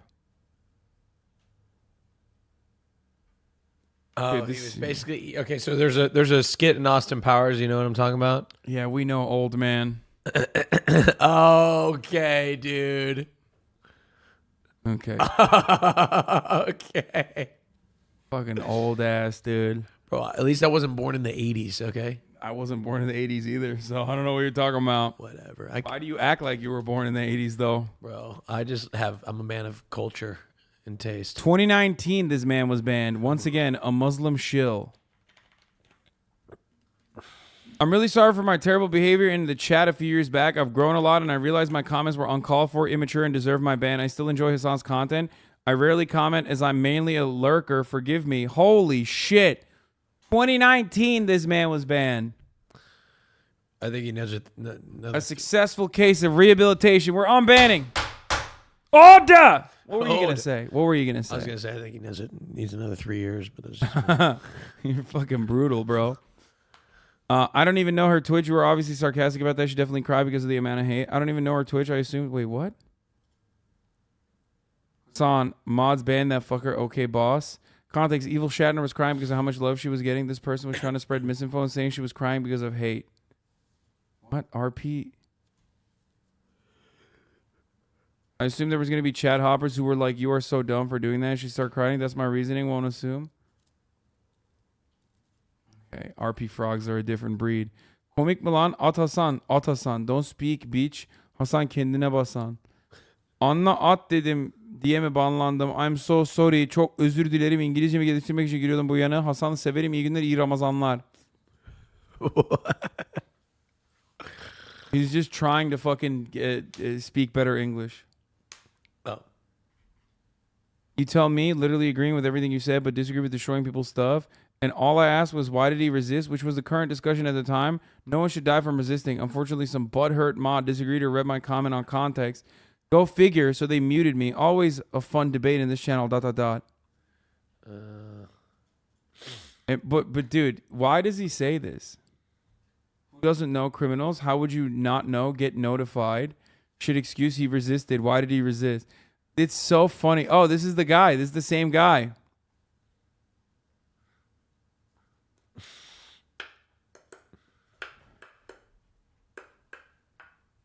Okay. Being a debate lord is a mental illness. Hope you mental illness love. Get better soon.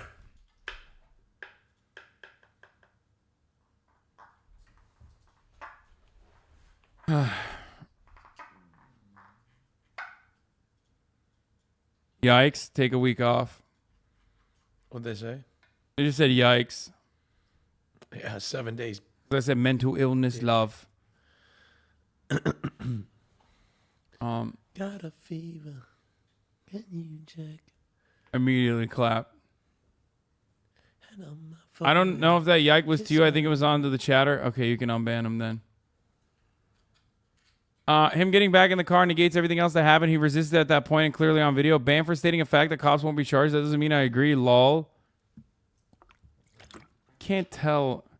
Why are so many people so into like cops act wild when someone has a warrant? He had a warrant too. And this comes from the same people that eat McDonald's every week. I can't tell if this person is like literally a fucking cop lover or not. I think he's just trying to justify. No, they're racist. Trust my racist radar. Okay.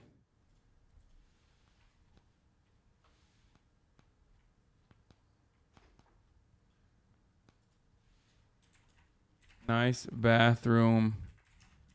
Blocked you as a racist. She wants revenge. Lamau, win the battle against diabetes first, Tubby.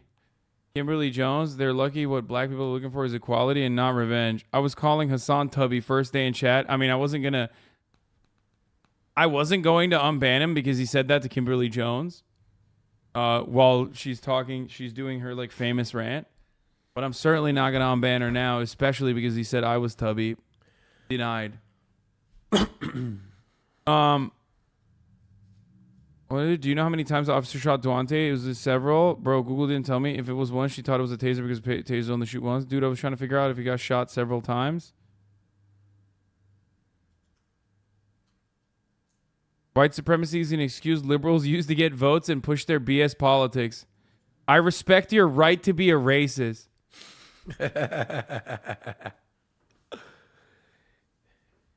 See, now, this is what I don't understand. Like, Why does this guy want to come back into the chat? Trump train. Woo! You know what I mean? Like, I just don't get it. I don't understand. Best you stay banned, I think. We're gonna win so bigly, folks. No, like, here's what it is. Here's what it is. Here's what it is, okay? I say this because, like, he's probably going to come back. He's going to say something racist again and get banned immediately. And I don't understand because, like, we are so fucking fast with it. So if your goal is to, like, get another, like, just a fraction of racism off, it's not going to work out. You know what I mean? It just, like, doesn't make sense. They think they will get through the unban and garner a moment on stream. Like, you have nothing. Like, you have nothing. And even if you did have something, let's say you really pissed me off. Let's say you really pissed me off, right? And, you know, you got a 5-minute rant out of it, right? I'm still some fucking random dumbass Twitch streamer. Like, your life still sucks. You know what I mean? Like, it didn't change anything. It's so whack that you think you actually got something out of it. You know what I mean? It's so sad. Empathy, my guy. For what? Ban that person for saying my guy. I fucking hate that shit. Yeah. But why did he resist? Don't be the my guy, okay? Fucking hate that. Angel threatened my her guy. chat with a I'm not your shotgun? fucking guy, okay? And nobody likes the my guy. I don't even know who this is. Kyle Bitkin, Angel, captain of Paleto Bay Sheriff's Office. Oh my God, RP frogs, dude. They're not even gonna see this. But I'm sure you're a wonderful I'm still gonna person, say but don't say if he resisted, if he never resisted, he would be alive. And I don't mean resist equals death. If he never resist, oh my God. I feel so guilty sometimes when I say mean things to random people because they're humans at the end of the day. You know what I mean? I'm so sorry. Listen, my guy. Just don't say my guy. I'm sure you're a decent person.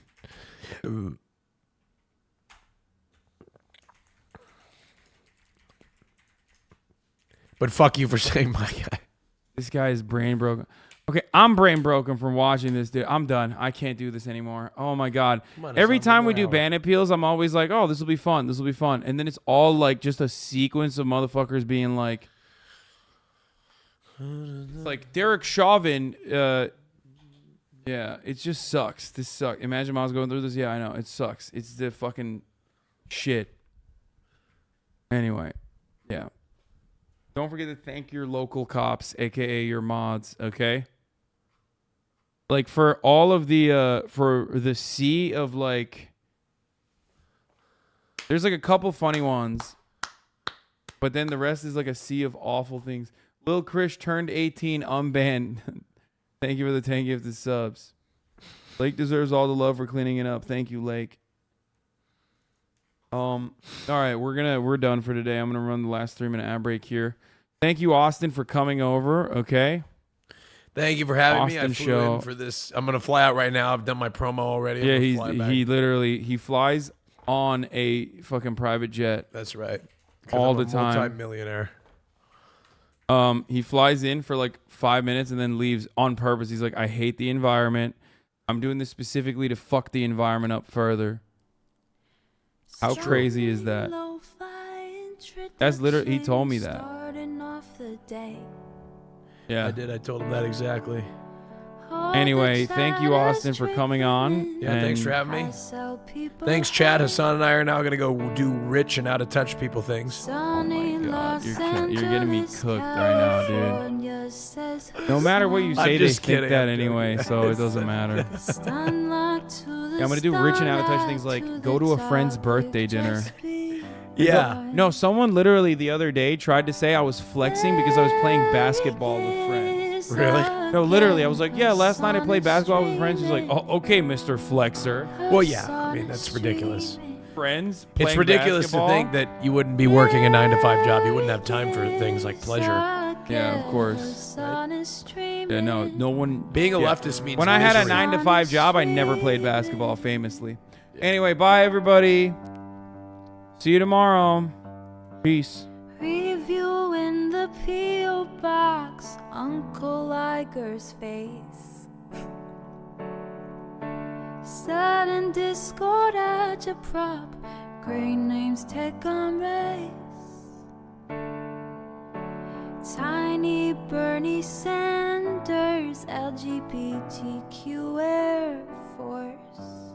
The whole left at your fingertips and out your door. The H3 crowded debate, the Young Turks online show. 3 full fucking years of this and plenty more to go. 90-day fiance talks of champagne bourgeoisie.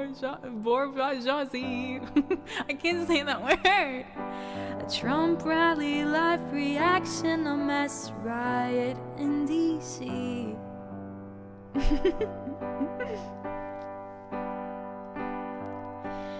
There he is again. Hasan is streaming. Hasan is streaming.